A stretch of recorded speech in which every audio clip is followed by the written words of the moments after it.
like a butterfly. I flip a switch, keep a secret, let you come inside. When I run the gamut, but I could never plan it. I keep on breathing when I land it. When I run the gamut, but I could never plan it. I keep on breathing when I land it. If you give me a piece of your heart, you keep easy when we are a part of two worlds. It could be nothing, maybe it's something. Keep your eyes on me. Keep your eyes on me. Keep your eyes on me. Me. Keep your eyes on me. Keep your eyes on me. Me. Keep your eyes on me. Keep your eyes on me. Keep your eyes on me. Keep your eyes on me. Anytime you clock a butterfly, you flip a switch, keep a secret, let me come inside. When you run the gamut, but you could never plan it. You keep on breathing when you're in it. If you give me a piece of your heart, you keep easy when we are a part of two worlds. It could be nothing, maybe it's something. Keep your eyes on me.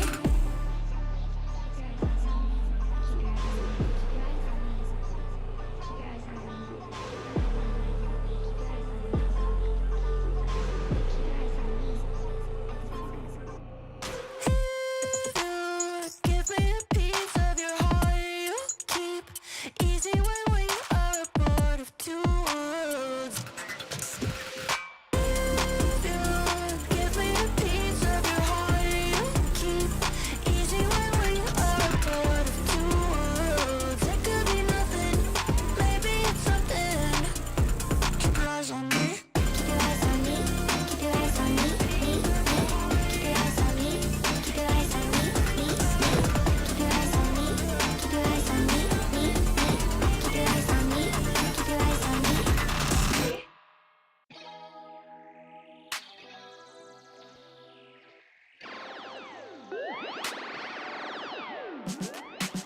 Feeling good, feeling great on my time. Won't let a hater block my shine. I'm just living my life. Too busy chasing good vibes. Chasing good vibes. Chasing good vibes. Chasing good vibes. Too busy chasing good vibes. I'm feeling good, feeling great now. A hater can't play with my day now. Get that negativity out of my face now. In my city, I'm the man of my state now. Yeah, I'm living life to the fullest. Baby girl, you're talking to the realest. Energy and joy, you can't steal it. Good vibes all around. Baby, tell me, can you feel it? I woke up, so I'm blessed. Just another chapter in the test.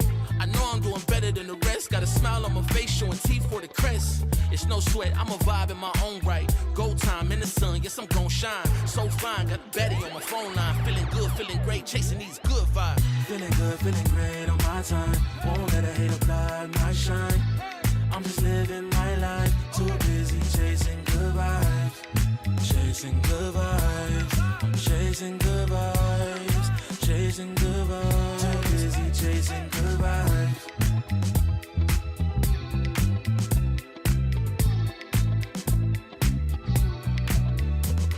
Put my soul on that beat, I'm ready to feast. Margaritas with some divas, I'm pouring the drinks. I'm living life to the fullest, the blessings in me. Don't really care what you say, whatever you think. Nah, unequivocal miracles with the lyrical.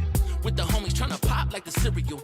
Lucky Charms got a model on my arm. Go watch on my wrist, garlic parm. No alarm, fireworks, I can feel it in the sky. I got love in my eyes, but there's money on my mind. I see passion and pride, I despise all the lies. I've been around the world, so I'm down for the ride. Good drinks, good people, and good times. Fast cars, pretty women on FaceTime. More money, more fun in my life. I'm just chasing my shots with good vibes. Feeling good, feeling great on my time. Won't let a hater block my shine. I'm just living my life. Too busy chasing good vibes. Chasing good vibes. Chasing good vibes.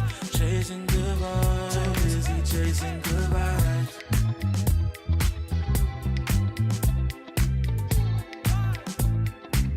Too busy chasing good vibes.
flame, now get out the way. Whole lot of change, still been the same, put that on the name. I had to go through it just to get to it, look what I became. Elevate, level up, way to the top, headed to the peak. All them boys wanna talk, hit them out of law, but don't got receipts. I do it with ease, to you it's a burden, to me it's a breeze. You feel that? That winner's degree, that kickback. You coming at me, boy, sit back. Came out the womb like this, hit the pedal and vroom right quick. Gotta get it, we going up, way up, might land on the moon. Who step in the room like this? We breaking the rules right quick. They killing the mood and up in the few, might land in the tomb.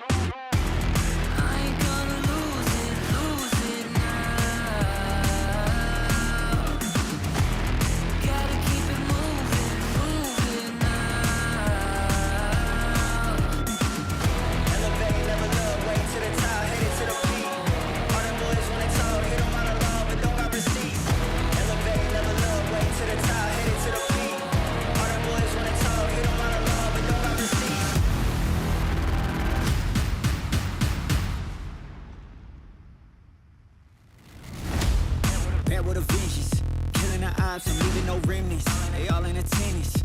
Gotta go big, I aim for the fences. It's mine, I sense it. Back in the scene, I'm back to the business. Back on the front line, gotta grind, it's time, let you be the witness.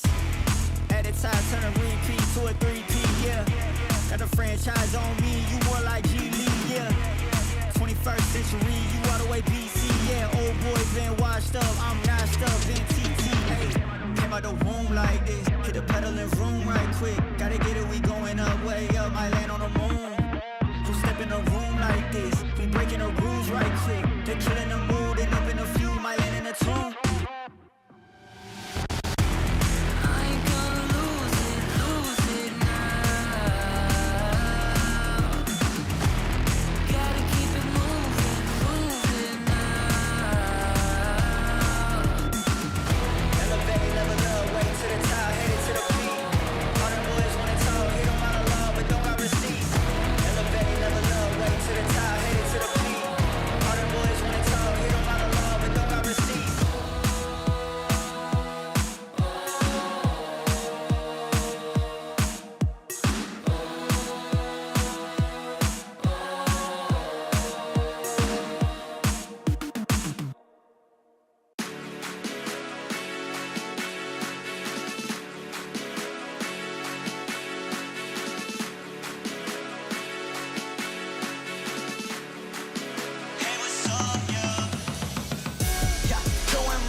We riding around, my windows down and my speakers loud. Hate my grind down, like my shine, I don't wanna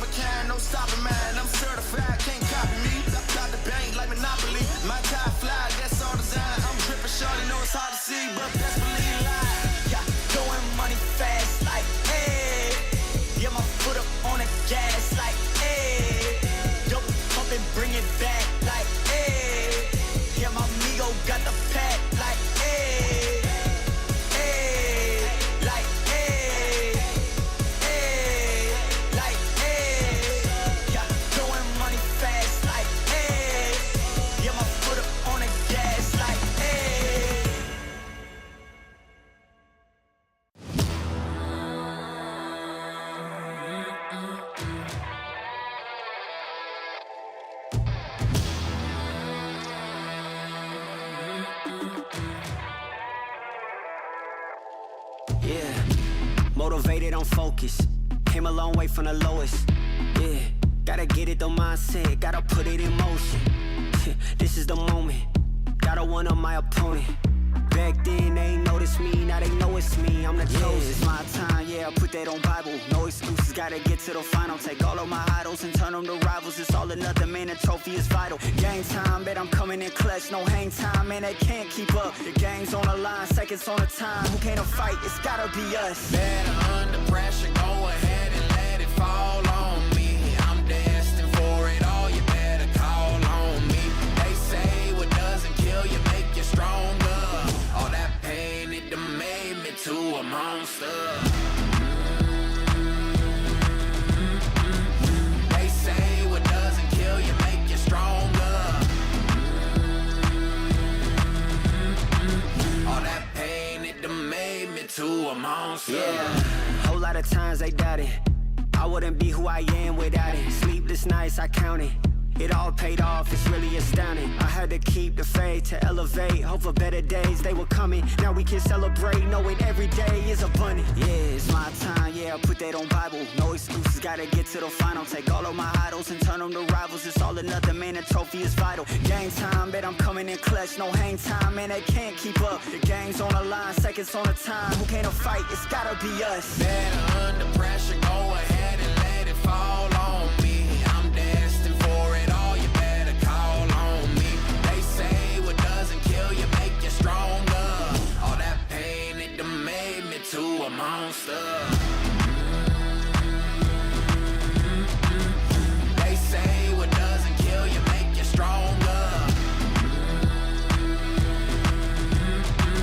All that pain, it done made me to a monster. All that pain, it done made me to a monster. All that pain, it done made me to a monster.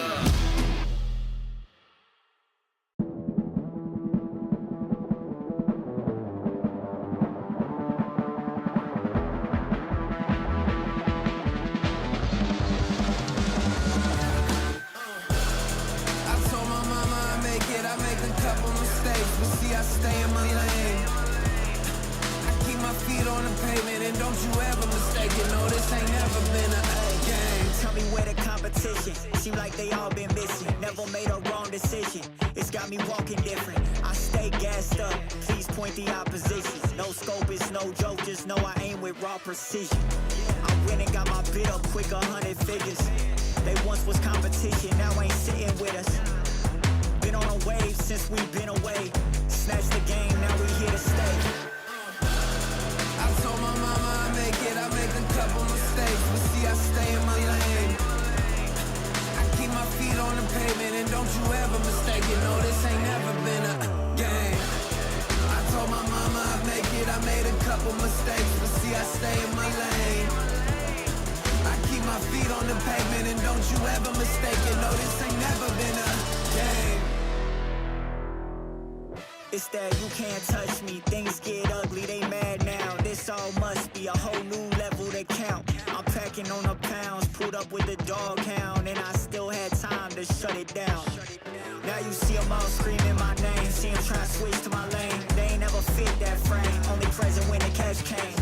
Plenty days I've been on the road chasing, no legend ever said they was complacent. Nah. I told my mama I make it, I make a couple mistakes, but see I stay in my lane. I keep my feet on the pavement, and don't you ever mistake it. No, this ain't never been a game. I told my mama I make it, I made a couple mistakes, but see I stay in my lane. I keep my feet on the pavement, and don't you ever mistake it. No, this ain't never been a game.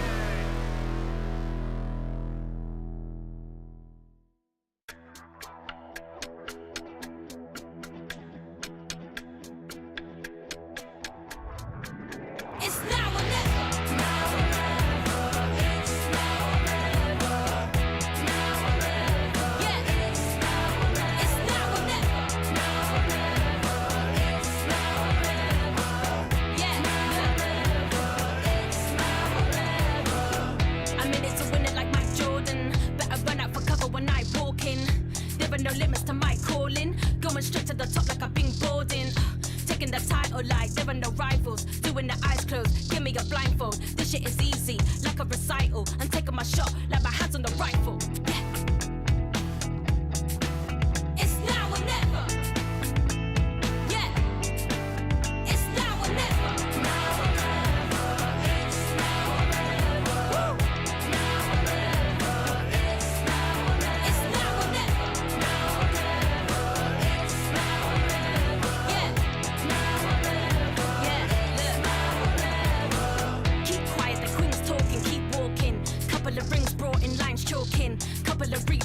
reporting. Firing line with the red dot, no recordings. Taking the title like there are no rivals. Doing the eyes closed, give me a blindfold. This shit is easy, like a recital. I'm taking my shot, like my hands on the rifle. Yeah. It's now or never. Woo! It's now or never. Now or never. It's now or never. Now or never. It's now or never. It's now or never. Now or never. It's now or never. Now or never. Yeah. It's now or never. It's now or never.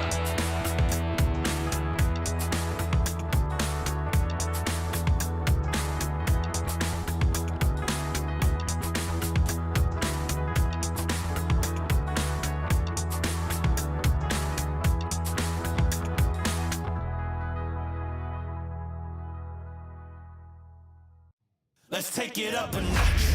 Running out the clock. I shoot my shot. I cannot be stopped. Let's take it up a notch. Let's take it up a notch. Let's take it up a notch. Running out the clock. I shoot my shot. I cannot be stopped. Let's take it up a notch. Let's take it up a notch.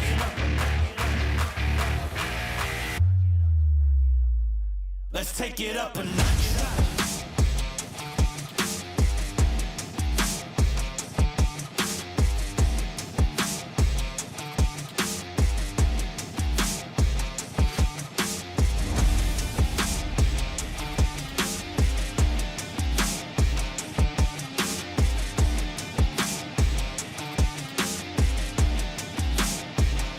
Let's take it up a notch.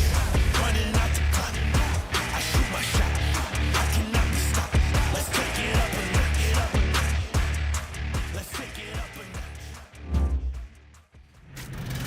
Let's take it up a notch.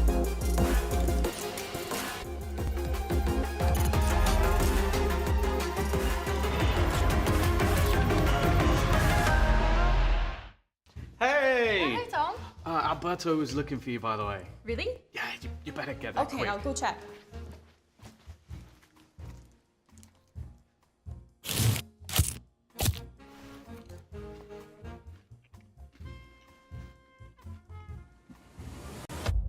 Have a break. Have a Kit Kat. Tom Biz. You've had your fun. It's my turn. At Carmine Corp, we demand the best. This is what backs us up. The Razer Iskor V2 New Gen.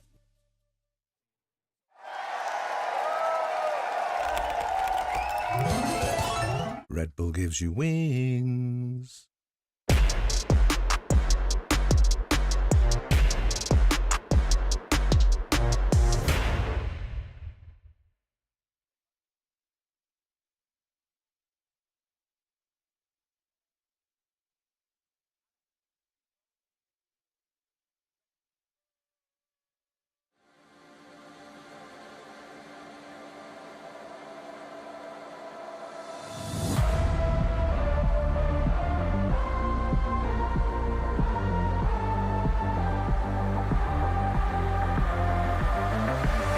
I need to keep you around with my feet tied,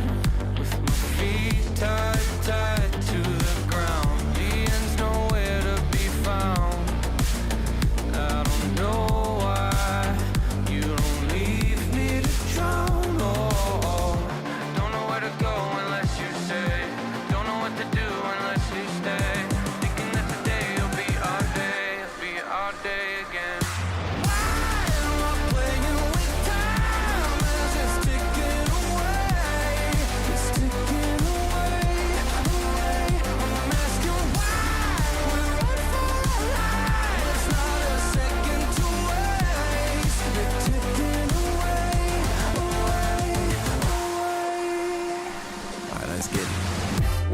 Losing, either way I'm there.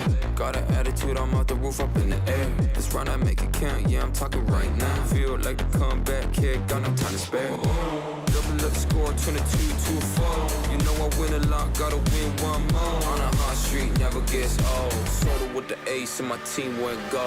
Why am I playing with time?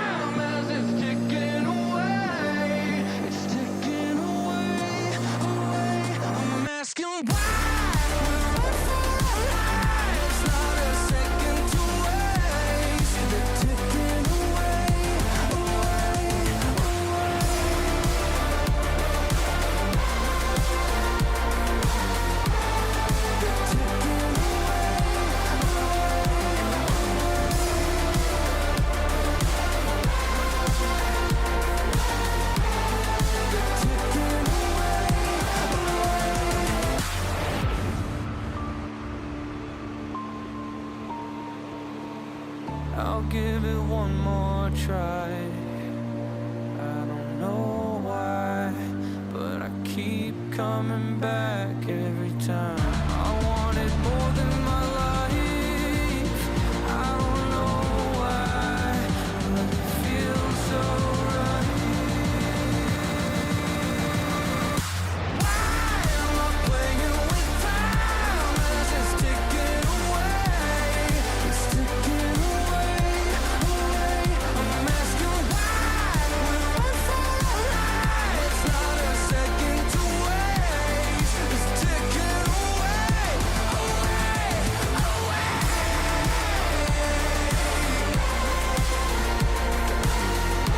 It's ticking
Welcome back, everyone, to day 2 of stage 1 of VCT EMEA, which is just getting started. And already today, we got matches that are absolutely stacked. We got the super team, the gatekeepers, the Santiago sweethearts, and a new look Turkish outfit. Welcome, everyone. I'm your host, Ginny, joined with Mini and Kukuka. You know what? Yesterday was banger. Today, yeah, I knew I would get that reaction on you. You're so okay. Anyways, yesterday's great. Yeah. Right. Today's I think it's because like I'm already looking out for those teams that are going to be on that road to London. I know it's early, but like I'm looking for. Well, technically, it's so early. Everybody's in the run to London. Yeah, but what I mean is like who's going to be the team that's going to come out swinging? And yesterday, and do you think I don't think we saw there it wasn't yesterday. that yesterday. So today there's a few teams that I got my eye on, and I'm excited for. The mini radar. I will say though that it cannot go under the radar, especially under the mini radar. I think the Team Liquid had a great performance. They brought in something different and new. I think that maybe our minds a little bit eclipsed for that for that first match going to overtime twice, then ended up in a very Lotus way of Fnatic. But yeah, it showed some scary moments for one of the strongest teams in the region. Yeah, absolutely. And it was day 1 though, so they got a couple more days coming to hopefully prove themselves a little bit further. But the standings, however, also have been updated. With that win, Fnatic also manages to get themselves a little point, but at the top of the leaderboard so far is going to be Team Liquid with a total of 3. So props to them for being able to do it. No, yeah, I was just going to say, I was like, oh yeah, they've won, even though they didn't make it to Santiago. I was just thinking in my head, even though Fnatic did not make it to Santiago, they have 2 points because they did came 4th in kickoff. So I was talking to myself in my head and made a sound. I was like, oh, okay, we want to hear that. But yeah, for stage 1, there's also points up for grab, of course, from 1st to 4th, and then you get a point for every single win that you manage to get onto the board. And today on the chopping block, Vitality, Giant X, and Gentlemate's FUT, which a lot to talk about for every single one of these rosters. But when it comes to the match that you're looking forward to the most, who do you think really has to prove themselves today, and why is that Vitality? Good. It is Vitality. I mean, they've built a team that has been dubbed the super team. We can debate that all we want, but at the end of the day, they've built a roster that is designed to win, not only in EMEA, but win at global events, in my opinion.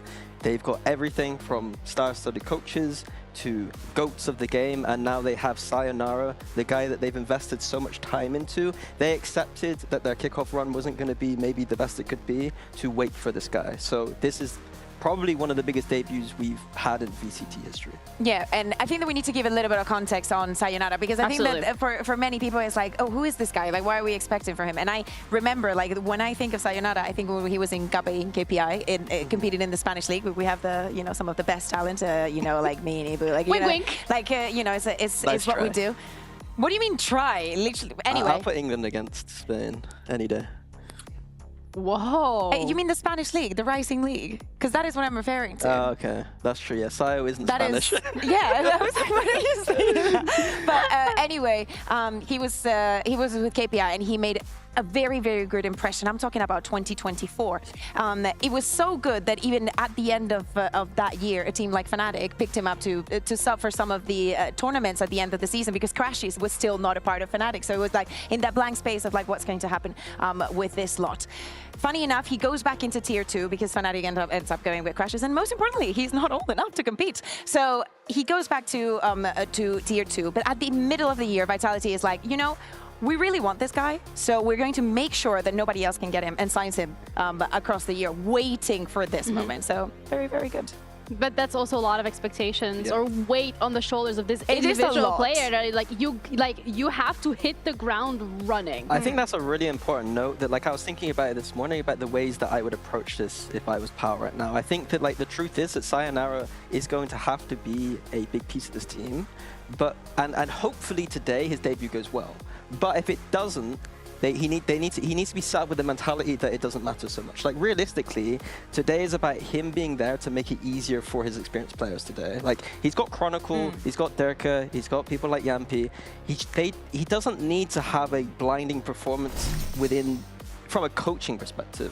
From our perspective, if he plays Porty today, we're probably going to be a little bit mean. But Who's we? Yeah, I will start thinking of a Rotten Apples segment of like prodigies that were supposed to be super good, and then they came to VCT EMEA, and some of them, you know, have gone into the oblivion already. But I remember somehow.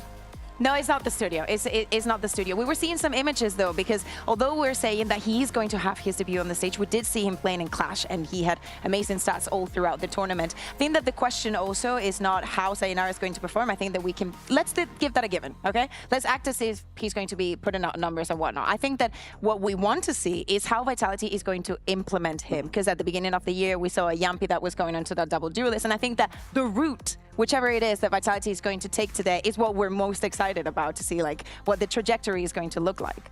Yeah. I think the most obvious thing would be that Yampi was on the Yoru before. Calling from a duelist position isn't that natural in my opinion, and I think I'd like to see Sayo, even though in Clash he was playing on the recon role, I think him and Derka as a double duelist threat makes the most sense to me.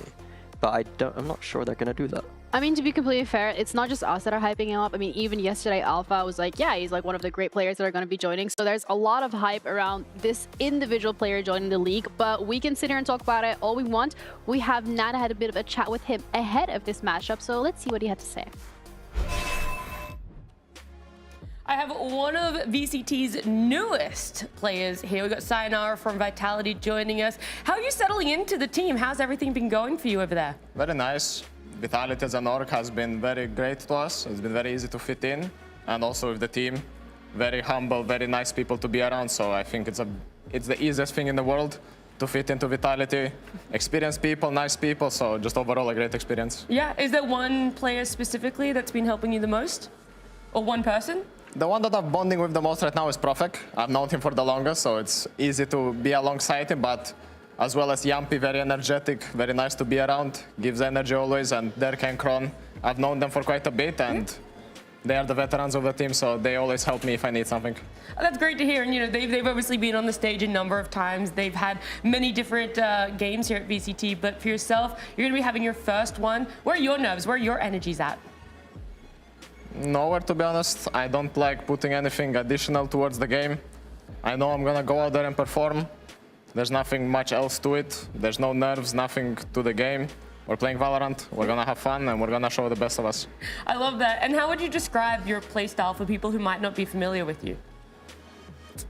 I like to alternate between playstyles. I sometimes turn into the closer or the baiter of the team. Yeah. And sometimes I like to be a bit more aggressive. It's just how I'm feeling in the game. And the boys, I will adapt to what the boys need, but also the boys sometimes adapt to what I do. So kind of free flow most of the time. I love to hear that. And is there a specific team that you're wanting to go up against that you're really eager to beat? I think there's an obvious answer here, Fnatic. Everyone wants to beat them. Everyone wants to dethrone the Titans of EMEA, so we are willing to do it.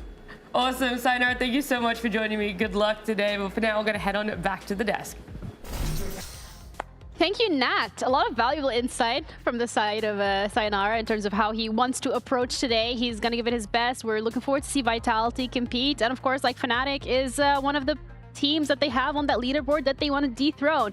But I got to take it step by step though, because Giant X is the first one. It's their first match and it's their first trial to be able to prove themselves. And if anything, Kakuga, when we're looking at GX, they haven't made any changes. They've been sitting very comfortably. It's not stage 2. If it was stage 2, then we'd be maybe the conversation would be different. We would be like, schedule. yeah, he's the off season for Giant X. It's just a joke about what they did last year. But as we're saying, no changes. In fact, coming into 2026, Giant X was the only team in our region that did not make a single change to their roster or their assistant staff as well. So for them, I think that when we started and we saw where things were panning out, I think that nobody had Giant X specifically high, which is weird because if you think about it, the teams that have gone to champs, you should have the highest expectations for. Yeah. But for some reason, for Giant X, is different. The way in which they made champs was sticking to their guns and just keep playing that double initiator that they love to run. And just because of that resilience throughout the year, they managed to end up in a very good note. Also, our Inflictless that at the beginning might have looked like a patch of like covering something that they just didn't have. They picked a couple of players from their academy last year. They ended up to be very, very good. And in many, many occasions, especially speaking about Ara, the win condition for them. Yeah, and I think the biggest question to me is like just how they're going to approach the meta. Like they are a team that doesn't love that double duelist. We've seen some like shinings of that in the kind of clash, but it wasn't working very well. And so my kind of thought is, how are they going to approach this? Because historically, this isn't a team that suits the double duelist meta right now. There's a lot of question marks in that regards then to be answered when it comes to their compositions, when it comes to how GX is approaching this. Yeah, so here's the thing. You're mentioning class. So for the teams that didn't make it into Santiago but still got some points, they were able to play there. And it's good to see that Giant X was able to think outside of the box and then move a couple of things around. Just moving Westside onto that double duelist, onto that Yoru that he was almost always playing. And then also you take Flickless and you make it into a pure Sentinel all around. And then they nerfed Yoru, so now we don't know what's going on. So where are we going to head over now? I think that we're trying to break Pipson, and I'm not like fully against it, you know? Like, I think that that's an experiment I want to see. You know what? We can even check in on Pipson, who was standing by with Nat earlier as well today, to see how he's feeling about the meta changes and what we can expect from GX this time around. I've got the lovely Coach Pipson joining me here. How's the team vibe and everything? How are you feeling coming into stage 1, having your first matchup? I mean, to be honest, we are playing already for like for a year, so there is not a lot of things changes, like because we are not really a new team. So I don't think that there are any changes in the team vibe or stuff like that. It's just a regular, same as it was before. Okay, well, there might not be changes within the team vibes or otherwise, but a lot of meta changes are happening right now. So as a coach, with things so consistently changing, how do you tackle a new meta? How do you look at adapting to a new meta? I mean, to be honest, it's really, really hard, especially like that there were a lot of changes happening even after the kickoff, right? Like after Santiago as well, there is like a change towards Yoru. So, which also changes completely the meta because Yoru was probably the highest peak rate agent in the game. But outside of that, it's just overall the meta is not the most favorable for us.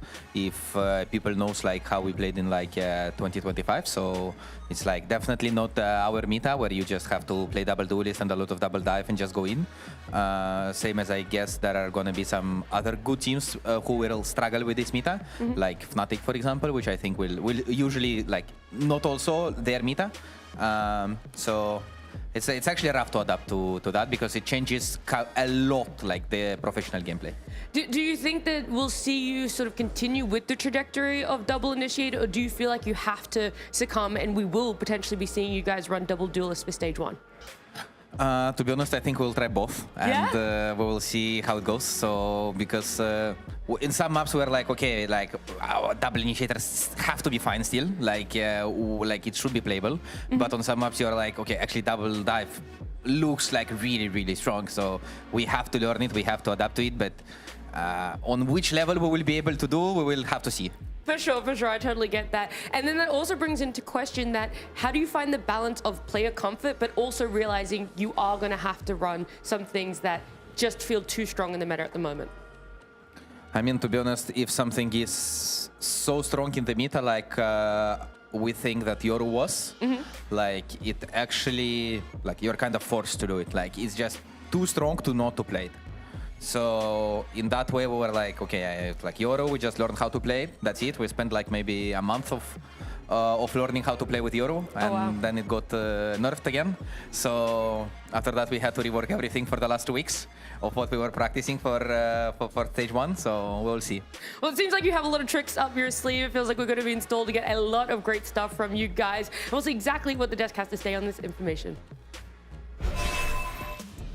All right, for West. I think a really interesting thing there was that, like, I think it just highlights Vitality on the one side have like lots of flexibility in their players, right? Yeah. You've got Chronicle, Sayo, and on Giant X's side, I think a real problem that they're facing right now is that lack of flexibility to some degree. Like that's everything there. Like poor Pipson's like realizing it a little bit late, but like ultimately, he's tried to make the players play into what was strong, but they don't necessarily have the tools to do so. Yeah, pound for pound, Vitality, we can expect anything. For Giant X, there's these boxes, and if we go outside, we start panicking. And today we're going to have to see both of these rosters going head-to-head to see which playstyle comes out on top. Adaptability for both of these rosters and expectations. Let's head into Vitality against GX. Smoke on my vision so hazy. Shots in the dark, you made me fall. Decisions in the past were made. All these eyes on me, can't breathe. Gotta keep from falling. Team Vitality.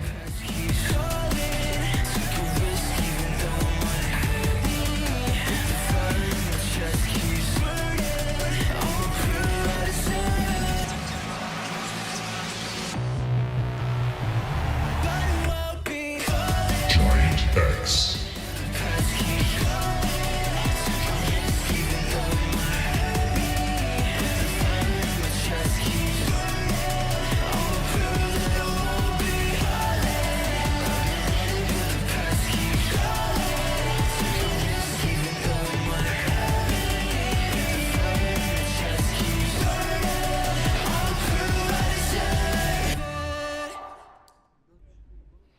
This is it for both of these rosters to show us what they've been working on in the last couple of weeks. We've obviously seen them compete on Clash. We had a little bit of a peek behind the curtain in some of these interviews. Which is good. I mean, to be fair, we're talking about the expectations, Mini, when it comes to what we want to see from Vitality. First things first, we want to see the skirmish. A win there, maybe? Well, it isn't. Yampi 4-5. Pretty close. Yeah, pretty close. IGL, not bad for an IGL though.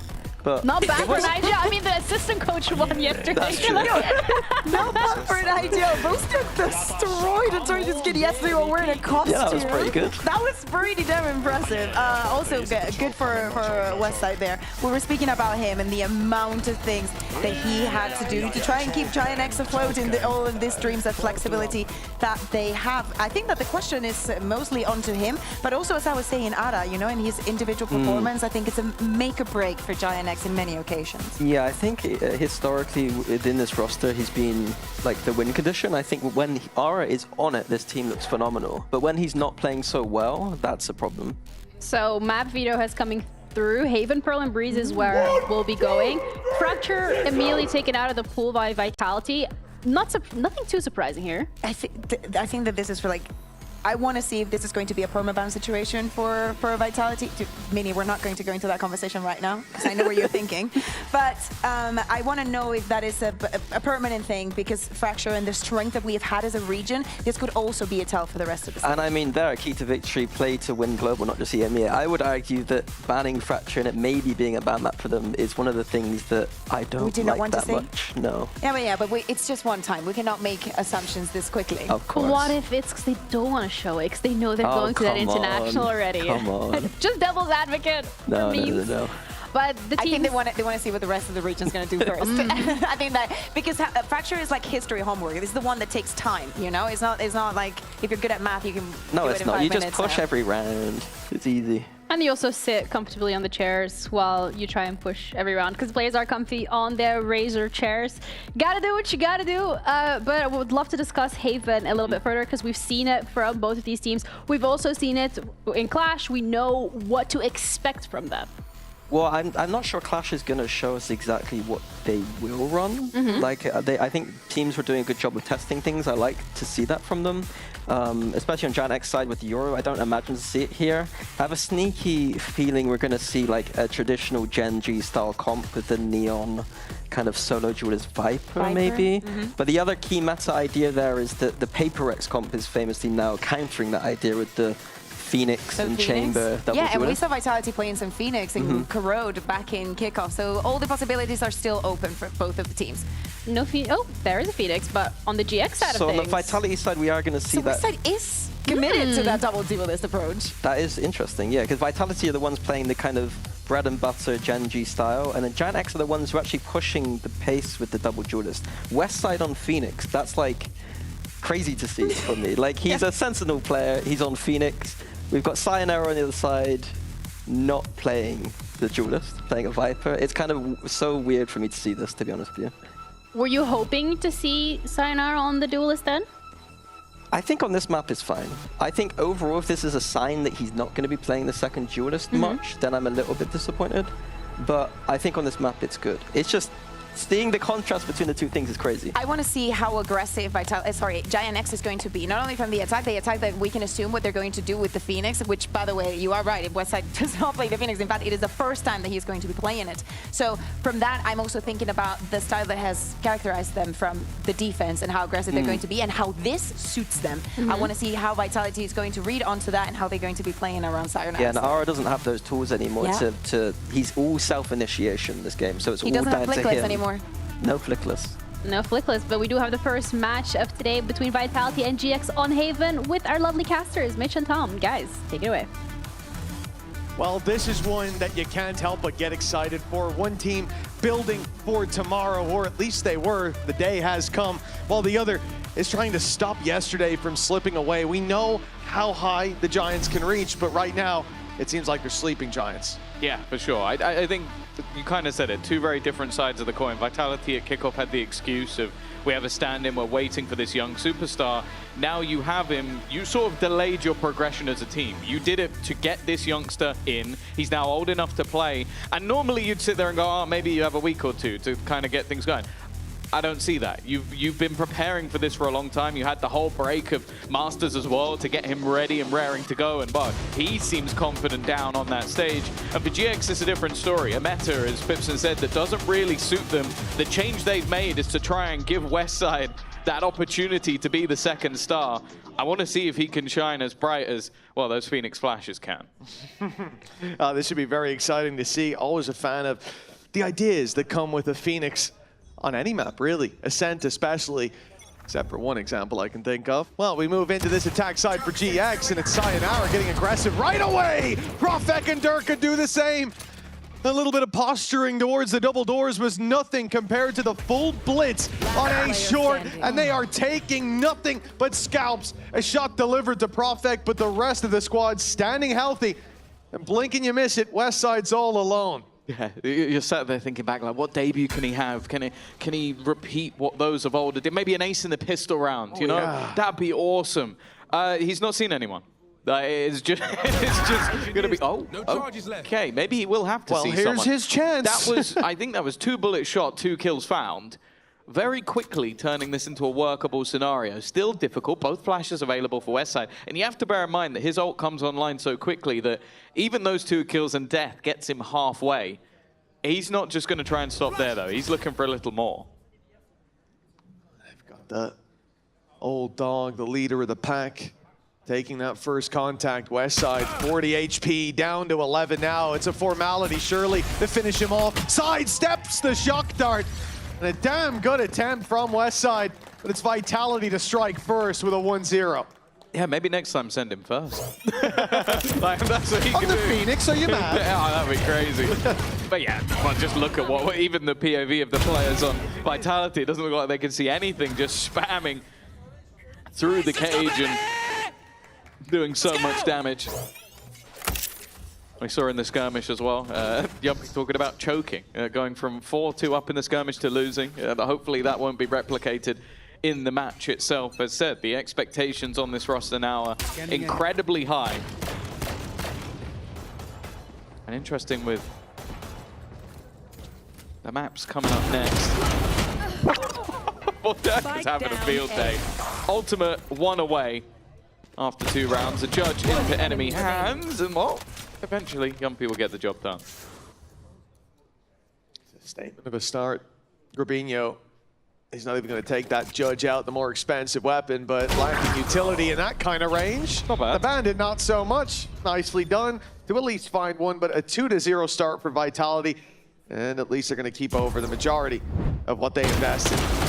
This is really not the way you want it to go. You're walking in an eco, you think you might get 1, maybe even gets 2, but the judge, that rate of fire is just outrageous. And you're going to see a lot of that on the Neons. Yeah, I think that's something that truly scares me, is that normally the issue Durka would have is, especially back in the Fnatic days, he was at every single international event, so he didn't get time to power up. He has had a month just sitting there, I imagine annoyed that he's not at the event, just getting ready to play again. And, well, the way he started, as said, he is currently 1 off the ult. Now, I like the flash. It denies the orb that Durka was attempting to get. Not going to allow that overdrive to come online.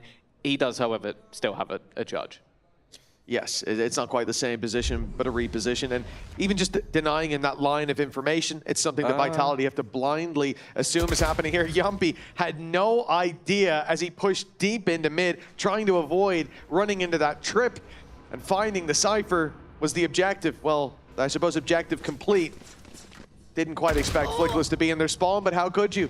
And with Chronicle down, the C site wide open. Good patience from GX early on. And a lot of that does start with the flash on A-Long, denying information for Vitality. They have to fill in the blanks, and in doing so, they're losing numbers. Yeah, nice cleanup. This was still a few rifles in play for Vitality, but GX have been able to deal with all of them with relative ease, and now all that is left is the judge. And they should have a decent idea. You can see the range at which they're playing at. Ara ready and waiting, and an in-zone flawless puts GX on the board. Yeah, nobody foolish enough to play close to spawn there and give him the fight that he wanted.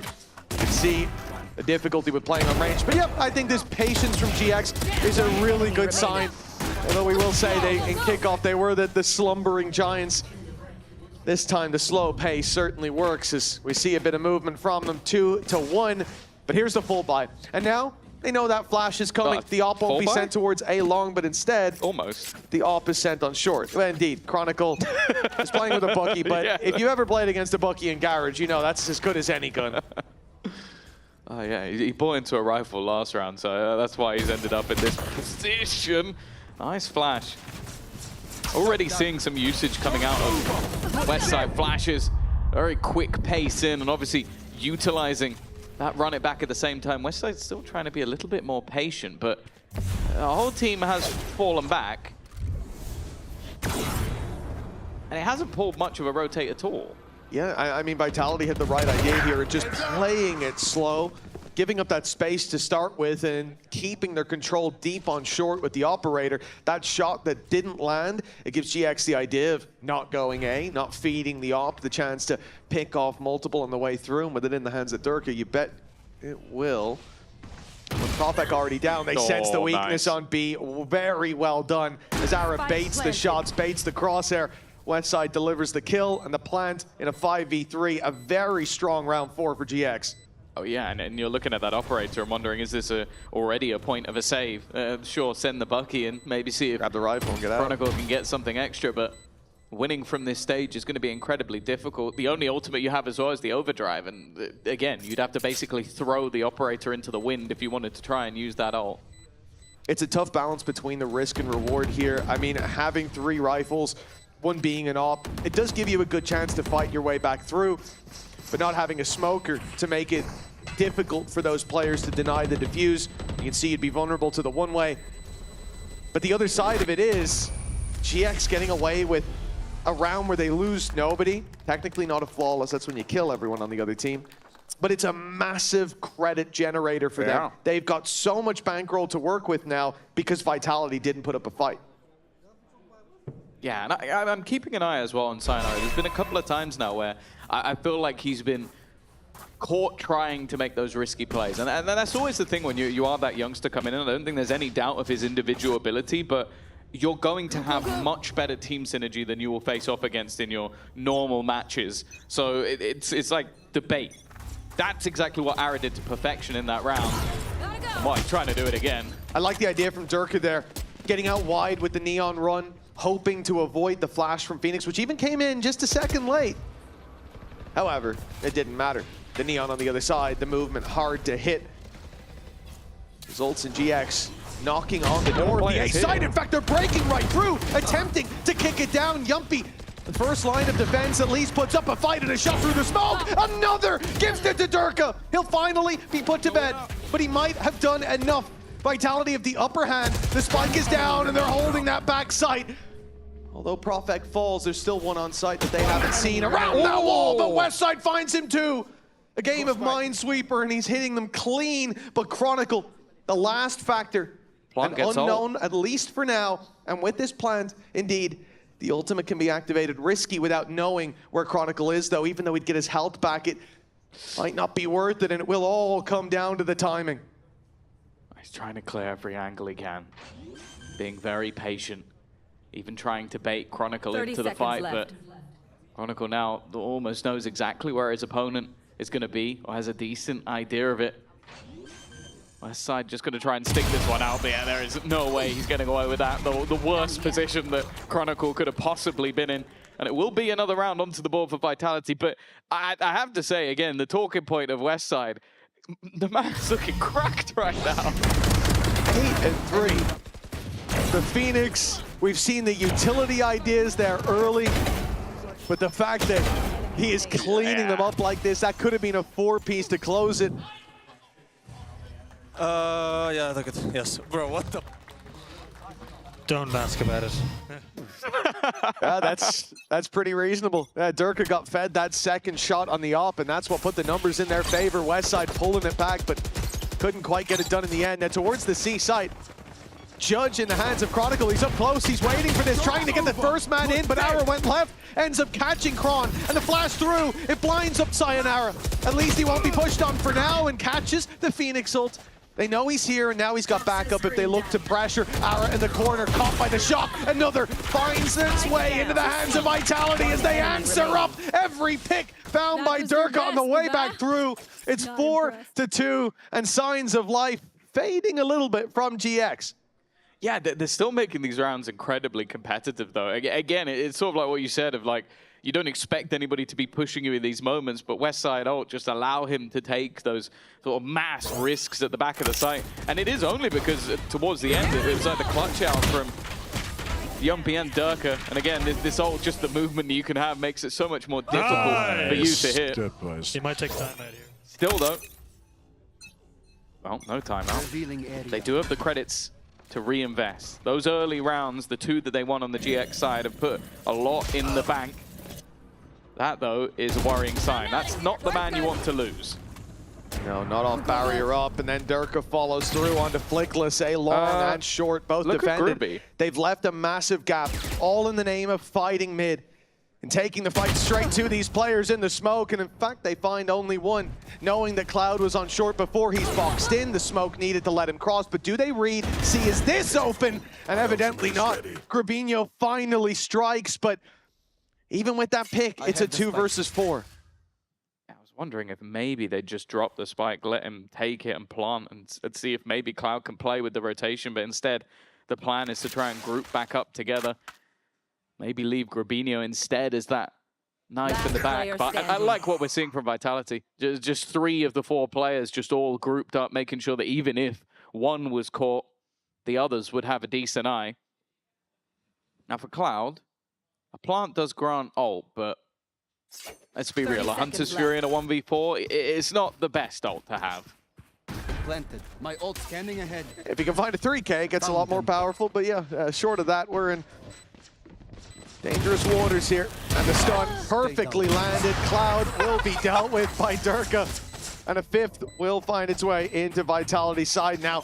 The defense winning this, and I think why Scott was saying they might call a timeout. This was a big investment from the side of GX, but they still have enough credits to throw themselves at this one if they want. But the round's getting more and more convincing for Vitality. It was a clutch, then 2 alive, now 3. And this wide spread that they went for, it got them space on C, sure, but at the cost of the majority of the team. Of course, talking point coming into the day is, of course, the youngster in Sayonara, but let's not forget the players they already had. Dirk's having a field day. 11-4. It doesn't look like in a lot of scenarios he's feeling any level of pressure. Like just happy to re-peek, happy to re-aggress, take space away from them, and already going to be set up into the window. Pressure put onto the A side though, and there is only one man here currently. Yuppie, wow. I don't know if he expected that many players to be around that corner, and they've completely lost control of the A side. A change of pace from GX that will get them in a post plant. Now Bucky gonna look a whole lot more dangerous as they look to break out through the spawn. Arrows up close, and oh, his position given away, but still gonna be rough to root from position. Hunter's Fury, so much damage done. Prophet Team P's away to survive on 6 HP, and with Yumpy and Chronicle already down, it looks like they're thinking about the save. In fact, they're committing to it. The off being carried away. And that is a hell of a response from GX. Just as the rounds start to tally up more favorably for Vitality, they come in with another instant force of a save on the other side. Yeah, I will say some questionable decision making from Yumpy in this round. The solo A-site player, I can only assume he didn't expect anybody else to be that close, but to jump at a guy with a Bucky with a shorty is insane. Like, that reminds me of when he first came onto the scene and was diving at people with shotguns while playing Jet. He was playing Yoru at kickoff, so maybe he's just forgot that he can't teleport out of there anymore. But when that opens up the entirety of the A site, that is a very aggressive way to play the round. You don't mind seeing a bold face here and there, but a cost paid. And a round converted for the attackers. Credit saved over, gives a full buy. Operator still in their hands. But it's going to be sent towards A short again. And GX look to make this a quick take of the C site. And this is the part of the map that they are leaving wide open. Vitality deciding on this more aggressive stance towards the A site. 3 players there, and they're going to run back through. Sayonara's in the smoke. I got worried for a second that perhaps he'd be a bit audacious, but he's just holding the space, looking to punish, and trying to back out. I can't even fault that. But Westside hits a hell of a shot through the smoke. And again, a heavy price paid early. Hunter's Fury trying to pull back that advantage. 2 easy targets. If he could land the shot, but they sidestep and a plant in a 5 versus 4. Even though he's low inside the ult, and it still doesn't matter. They've finally taken out Westside, but well, he's back with another bite of the cherry, and the post plants so far from GX have definitely been the highlight. Other than Westside, of course. Getting into these positions is going to be so difficult. They play aggressive on these angles as well. Paranoia through, but Westside is just tearing them a new one. Finally, he's been dealt with for the 2nd time. Maybe a little bit of a chance for Prophet with a gun not out, but well, in the end, the rest of the post plant, excluding Westside, was enough. I was thinking that now that we're going to move away from, well, at least the Yoru, there's a lot more room for the Sentinel play to come back. For Westside, I'm thinking this is going to be his meta. I didn't think it'd be because he's 13-6 on Phoenix. Sit down, guys. Telling them to sit down. And this isn't the face of Westside I expected to see. But I'm loving it, man. This Phoenix, it's almost like a masterclass in it. It's kind of almost ironic because we came into today saying, okay, you're going to have a double duelist on one side and a team that only really likes to play initiated double controllers because they don't really have a guy who's the secondary duelist. And on the other side, you'd go, okay, Sayonara is a guarantee at that secondary duelist. We know how good he can be on a Phoenix, for example, but we haven't seen it yet. I'm sure much still to come, and of course a player coming from Moldova, putting them on the map for the first time. And going back to, well, Clash and previous tournaments, he was a highlight. Like, it was definitely, I don't want to harp on Umfake. I think he did a job standing in for the team, but he did a very different job from the expectation of someone like Sayonara. We expect those big individual plays, and I'll be honest with you, thus far, we haven't seen it. He's been getting caught quite a lot by how pacey his opponents have been on the other side. Yeah, and again, for such a young player with so many eyes on him, I mean, this guy knows that the league has been waiting to see what he can do. Yeah. It is going to be a bit of a teething process, you'd imagine. Because again, we talk about this a lot. You see the potential of players in scrims. Converting that into officials is so difficult. And I think for him, perhaps it will take a little bit of breathing room. Yeah, he also dominated the Tier 2 French League when he was playing in it. So it's like, even in official games at a lower level, he has been there. He knows exactly how to be, well, the player that is expected of him, but well, maybe not everybody's going to be able to do what Woot did on his debut. But this is it. I think he said it even in the interview. Although there's some parts I won't believe, like, oh, it's nothing different, no pressure, yada, yada. Like, I don't believe you. But, well, we'll talk about it in a moment, perhaps. It looks like GX are going to go straight into this. Already contacting up close. It's the worst time to put a drone out. And Yumpy found that out the hard way. Sayonara fleeing the site, but he won't make it far. A shutdown by GX, a 5 versus 3, and the hope of Vitality is towards the attacker spawn. It's that they can wrap up behind, already showing one, but it's an off waiting. A shot doesn't land for Ara, and he'll be caught by that stun as well. A chance for them to take him down at least. Numbers back to even as they pick up the pace. It's a retake of short from GX. That's been spotted as Chronicle backs off. Durka deals with the man left behind. Grabinho, the unaccounted. Factor, and he finds one, even stops the defuse with his presence, waiting for Flickless to wrap up behind, but both will fall in the blink of an eye. Fair play. From what we've seen so far from Vitality, I was almost certain that that would end up as a save. We've seen them consistently go, okay, 3v5, A-side retake. I just don't think that's happening. Well played. Well played. Okay, I'll give you that. But yeah, I didn't expect them to go for this. I do want to say, I feel like this is the first time in the post-run. I think it's been a bit of an overextension from the GX side. Like, the pick coming in. Yeah, you see Pips' reaction. That's not a happy man. But yeah, the push towards spawn to try and fight a little bit further, and then even being caught on the back line as well, that didn't need to happen. Yeah, well, I mean, sending 3 players short, one goes back up towards the site, one pushes long, and one sat in no man's land, not helping anybody. We really had a lot of ideas, but too many chefs in the kitchen. I didn't like what was cooking. Spike down. Vitality, a 2-round lead, an insta-trade out of the Neons. It was Ara finding it onto Durka. That leaves them without that duelist as he'll... Whoa, okay. I was thinking about putting pressure on Sayonara from Ara quickly moving through Garage, but before he even breaches the doors, it's a clean shot from Cloud. Spike planted. Yeah, caught. And was the only defender of that site. Chronicle putting the lockdown into play, but they could opt to fall back.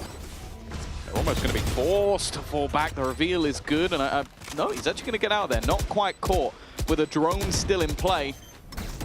Maybe the chance to try and catch someone. No, already. It's going to get to half. This is starting to get dangerous. Finally, they've been able to delete one of the players, but now they need to get in there. Nice shot as well, but Yumpy's still fighting. That smoke is going to fade, though. That's a much bigger problem. He needs both of these shots, and, well, he'll get one of them. But Flickless, the safe pair of hands, will bring this back within one. Last round in the half. So strange to see Flickless on a Sentinel and Westside on a, I'm going to be generous here, flashing character. But he certainly earned his spot there. And, hey, the flashes have been supportive utility. You can't tell me they haven't been at times. The A-long flash, that's half his belt committed to it. Yeah, because then when he doesn't have the belt anymore, he can just kill everyone. Yeah, which at times has meant pushing through smokes without flashes, but he's not been afraid of it, and for good reason. Well, he's almost got his ult again. I don't know if that's 3 or 4. He's had quite a few. Well, this is the time to use it. Last round, nothing left on the table.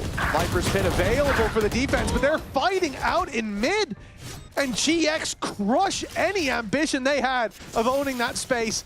Towards the C site is where we go for Sayonara to get this pit into position. Near impossible. If he even tries from there, the spams would deal with him. Oh yeah, spams on both fronts, okay. Fair enough. Ara might have just given them a way back in. I said that the one sort of post part they've lost was overextensions. That snake bite. Oh, into the abyss! But then Sayonara springing to life. One more to get the ace. Not going to happen, but he's given Prophet a good chance. Is there a weapon to be picked up? A Bucky is not the gun you want in this scenario. And there we go, a retrieval at least, but he's completely revealed. And, well, pulling the pin is not going to happen. A Red Bull clutch gives Flickless a second round. He's closed out, and we'll go in even at the half.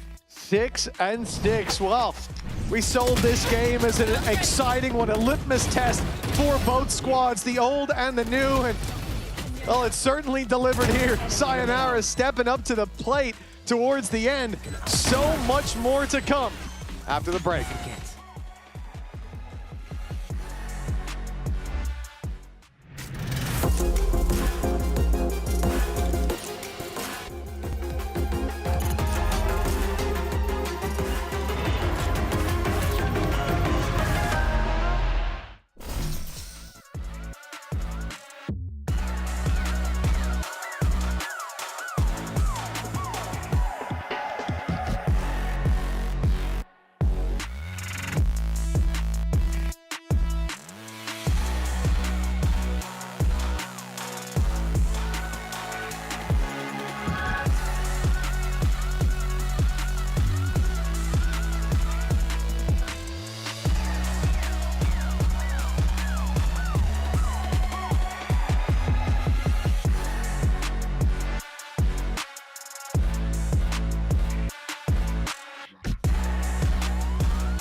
Welcome back, folks. It's time to take a look at, well, I suppose before we get into the next half, let's talk about the past.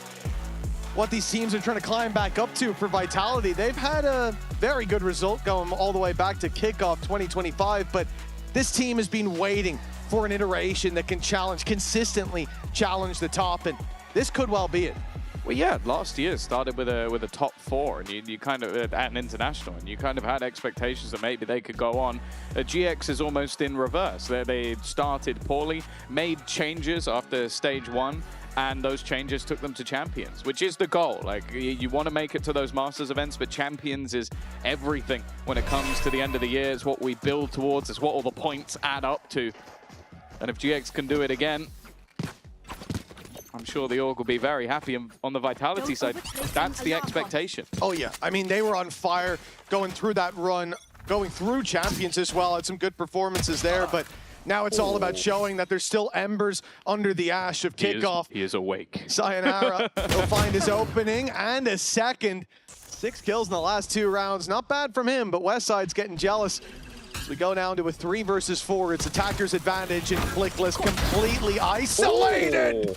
But he stands strong on his own, living up to the name of a giant. But now, does he wait for the rest? Sitting in that smoke even has its risks.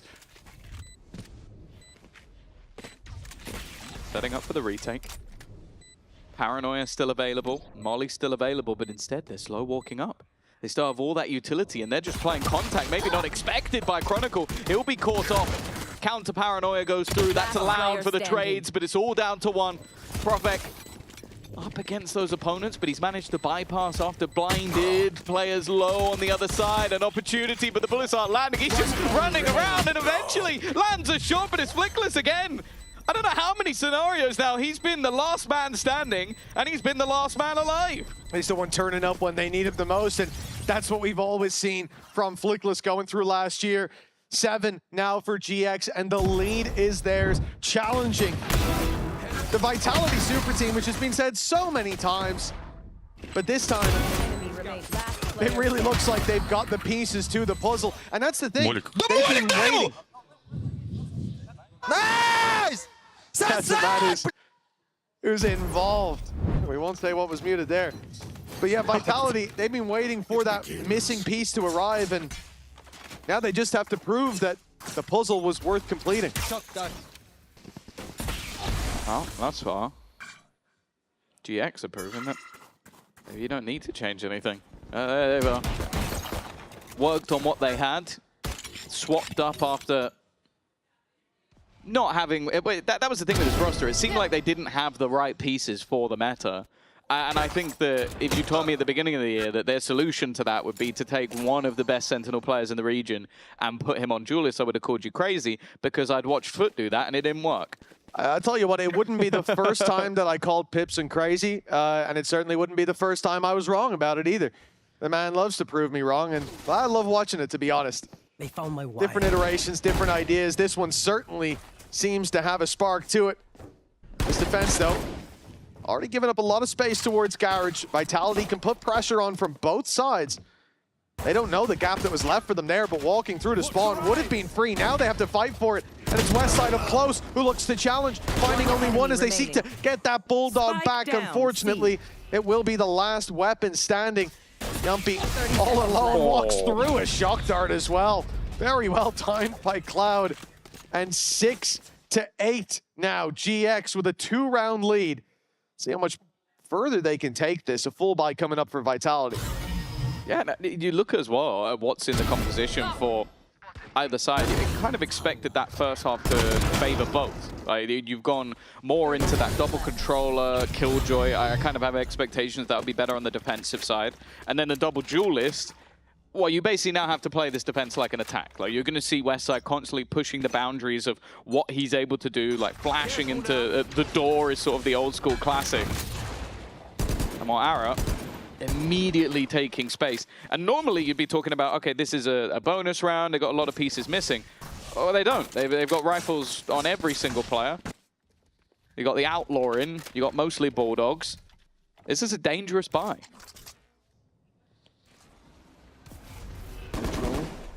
Sent through, but look how passive Vitality are being. hoping to get a reaction. The shock dart, I think, was supposed to take the trip out. It took a lot of HP off of Grubby, but Yumpy faced the same fate.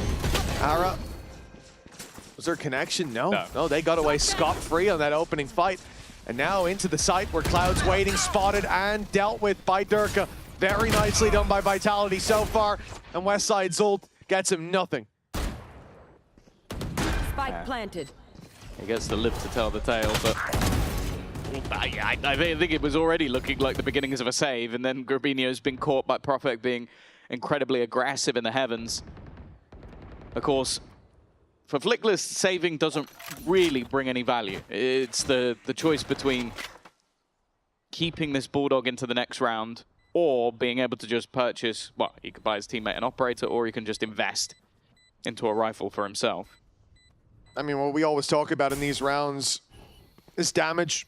So far, none for the side of GX, and as they lose Flickless, I think it's going to settle that way.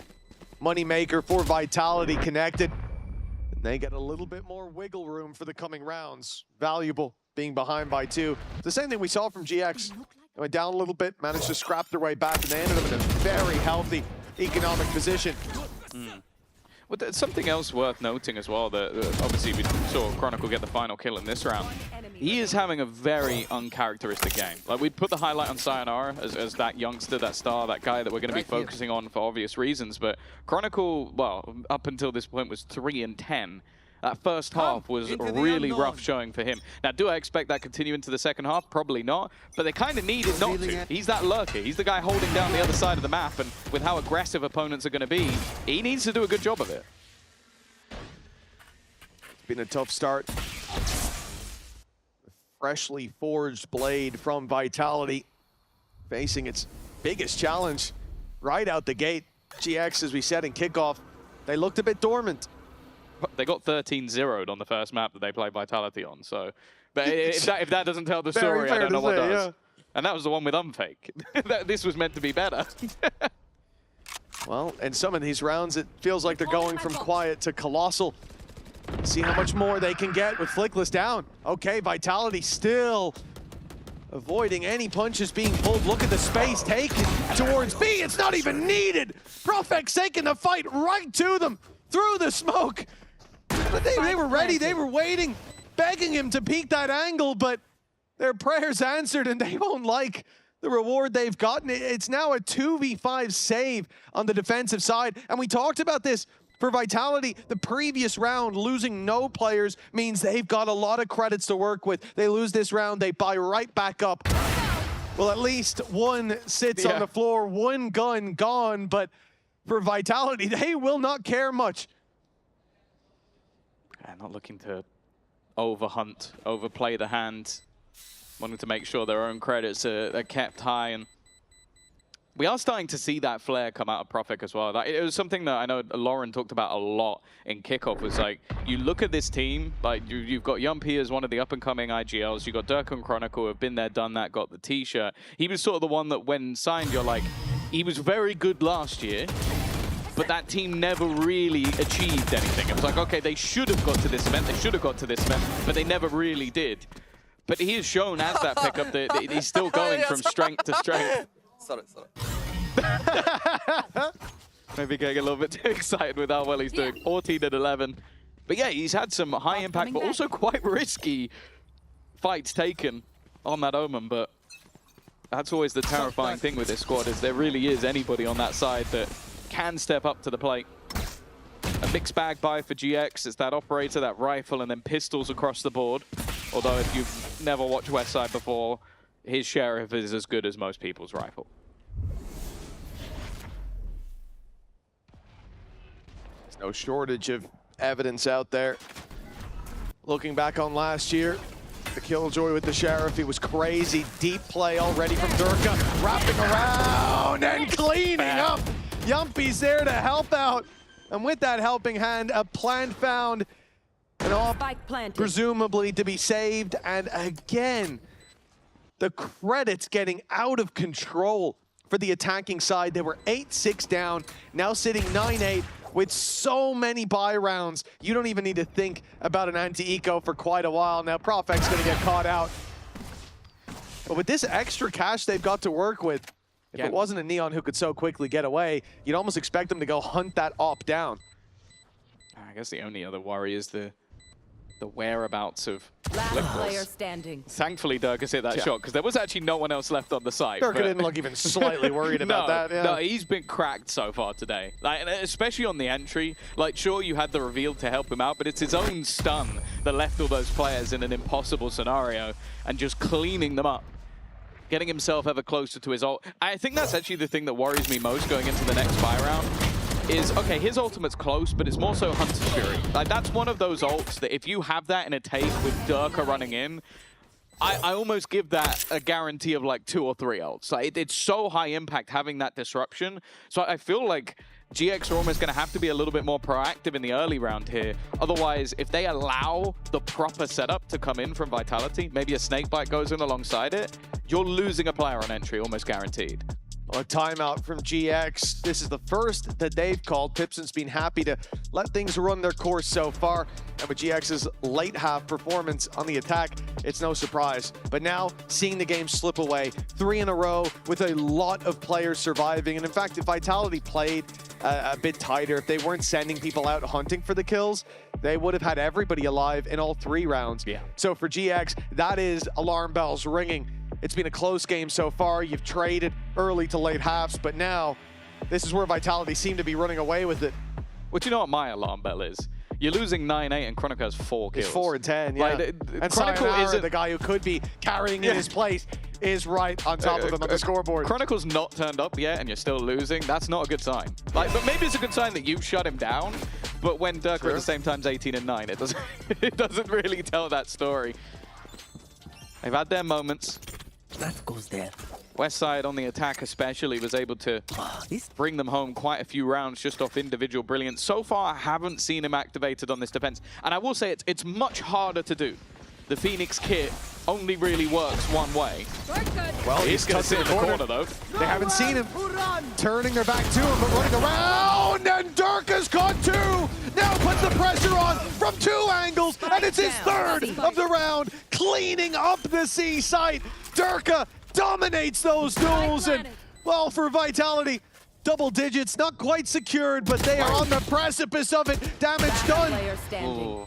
Onto the last man now, Cloud, who's 11 HP. The op already down and saving out of the question. Durka's deleted the defense to find Vitality 10. So you remember when I said during the pause that when you have a Hunter's Fury and you send it through with Durka, case and point. Best part is, absolute best part is, the Hunter's Fury just hit him. Yeah. They actually just hit Durka. Didn't do anything else. That was finished celebrations. Yes. But yeah, that's the problem. Like, you're going to be disrupted in your play with everything going on. And even when you have that sort of snake in the grass of Westside, when Dirk is able to get behind you, that's so much more of a problem. Again, another mixed bag buy from GX. A rifle for Ara, but everybody else is left to... Wow. Not much at all. Nice shot from Sayonara, and well, a flash bounce come around the corner. It has blinded one, but this is the full force of Vitality just waiting on the other side. Profect smells an eco kill, and he's going to go running in. Sayonara to find the shot and leaves just flickless. If he could get into position, he might get 1 kill. He's been the closer for them in so many rounds! A blind shot into the orb, and he finds himself 1. Okay, how much more? Damage done! The Sheriff will not find its victim this time. 11 on the board for Vitality, and although 11-8 looks like a close scoreline, it's the streak of 5 and how convincing they felt. This attack side, even after the pause, GX have had no solutions to the problems being thrown their way. This is that problem of that we've seen from many a team suffer from. It's just, okay, we've got this Neon, we've got this Phoenix. You pigeonholed into a style of play, and if that style of play doesn't work, what else you got? And as of right now, well, their plan was run it down. Obviously, that was a low buy, but it's the same. Try and get aggressive, try and put pressure on. That is Chronicle killing, well, only one of them counts, but he's killed Westside twice in a second. They're still going. Vitality are currently in their spawn. They are so happy to try and just soak up this pressure and soak it up. They shall. It's a run through, but Ara just not able to get anything. From a 4v4 quickly to just 2 remaining. Still in aggressive positions. Does Propek check? They both pulled Util out at the same time. Last player standing. Oh, the bait is beautiful. That is gorgeous to see. A big round from Sayonara. The final edge of this blade hammered into place, and Vitality looking deadly with 12 locked in now. I'm not sure if Cloud's saving. I imagine he will. But I would be very surprised even if he does go for it, if he stands anywhere close to a chance. Sayonara with the pit for the next round. I don't believe Durka activated his ult here, did he? So that's still online and available. Quickly get on the site. Time. They were fighting in spawn within 10 seconds. Oh, yeah. But that's the other thing. For Sayonara this round, this was like a warm-up deathmatch. Like, you've got everybody just running at you, and you just got to try and hit the shots. Like, that's probably ideal. Like, you saw the struggles on the defense, where it's like, okay, there's all these pieces of utility forcing me into awkward positions.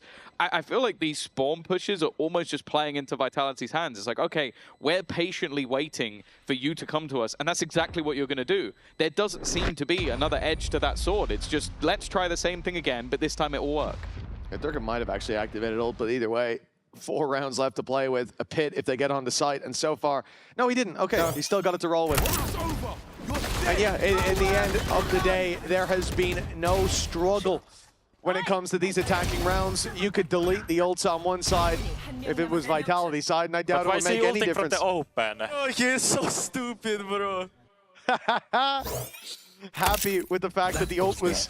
The Phoenix ult, of course, activated behind a very spammable door. So, don't say that. They'll put some metal on it if you keep talking. I hate that rage bait worked. I actually felt the spike. Well, this should be not even the beginning of the end. This is the final hour. Fangorn Forest has arrived, and it's eating GX alive. 4 rounds in a row needed for OT, and so far there has not been a spark of hope. We asked if there would still be some embers under the ash of kickoff, and at least for now, it looks like GX have gone cold. Yeah, it started strong. Like that attack side double duelist, or at least one of them, looked incredibly good, but we're yet to see too much on this defense. I like the change, though. Much more passive. Force your opponents to try and execute onto you. Aggression coming through on the other side of the map, though. That's Aragon. The whole C site has just been opened up in a second because they needed to go looking for information. They wanted to try and find something. And they don't even really have it. They've got no ultimates to play with on the retake. It's not like they've got anything to get them back in. Sayonara, is he going to get caught? This might give them away, but no. Flickless falling. The only spot they currently have is their own spawn, waiting for the firing squad on the other side. Cloud's done well, but the last man standing won't stand for much longer. 13-8, a clinic on the attack side from Vitality, and GX, they just couldn't stick the landing after the first half. I mean, it was a close game in that first half, but we really saw why this was the pick of Vitality when it came to the second. Now, let's go down to the stage where Nat is standing by with Chronicle. Well, look, we're having a bit of a chat there. We're going to give the audience some insight as well. You guys having a great map 1 here against GX, but you're playing with Sayonara for the first time on this stage here. How did it feel? How happy are you guys with getting that map 1 win? I mean, honestly, it feels great. Like, as a team, we played really well. We adapted to their playstyle super well, and I think that's a great sign for us. I think it is, and it's definitely going to continue in map 2, right? Who knows? I was hoping to have more of a solid answer there, but Chronicle, thank you so much for joining me. Make sure you guys stick around, because we'll see just how elusive that map 2 will be for them.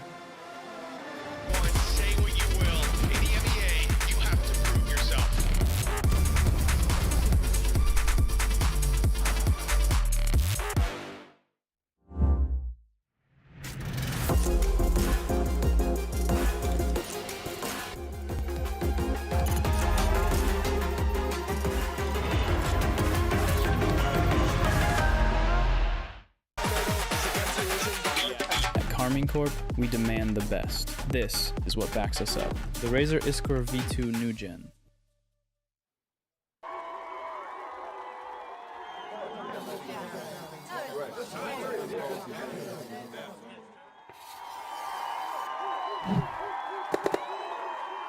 Red Bull gives you wings.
Teams have been using Phoenix as a natural counter to Viper on Heaven. What went wrong for you guys on map 1?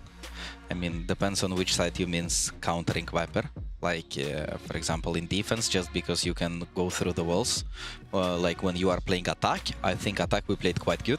It finished 6-6 with us losing the pistol round and losing the 5v3 after plant on A, which is a pretty good attack side.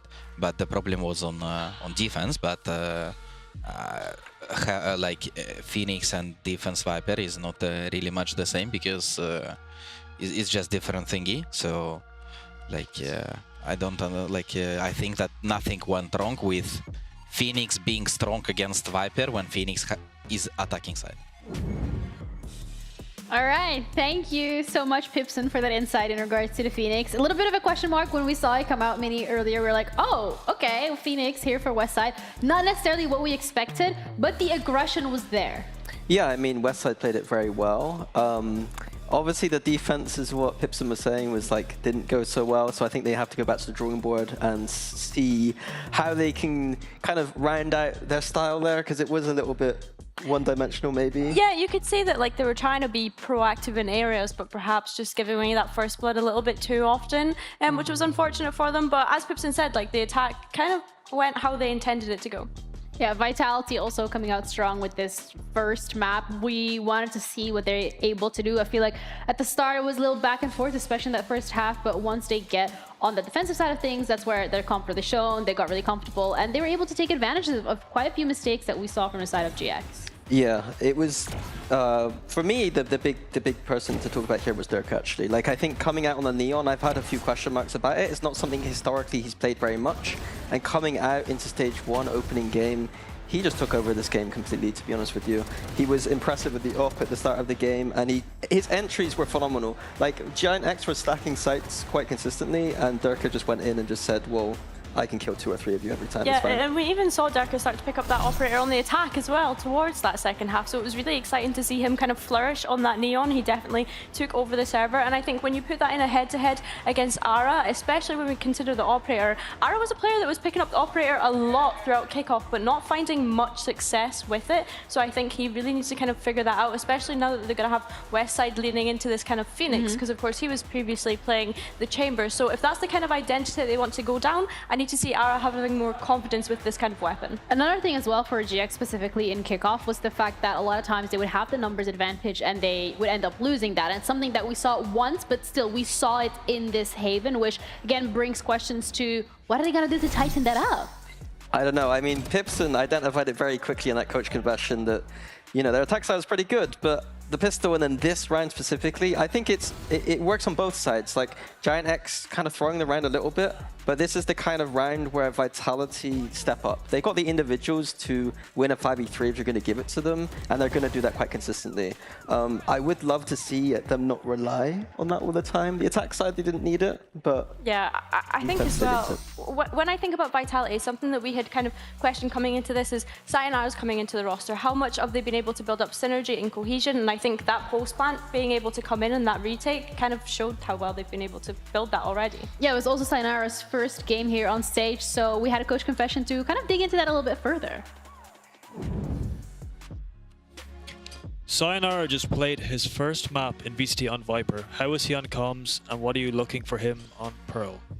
His comms were brilliant, to be honest. It's something that we're really encouraging from him in scrims, in practice as well. Just him playing a role where he just feeds the team with a lot of ideas. Like, he's so used to playing this game now, it's not too different. He's used to scrimming a lot. I'm really happy to see that that just carried straight over into the first map. Not necessarily just out-fragging everybody in the server, but still delivering like his part of the puzzle, which is really important. What are we looking from him on Pearl? Just more of the same, to be honest. He's going to be playing something a little bit different, showing a bit more of his repertoire. But in terms of what his function is, it's just going to be more of the same, to be honest. More of the same, but on a different map this time around. Pearl is the one that's coming up next, and this is what GX wanted to go to. This is what GX wanted to play. So for me, then the question is, are we going to continue seeing that aggression, that double duelist for their side of things, or are we expecting them to maybe switch it up a little bit? Phoenix is, Pearl is a map in which lots of teams who play Phoenix quite often play it there too. So I wouldn't be surprised if they did play it on that map. There's orbs that you can control and ult quite a lot. So I expect Giant X to actually go there too with it. Yeah, I think so. I think that when I think back to what they played in Clash, I'm pretty sure it was the Yoru that they were playing, right? So, of course, that kind of being substituted out for a Phoenix potentially here.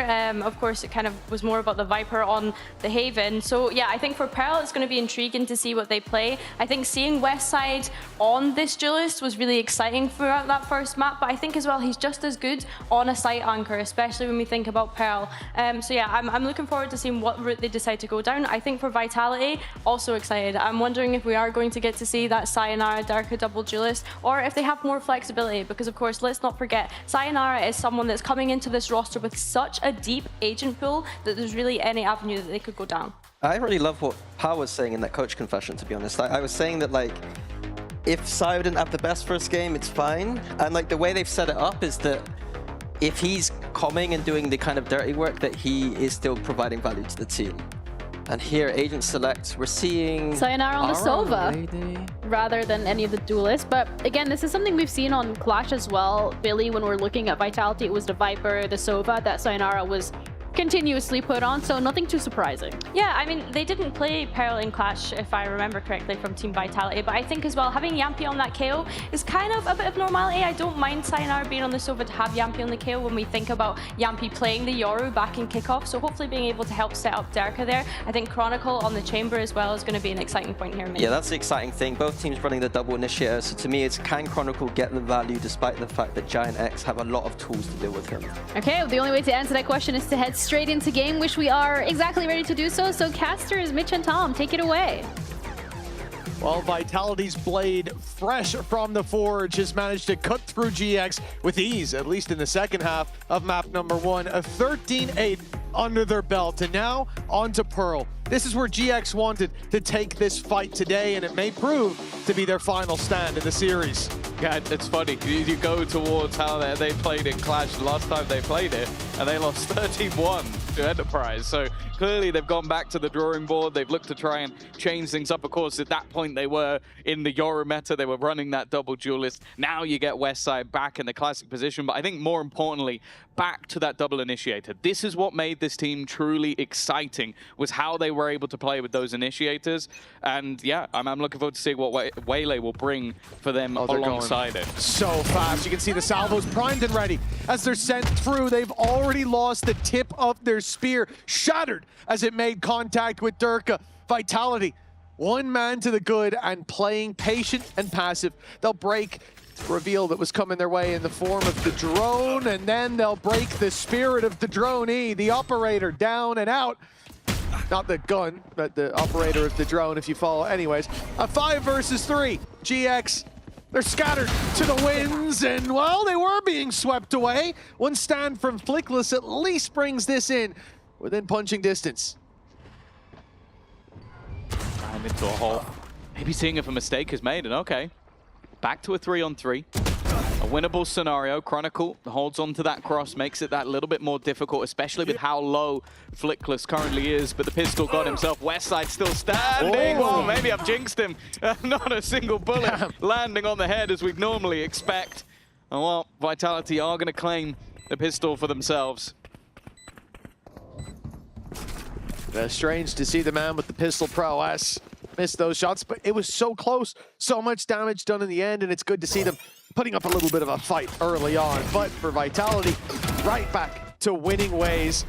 A great hold towards Art, good patience. And I want to just touch quickly on the fact that obviously Sayonara... I got half of my kills! Yeah, he's taking it in his stride. That's what it's all about. But for Sayonara, I am liking what I'm seeing on the previous map as well. This guy hailed as, you know, God's gift to the earth, or to Vitality in this case.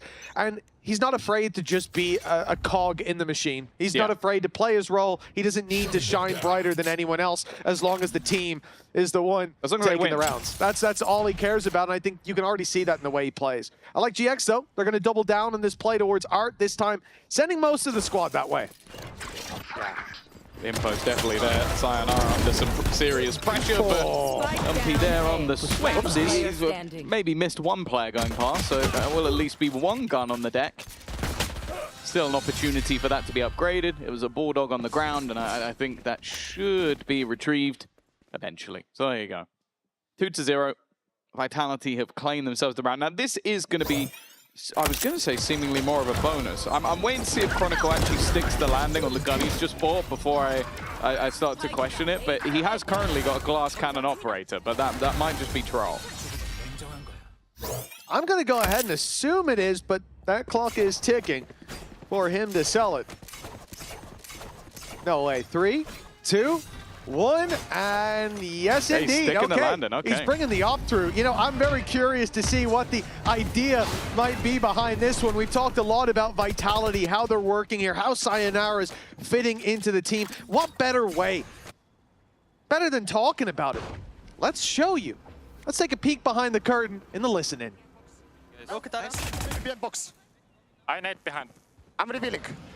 Behind box, behind. Yeah, I cannot go, guys. Okay, it's fine, that's fine. Leave. Careful art now. We can bunker. I think you guys got double art. I'm just playing I'm playing anti-fish setup. I can't. I have you need to hold this art. I'm gonna swim. Running. I will clear church. Nothing here. Can you clear your main? Coming A split, I would say. Yeah, it should be A split. Yeah, looks like A split. Yeah. Dropping. There, come with you.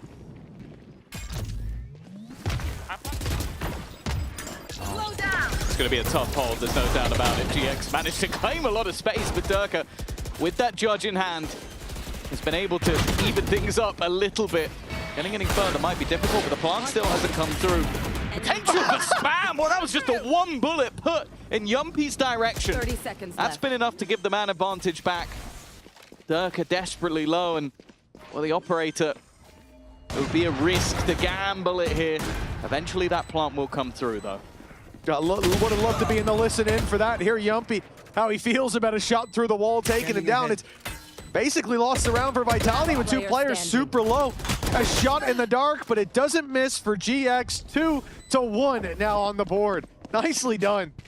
Although I I feel like Yumpy's going to feel so hard done by that. Yeah, the unfortunate truth as well, though, is that that operator just had no impact. Like, you're trying to throw it in on the retake, but also then he swings in and dies at the end. So it's a costly weapon to just throw onto the ground. I don't think it was picked up because I don't think he even fired a shot. So I don't think they even know he fired one shot. Well, they didn't pick it up nonetheless. Yeah. That's at least something, but it puts Durka down to a judge, which, okay, maybe that's not too much of a hindrance. We'll see if GX can build some momentum here, though. The attack side, especially with this double initiator, is where I expect them to win the majority of their rounds. They've always been very good with their executes, and maybe we'll see the same in the defense with their retaking. Well, GX have decided to use that knife hitting 4 players on B to pump the brakes as they should, and then go back in the other direction. The problem is they don't have control on that side of the map, and Chronicle's able to walk all the way up, but luckily he's caught the edge of a player, unable to connect. Bun eventually at least brings it into a trade. Eagle eye. Until Westside gets busy. The B long play catches one past the Prowler! Durka finds 2! A huge connection in a round that was slipping away, and now Vitality of the spike down. That advantage, Durka. Standing. I think he might be, it looked like he was going to overplay his hand, but in fact he is. He is running it down, and he'll catch Gravino. All right. Hey, you thought he was going to all in and lose. He all in and won the round. Sometimes, you know, you just got to let Durka do his thing. And the thing is, we were talking about this yesterday, where I think we saw Echo use evolution to dodge Prowlers. Yeah. Durka don't need no evolution. You have to use an ult to do what Durka can do just on a regular day. He said it's a fun adventure. Yeah, Durka was on a fun adventure indeed. It's crazy. He didn't upgrade from the judge. I wonder why. I don't know how much lambast bread he could eat, but he looks hungry this series, and well, he's certainly getting his fill. Salvo stopping from falling back. Chronicle, on the other side, is being challenged by Prowlers. Already had 1 player across, and that's a big pickup for GX. In a round where they've got mostly pistols, they've now got a weapon upgraded. Pressure put on this A site's opening the door for Grabinho to walk all the way through. Yeah, he could have TP'd, but just decided not to. Grabinho, well, there you go. That was the man you were talking about, catching the rotation. And we talk about sort of soaking up pressure. In the last map on the Vitality side, it seems like GX are more than happy to do the same. Prophet is the one spanner in the works, but he has got the full force of his opponents up against him, and even just using the stun, making sure that that special delivery should put the round to bed. For Durka, he's at least now retrieved the rifle, but until this Cosmic Divide fades, there's nothing he can do. Yeah, the stun burned up as well. I think he thought it would go a little bit deeper than that, but unfortunately not the case. Ended up just stunning the entryway, and now they'll go for the save, bringing these weapons through to the next, and an early challenge from GX on this attack side. This is what we were hoping to see as they move towards their map, but I didn't expect to see it in this round. No. So many disadvantages for them, and even that initial fight, I feel like, in a main I'm speaking about, I feel like when the Prowlers coming through, before that even, the smoke blooming for a moment to allow them across.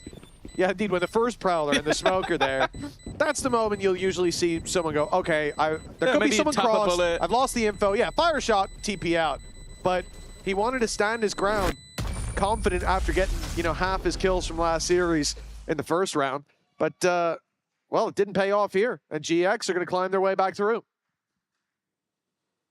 Yeah, it's definitely seemed like, obviously, a rough first map for Chronicle, but that definitely came across a little bit too disrespectful. Maybe just not sort of like expecting much from GX on the other side. I know when looking at this group, many would put them as the team that doesn't make it into the playoffs. Like, just wild when they were at champs, but kickoff was just not a good showing. It's them Pacific and I think Eternal Fire. Like, when you've got Fnatic, Vitality, and BBL all in the same group, that's looking like your top 3.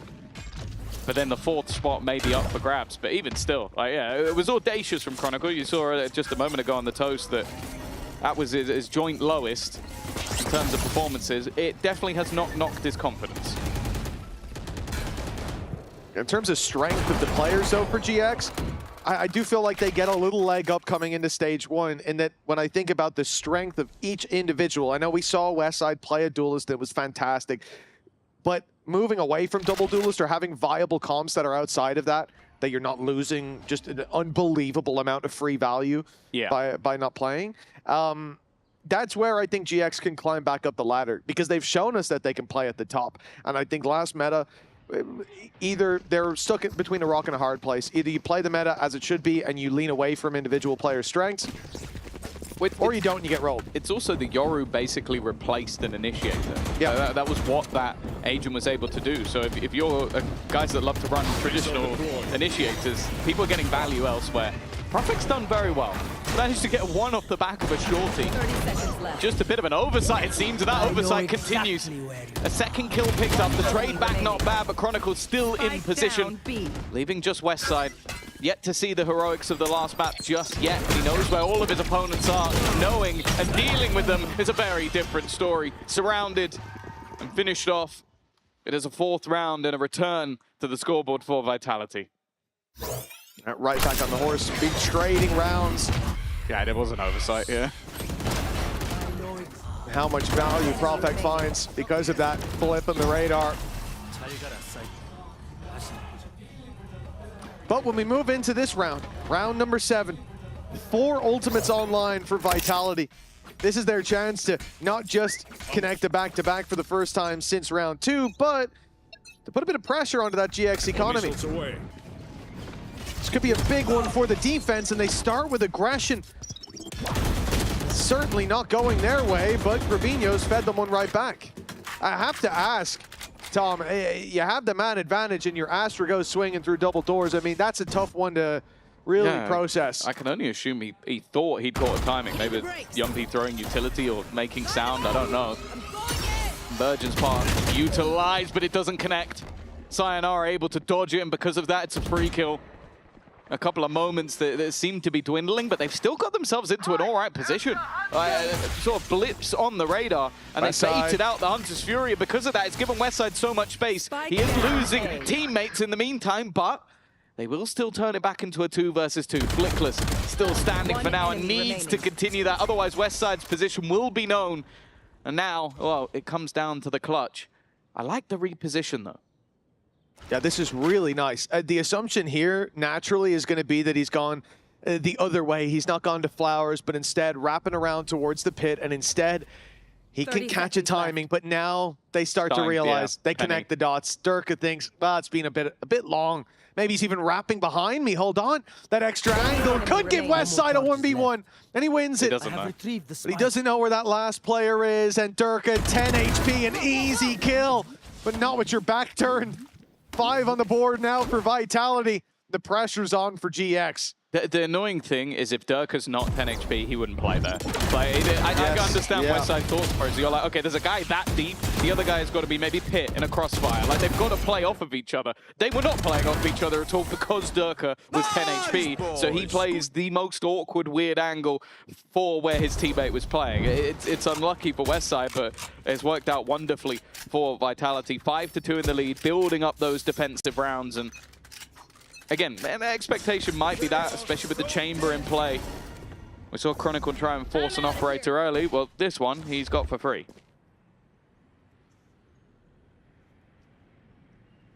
Look at the angle that he's got for free as well as a result. A-Main completely locked down. His trap is covering the walkthrough on Art. They can go around and stack this B side, but they can't get there before GX2 already up close. They'll be slowed by that, though. Way late, not able to close that distance, not able to get in and out as you'd want. And as that clock runs down, Durka runs into the site, now playing from the spawn, but Yumpy, he's got help online, but he might not need it. Goes charging in, his back turned. This is a chance for Westside. He could get so much more than one, and there it is, a double.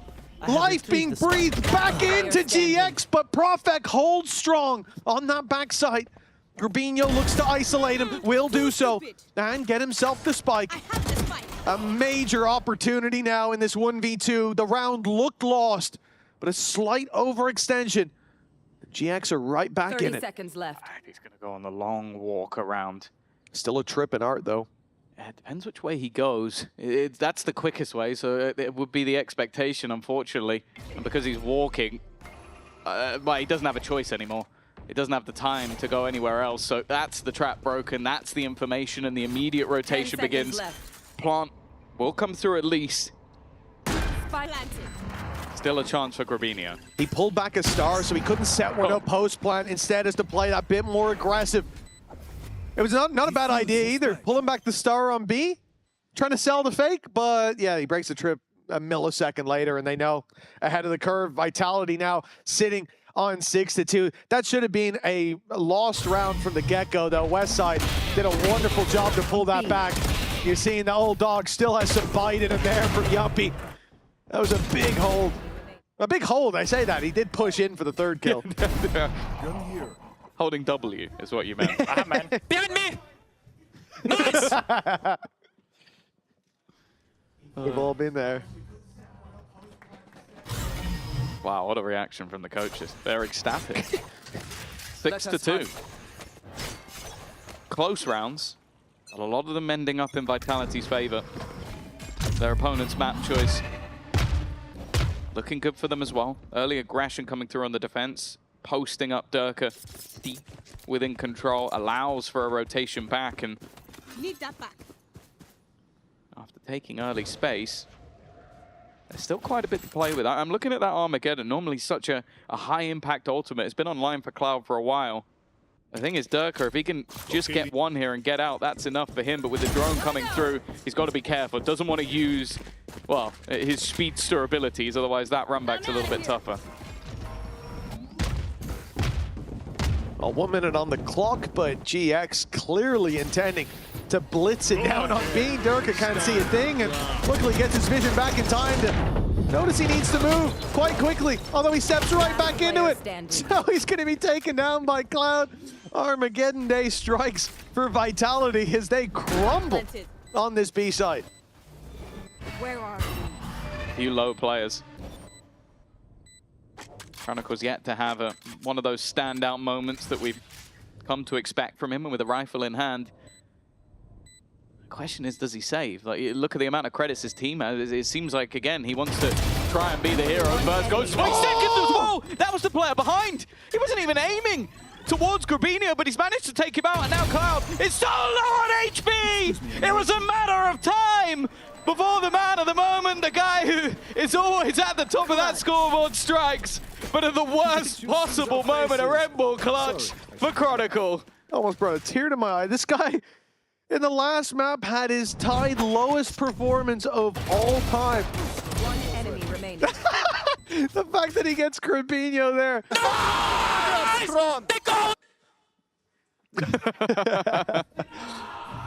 He goes from the worst in his career. Keep in mind that the other match that was tied for worst, they lost 13-1. This one is a victory. The look from Pal that was worth every penny. Every penny. To bounce back like this in that round as well, right when GX are fanning the flames, hoping to fight their way back into not just this map, but this series. And that's what they face off against. It's funny, my talking point there was going to be that I think Vitality actually had a pretty good read. Like, they avoided playing anybody in the back elbow because they knew that that's exactly where you'd put Armageddon. Still lost Durka to it. He still stepped back into it, and they all got wiped out on the entry anyway. So it's like, oh, okay, the talking point is that even with, it was just sectioning off that piece of the map that worked nicely for GX, and then you just get wrecked by Chronicle. And it's just got to be tilting, because you're going to think afterwards, like, there are 50 other ways we could have played that round and we win. Like, even if we're all towards long, we just don't face him, and he tries to tap the defuse, and we all swing him. There's a million different ways. But in that moment, the timing of their peak together was so good that he killed the guy behind the other guy. Like, you kind of just go, like, that happens. The only note is, like, the guy closer should wide swing. If you're going to commit to it, sure, but I don't think what they did was bad. There's no way you can anticipate that level of individual performance. And even how he played the 1v1, knowing the stun didn't land, he's feeling the pressure. He will peak me. Beautifully done. A masterclass of Vitality, mastering. Oh, no. This defensive side, well, that's gone horribly wrong. Look, he was dead anyway. I'm just going to put it out there. He had a stinger. he dived into his own teammate's utility and got immediately headshot, and that's why he died. So he was dead anyway, but it does look ridiculous. Yeah, it's not the prettiest of things, especially not when you're saying, hey boys, all right, let's bounce Like, back. look, That immediately last map shot. was whatever. Well, he did land a headshot. I'm just going to say that. He actually might not have been dead. There was a chance he gets away with that. But that chance was nullified immediately. I see them setting up towards A. And poor Ara's like, I'm not going that way again, man. I'm staying well away from those salvos. Look, it was a low buy. It is what it is. But a bump in the road that you certainly don't want when the suspension's holding up this poorly. 8-2, a dominant half from Vitality. And it's not over yet. Yeah, I will say the Chronicle round kind of makes it feel like it is. I need to see something from GX that sort of lights the burners again, gets them firing, because yeah, you lose a round like that, you take a pause, and then you kill your teammate in the next one. It doesn't feel fantastic. No, it's not a good sign. Mark Chronicle, even when he's not been having the best of times, he's not been shying away from a fight. Again, aggression towards Art. They are going for this A-site split once again. And already, rotation starts from Dark. Sayonara straight through the smoke, though. That's your duelist. That's the guy who's meant to be taking all the space. He is dead. And now they have to try and find a response. Grubinho has done just that. Oh, it's chaos on that backside. Durka looks for a fight and loses it. Profect, though, trading back, keeps us even. Up goes the Cosmic Divide. They can get the spike and even start the plant, but the drone's going to spot them up close. Still sticking to this site. And in goes Prof! Back on the flash! A perfect spray down. All I'll say, let's go with the positives. That was a banging flash from Yumpy that he doesn't get killed. Yeah, it's fair to say that is a great flash. That piece of utility saved his life. Great first shot. Still blind, still blind, still blind. Oh no, we need to show me slow-mo. Oh, it's actually better in full speed. It's much better in full speed. He's just like, yeah. You know what was going through his head there was... David is Profect, for anyone who's wondering. How actually taught him that? Yeah, that's a pal strat right there. Profect Durka out on mid and out of the round. The trades, at least to start. They thought the Hunter's Fury was unguarded, unchecked, left open like that. Not a chance. Chronicle not only takes that kill, comes in with the punish, but then steps up further. That reveal perfectly timed to tell Chronicle there's someone to his right, but he's still not diverting his gaze. He's waiting for Cloud in mid. Cloud will finally flee that window. That spike is heavily defended now. EXE has stopped working. He was just looking at the drone as it goes past. Goes to fight Westside, and now, well, again, it seems like Westside has one more round. Tried his best to be the hero when he can be. A nice job from Sayonara! Oh, well, goodbye it is. A Red Bull clutch, 10-2. This is feeling like it's done. Yeah, you know what? I don't think there's too much more to say about this. The second half better be night and day, or GX. They go from Colossal to quiet yet again. We'll find out how this story ends after the break.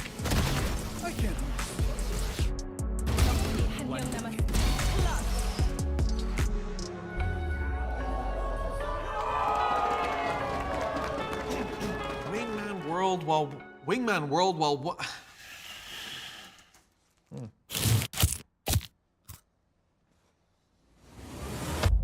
Have a break. Have a Kit Kat. Wingman World while wanting a well-won break. Let's go!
Welcome back, folks. It looks like the Giants have slipped back into their slumber in half number 1 on Pearl. Can they wake up in time, or is this series too far gone? For now, no signs of movement. Let's see if the pistol round could be the turning point. Yeah, it was mentioned on the desk. It's like when we see the best of this GX roster, a lot of it, you talk about Ara as the potential of that superstar. He has been having a rough time. Like, obviously, his role in this a lot of the time is just to dive in and try and take those opening fights, or even just take space, and he's been getting boomed. I need to see a turnaround from here on the defense, because he's going to be a lot about claiming space, getting into positions where he can sort of recall if needed. If he's just getting destroyed, it is GG. As time's gone on, I think it has started to look like his comfort on like a Neon, for example, is definitely up there. We saw it on last map as well, but finding his footing on a waylay is difficult. It's also difficult when you're landing into salvos, but we won't get into that. 10-2 for Vitality, and a pistol win here could be the end for GX in this series. Freshly forged blade looking tempered as they push deep in towards the A site. Art taken, but now they move back, seeing a lot of players there. They won the fight, but maybe they should have fled. Pushed into that site and left those men well alone. Grabinho answers up with a few. Oh, excuse me? Chronicle! He's toggled. He was walking as well, aiming at his ankles. And he takes out the head, but surely too big of a task here, and indeed it proves to be. Thank God it was. I think they've been having nightmares for weeks if he did this. I think we'd have to postpone week 2 if he just clutch versus them again. Thankfully, GX have managed to grab their lifeline, but it's not filled me with too much hope, I'll be honest. We saw that in the past when they did have some of the successes on this map, going back to them versus Team Liquid, they had a very dominant defensive side. Of course, meta's changed, even agents have changed, so I don't necessarily think it will be as repeatable, but at least if they look back at that game, they can go, okay, it's possible.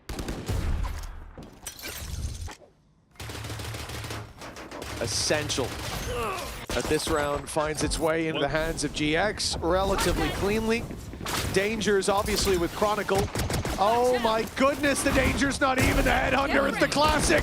One found already for Durka, another for Sayonara. The site overrun, the weapons upgraded, and they're not stopping there. They're running it down, disrespecting GX and putting them back to bed. A 3 versus 2 advantage for Vitality in the post plant. Still hope, still an opportunity. Those salvos can at least garner some additional space. They're going to try and force Yumpy into a fight. That's exactly what they do. But even when it's telegraphed, even though you know, it doesn't mean you can necessarily land those shots. Flickless, your opponents are low. One shot to the face would do it, but that time is ticking. Even finding the remainder, clearing them out, it seems like an impossibility, but he doesn't really even have anything left to save. It's just going to be about maybe getting an orb or two. It'll just be about getting an orb. Nothing really going the way of GX, and while any hope is quickly diminished off the back of that Thrifty. I'd pay anything for a listen in on Pipson's mic during that round. That was not good, to say the least. I genuinely, Tom, when we started this, they're like, well, obviously they need to win against the Classics. Wasn't even a hope in my mind. Was it Eco? Vitality Classic! Vitality Classic! I was going to say just before that, that's a great app for the Vitality Classic. Well, there you go. Yumby's completed it. Oh, how Clip they it won and ship that. it. Social media team are going to be over the moon with that one. It looked dominant when it came to the pistol, but GX right back to being dormant. This is just disgusting. They can't even connect the kills that seem to already be theirs. Durka, 18 HP. Profek, 24, but it doesn't matter. And yeah, look, another orb, fantastic. What round are you planning to use that in? Because it doesn't look like there's many Probably more the next left. one. Well, he is 3 away from it. He's gonna get a couple of kills. And he's gonna die. I see. Yes, very good. Well, wait, you might get Durka because Durka is full on hunting, and he has been On the 18 second HP. The second he heard where he was, he went, "Oh, where'd he kill you, Chronicle?" He has been looking. He's been wrapping around the map. He never went anywhere near the B site. They might even have seen the orb taken. See that tallied up on the scoreboard. Not uncommon to check. And he's the only, that's hilarious, he's the only one hunting him. He's 18 HP. That's just the level of confidence we're dealing with here. And it looks like he might get there in time, but Flickless finds the angle. 2 away now, it's looking much more doable to have that ult online for the next, but I think they need a lot more than a Lucky ultimate for this to go back their way. 9 in a row for the Giants. Hell of a task, and with Vitality playing like this, I'd say it's impossible. Yeah, well, it was bad even when you just come into this half, but the fact that they win pistol and then lose the next round to Classic, like, there's been so much to boom your mental, but also just the score itself is reflective how this game has gone. Kind of like the last series these two played in kickoff. It was a close map 2 and a dominant map 1. Well, it seems the script has flipped, and either way, Vitality will take how dominant this has been, looking for their first point in the group. One that many will have expected them to claim, but this has been an impressive display on Pearl. Great showing from Sayonara as well. Showing us versatility, not coming in, just playing your second duelist and cookie cutter. I want to see it, though. Been a good piece of the team. I'm sure we will. I'm sure we will, but what Vitality have put here is definitely their best foot forward. Flickless is in the open, throwing a reveal. No one's peeking with him, even after contact. This is disastrous for GX. Chronicle's already through. As they swing around that cage, one will be found, but that seems to be all breadcrumbs that they're eating up on. Spike planted. It's only Ara and Cloud to pick up the pieces. A quick death at least. One goes their way. Bit of an audacious position from Sayonara that's had to be given up. Ara on that flank, but they are well aware of it. And while any flank you have, Durka has one better. Sayonara with a triple to close. Debut complete with a victory.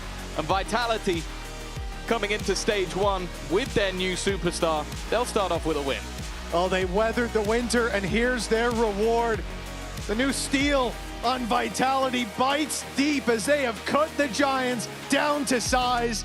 A debut for Sayonara that certainly keeps us excited for the future of Vitality.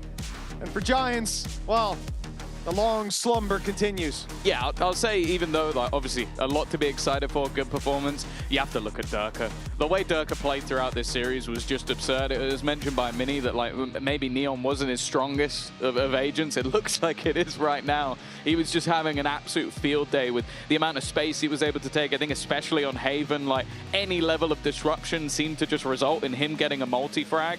And if the constant setup is gonna just be about getting the best out of him, that's truly terrifying. And then you throw in some of those crazy clutch rounds. Chronicle with that 1v3, I still don't know how that's managed to come through, but these are the things that make this Vitality roster so exciting. And the fact that they've started off strong is a good sign.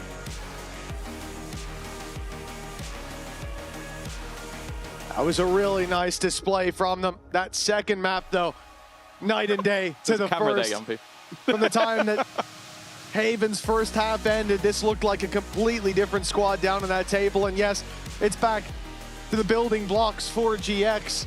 Much work to be done, but on the other side, Vitality, they've got to be feeling like they made the right moves, made the right decisions, but plenty more opposition for them to face in the future. More games, more opponents, and more interviews as we go down to the stage with Nat and Yumpy. Yeah, I'm gonna do my best here to get some more info out of Yumpy. You guys, I'm gonna say a dominant definitely map 2, but dominant 2-0 here. Why was it so easy for you? Oh, we are just a great team in my opinion. I mean, yeah, we have players shooting, we are having fun right now, we are enjoying the game, so yeah, I mean, I think it was just a comp diff on both maps in my opinion. I think, yeah, just played better comps. Well, let's talk about that a little bit, okay? Because for you guys, you were playing a lot of agents that you have in the past, but looking more comfortable on it. So I want to know, how are you finding a balance between finding comfortable agents, but also bringing in new ideas to match the meta? Yeah, I mean, I think it starts with players. I think we are very flexible players who have played a lot of different roles. Mainly me, Chronicle, and Sayonara. Like, I think we have all played like a lot of different roles, and I think that helps. Very adaptive to the meta. I think we have pretty balanced map pool, so I'm happy. You know, we can play a lot of stuff. And what would you say is your expectation for stage one, right? You're saying the best team, some of the best players right now. Is anything short of #1? Yeah, I mean, I think that's the goal, like, in my opinion. We have a good team, we have good vibes right now. Yeah, I mean, it's a lot of work to do, you know. You need to go game by game. Next week we have a new game again, and yeah, try to keep this momentum up for sure. And yeah, I have no doubts that we can be the best. How do you keep the momentum up? How do you keep the energy up? Because that's sort of one of the roles of being an IGL. Yeah, I mean, you need to have fun, right? And I need to eat a lot of Magnum ice cream for sure. So, like, that gives me a lot of happiness to buy Magnum ice cream. And yeah, that makes me comfortable. And I think I'm just a happy guy. I like it. I can already see that right now with the interview. But look, it's been a lot of fun. Yampy, thank you so much for joining me. Thank you. Much appreciated. Thank you. Of course, but now we're going to head on and back down to the desk to get some more words with some more Vitality players. At some point, said more Vitality players will join us. That is not right now. So, Billy, let's dissect it a little bit further in regards to what we just saw from Vitality, because they were dominant, and that's exactly what we wanted to see from them. So, hats off. You guys can come on. It's okay. Welcome. Join. They're here. I liked you guys. Yeah, I know. We don't even need to. Don't even need to fill in with the. Don't even bother answering that question. Congratulations, guys. Congrats, by the way. Really great performance. We wanted to see you guys. Sorry. Good morning. Good morning. Good morning, good afternoon, good evening. Yeah, yes, good evening. Yeah, absolutely. You threw me up with that one. But we wanted to see you guys show up very confidently, very dominant, and that's exactly what you did. It was a 2-0. Yampy already touching upon a little bit on the interview. You guys are just a really good team. Everything's going really well together. But I'd like to start off with you, Durka. We saw you very comfortably on that Neon on first map and second map. So what have the last couple of weeks looked like for you? What have you been focusing on? Practicing Neon, just dashing everywhere with everything. Judge only, helping with the economy and stuff. I was having fun, like last few weeks on practice, I was having a lot of fun. How have you specifically been working on the Neon, though? Because we did see the Judge, like you mentioned, in play today, and a lot of the Operator as well. How do you feel like that adds impact to this team Vitality that we get to see now? I mean, Neon right now is just too strong, so... And before, I always wanted to play Neon, but I never got to. And now it was like perfect meta, so for me it was like just getting reps, knowing what you can do, limit testing and stuff. That's fair. Yeah. Perfect. From your side of things as well, when it comes to the team gelling together, having the new player added on as well, you're now in stage 1, expectations, making that international. If you had to sum up this first game, what would you say about it? We will just win stage 1. Oh, okay, wow. I was asking for game 1, but we're going through the whole stage. I want to dig deeper into that then, because of course a lot of people are talking about Vitality as that super team, the team that is absolutely star-studded. Everyone is hoping that to see you at internationals, and at least that's the expectation. So for your side of things, we're gonna win stage 1. Of course, with that comes going to Masters London. Does it make you feel like any more nervous, anxious? Not at all, you're just chilling? No, I mean, I don't think so. I think we are just super good team, and we're just gonna show it. Right now we have Sayo, and like it's extra upgrade, you know, because he's talent. Apparently he's talent, so yeah. I want to strip it back a little bit. What do you guys think you need to do in order to win stage 1? And then thinking further ahead, right? You already think you're going to win stage 1. What do you think you need to do at that point to make a deep run at a global event? Derka. You know what? That's really fair. I agree. Like what we need to make deep run on stage 1? Yeah, like how do you feel like the team needs to evolve to be able to make a deep run? Like you think you guys are going to win stage 1, or at least Profect does? I mean, I think right now we're like super strong, but as strong as we have ever been. So just like getting momentum and knowing how to play as a team. Because today I think it was perfect glimpse that like a lot of situations that happened, we like instantly adapted and just played like we're supposed to play, like as a team, asking for stuff with each other. So it was like a lot of fun, and I think if we just continue playing like that, then we can win easily. Talking about a lot of fun and playing the way you do and it being perfect. There's this one clip that we thought we would maybe get your insights about in terms of like how it went. Look, he read the prompt, or he knows exactly what's coming. But Durka, maybe you can give us your professional insight. What was that?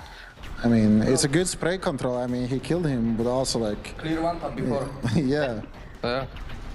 It just unlike, he was giving a chance. It's like warning shots. Yes. Yeah, exactly. Cutting the pie, what people say.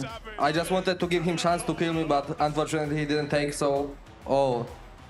Yes. Yeah. Yeah, absolutely. Yeah, that You was knew what you were iconic. doing. That Yeah. was iconic. I It's like like that. a steering wheel aim, you know? Yeah, I guess so. I want to touch on Sayonara as well, because you guys have kind of already mentioned him. How is he kind of gelling into the team, and how are you finding being able to play with him on the stage now? I mean, I think he's not. I mean, he speaks a lot, and didn't expect that from him on stage. You know, like he's giving a lot of ideas, and like I don't know, it doesn't look like it's his first year in VCT. You know, like he's unbelievable individually, also in terms of communication and like plan creation, like everything. So I mean, for me, he's perfect. You know. And he obviously offers a lot of flexibility, but Profik, I want to ask about your flexibility in particular. Are we going to see you on any kind of different controllers compared to what we're used to seeing you on? Because I think as well there's been a hardware change between Stage 1 and Santiago, so we've not quite seen that explored by you guys Yeah, yet. I Is mean, there a what can I chance? say? I'm playing every controller in the game, except Clove, and that's it. Okay. And mix. No, you play You're playing mix? No. No. Bro, don't say this. Yeah, you can say it again. Repeat it for the people in the back so we can actually hear it. I can't. Okay. That's fine. But then there can also to kind of like round out this conversation, because of course we heard from Profek, like we're gonna win Stage 1, we're looking to go to that international. For you individually as well, you didn't get to go to Masters Santiago, so now Masters London must be something you really are looking forward to. What steps is the team in general taking every single week to make sure that you guys get better and better and better and you're able to compete at the global? I mean, just talking to each other. I think we've had some problems and stuff, so right now it's just like talking, knowing what everyone likes and dislikes, or like how to synergize well in the game and outside of the game too. I think that's like the most important, because individually we're all good. It's just like if you can make it work as a team, I think we're unstoppable then. Okay, I'm looking forward to that. I mean, today was a really good showing. So once again, congratulations to the both of you. That's it from us from now. We're going to be heading over to a quick break, and we'll be back with our second match of today, FUT against Gentlemates. Oh yes, I could half of my kills. Yes! Nice, Stefan. Nice hold on B, Derek and David. Boldies, that's why it's called B-side, Boldies.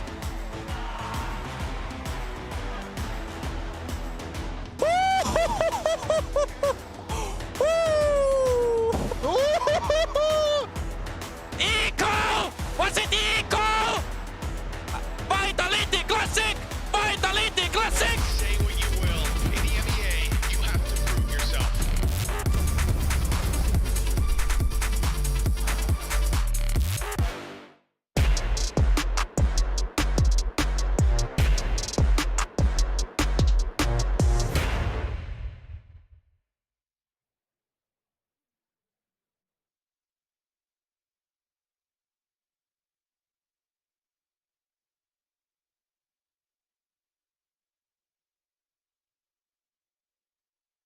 Let's take it up a notch.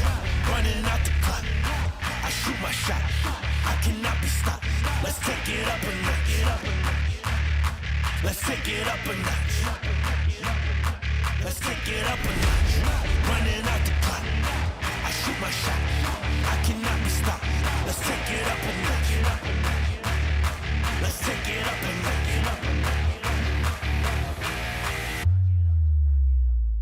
Let's take it up a notch.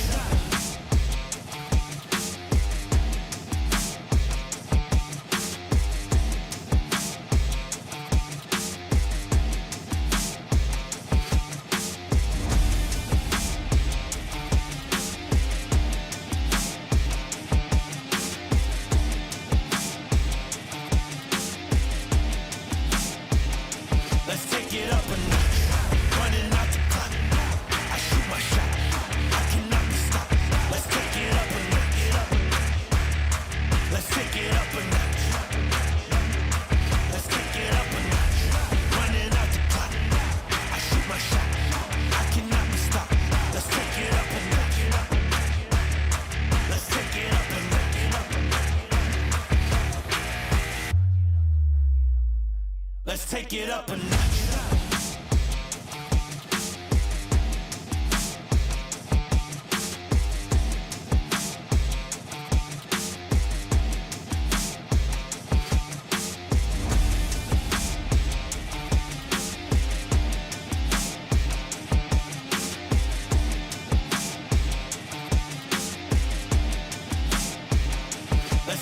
up a notch. Running out the clock. I shoot my shot. I cannot be stopped. Let's take it up a notch. Let's take it up a notch.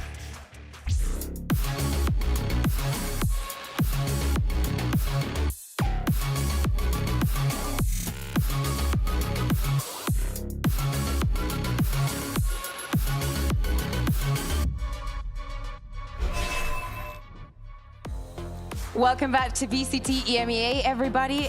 And before we jump into our second series of the day, and as you can see, Mates and FUT are already getting ready for their first matchup of this stage, Mina and I have a conversation we want to bring to you.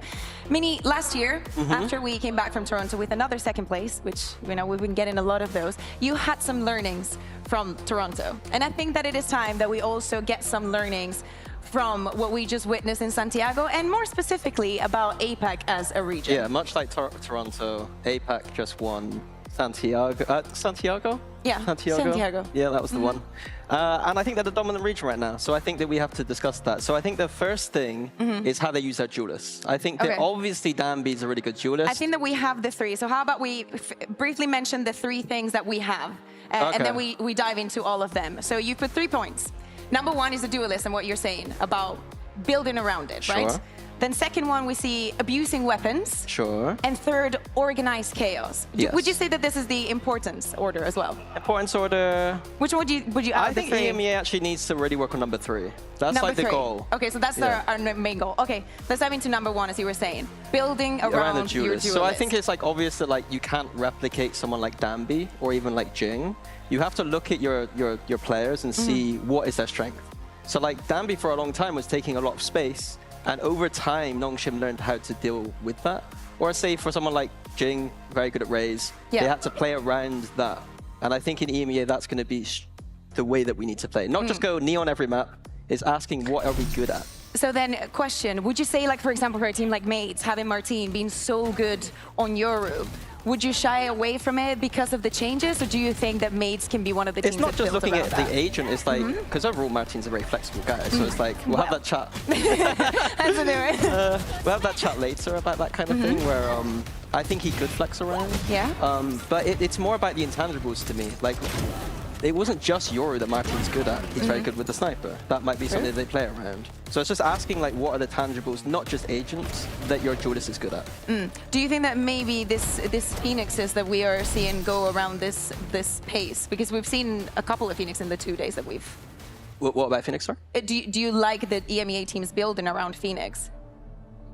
When you say building around your duelist? It's interesting because, like, we just saw West Side playing it, so it's like a very strange, like, is that a strength of his? I'm not sure.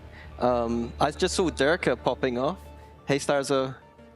Durka was He's just been popping saying off. all gamers like 60 times today. I think he's like, for traumatized. instance, I think Vitality is a great example of building around Durka specifically. Yeah. They know how aggressive he is Yeah, that on was the like 3 entry. years ago, so you need to move on.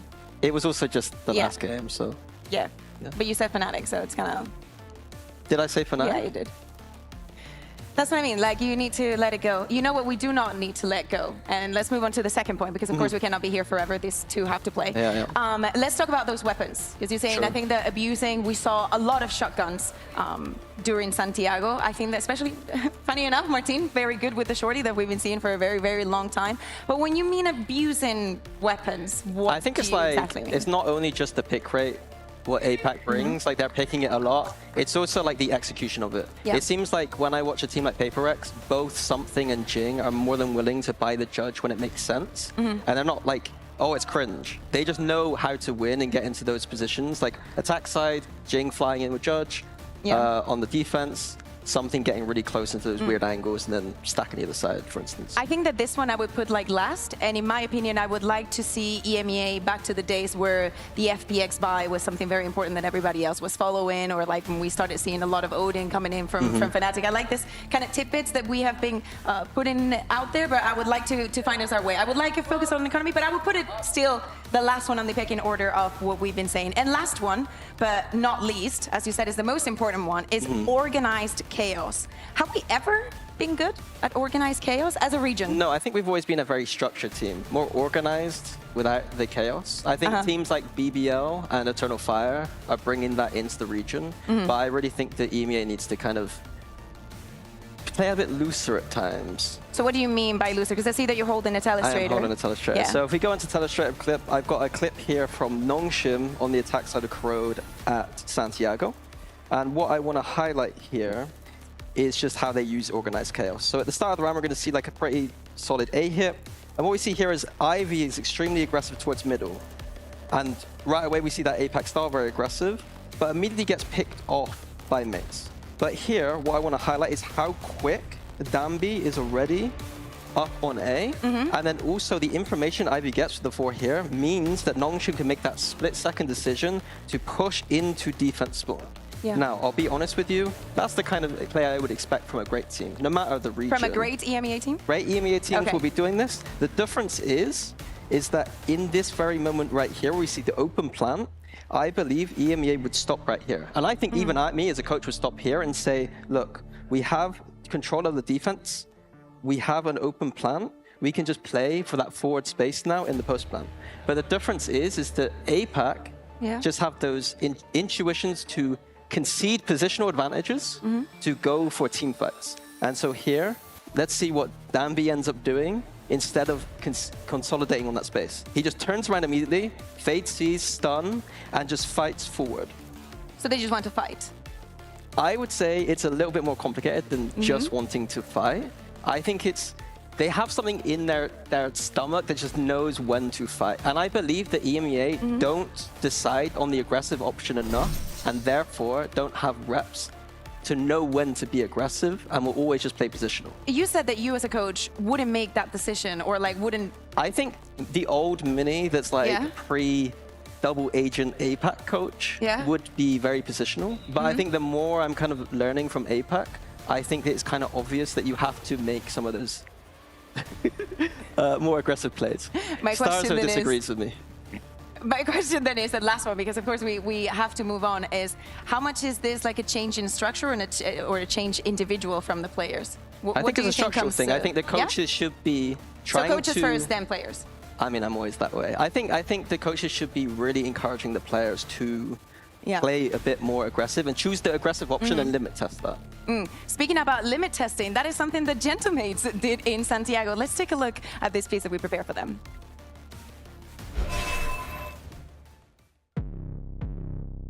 I mean, it's amazing, obviously, you know, back then when we won champions, there was no audience, no crowd, you know, you couldn't like feel the pressure and the moment, you know. Now finally we have people here around supporting or hating, doesn't matter, you know. We want to feel the vibe of like LATAM and stuff. This is just amazing to be here, but straight from Europe, it's been cold, now it's hot, and we love it.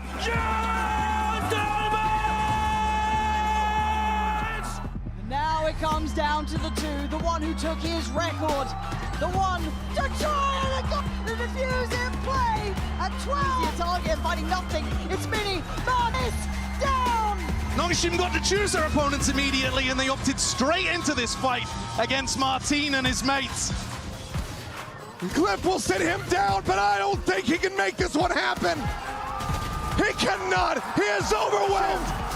Pull off the 2-0 over mates.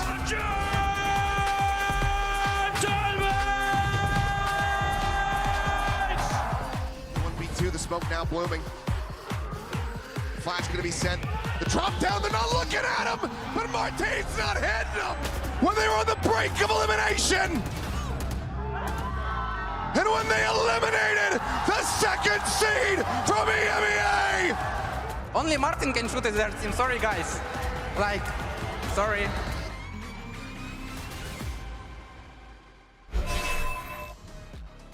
A trip down memory lane that I don't know if I wanted to go down to, but either way, that is how it played out for Gentlemaids when it came to being at Santiago. But they went, that's the first thing, and they had a really good performance here, regionally mini. So for them, that's a lesson, that's a learning, that is, okay, we got to work on X, Y, Z, and hopefully they're able to bring that to the region and just take another step upwards.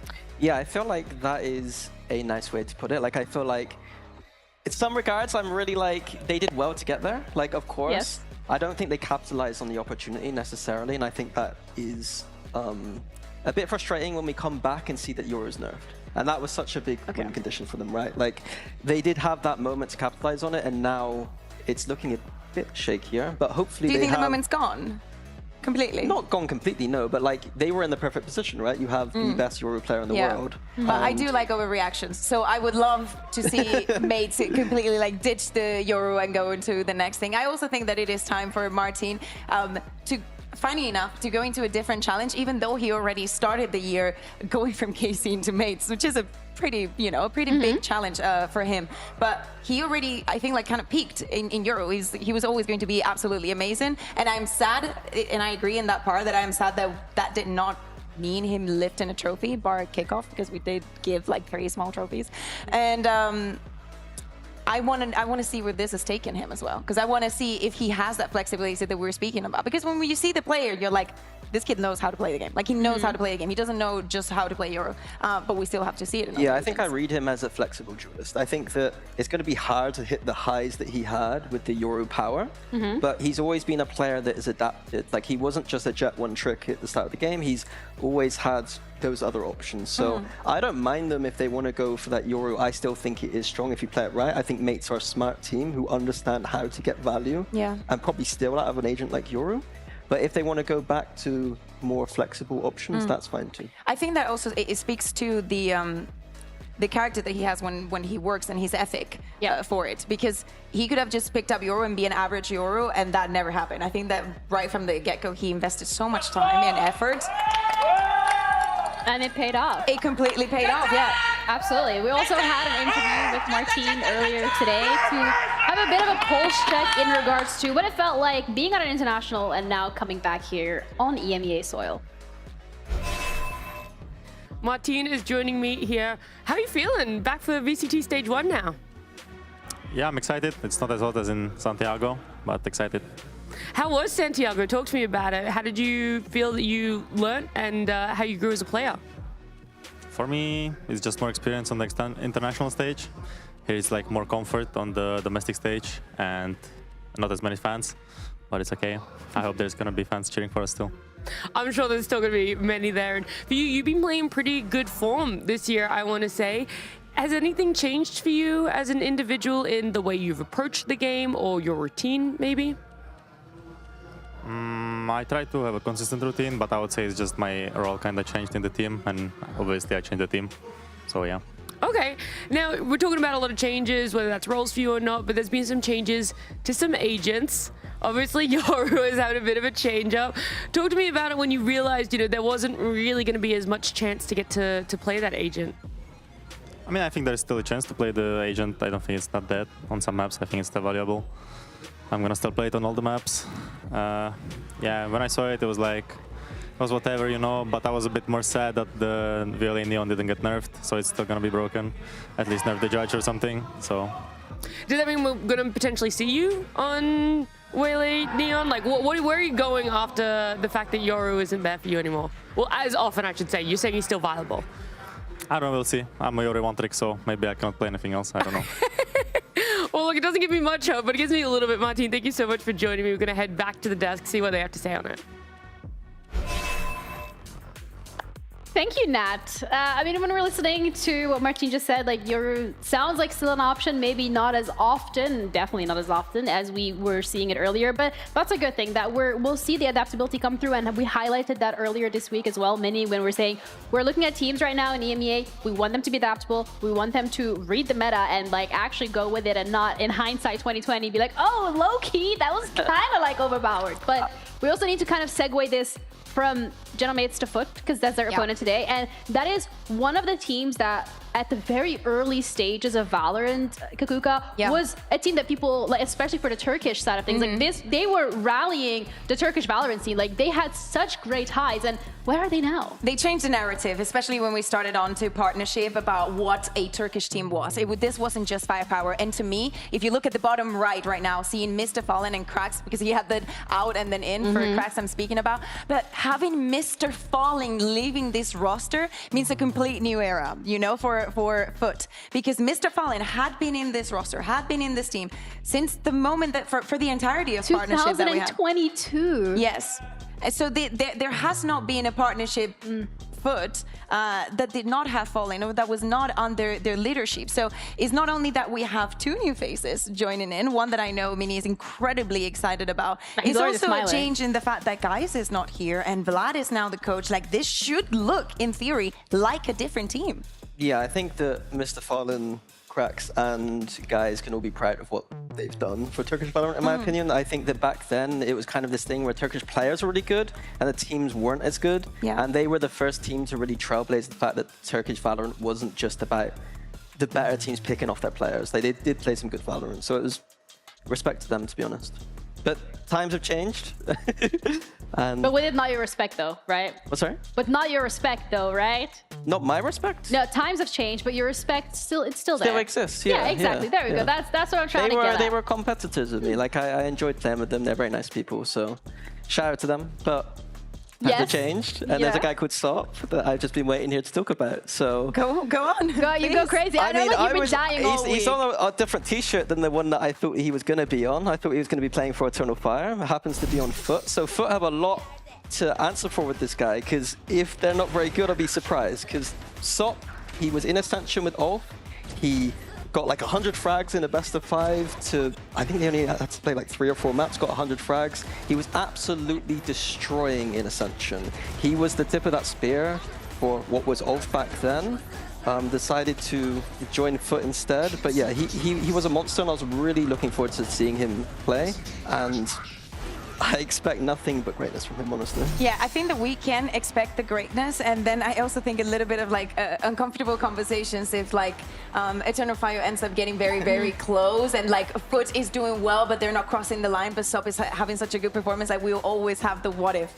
What if will be in our heads. We'll get to, maybe we get to that, maybe we don't get to that, right? We'll see at any point. But we also had a conversation with Sop as well as Vlad earlier today with Nat to see how they're feeling as well ahead of Stage 1 of VCT. I've changed it up a little bit. This time around, I have two people joining me. I have Sop and Vlad here. I'm going to start with you, Sop. Sop. It's debut day for you. Are your nerves there, or are you just ready and eager to get out there and start playing? I mean, I think it's normal day, another day at the office, yeah. I'm not really excited. I trust my teammates. Okay. They're pretty confident as well. Yeah, it's another day. Just another day. Vlad, do you think it's a similar for you? I mean, it has been challenging couple months for me, and after Ascension, I got separated with my team, and now FUT Esports has given me a big chance, a big opportunity for me. I'm of course excited for this, but ready to make this team where it belongs, you know? Let's talk about that, right? After Ascension, the fact that both of you guys get split up a little bit. So let's start with you, Vlad, talking about what you did in that time period and how you ended up coming here over to FUT. Yeah, I mean, yeah, mentally it hasn't been the easiest couple months, but I went back to casting in Turkish language, and then everybody knows that how I'm I want to be a coach again, and FUT Esports has given me this chance, which I'm thankful. And straight away we build a roster from scratch again, and we worked back in this 2 weeks, and we're ready for this. Okay. And what about yourself, Sop? Because you had all of kickoffs, right? Kind of in the shadows, no one knew what you were getting up to. So how did you spend those months? I mean, I just played ranked. You know, I watched my teammates getting dominated, I guess, and I just played ranked and waited till I play on the Stage 1, and this happened. I don't know how this happened, but I'm glad to be here. Yeah, just that sort of, opportunity presented itself to join FUT? Yeah, I'm glad to be here again. I love that, yeah. And you're saying you're playing ranked. What were you spamming the most? What was your agent, your go-to ranked agent? Will we be seeing it today? Like back then, from a month ago, it was probably Yora and Vele, but you'll see today what I'm gonna play. Oh, okay, you're trying to keep it mysterious. I like that. For Vlad, I want to know, how do you go about attacking a new meta, right? How do you prepare that for your team and figure out what sort of compositions you want to run? Yeah, I don't want to go into too much detail right now, but of course, when Champions event happened last year, we immediately took some new meta agents and comms with Ulf Esports as well, which we worked together, and like we got, I mean, we saw how DRX played Waylay Neon, Waylay Yoru at that time, and right now with Yoru is getting in the back right now, I think it's going to be, I mean, anybody can imagine right now we're probably going to go double this, right? Still don't want to go with too much detail, but you'll see today big surprises coming up, and I think we're going to be the one, like, people are going to be catching meta from us, you know? Okay, I like that. Maybe a little bit of creativity coming from you guys too. And last thing, so before I let you both go, is there a specific team or player you're excited to come up against in the server? Eternal Fire, if they qualify to playoff. Yeah. All right, I like it. Just a straight answer. Thank you guys so much for joining me. Thank you. And we're going to head on back to the desk.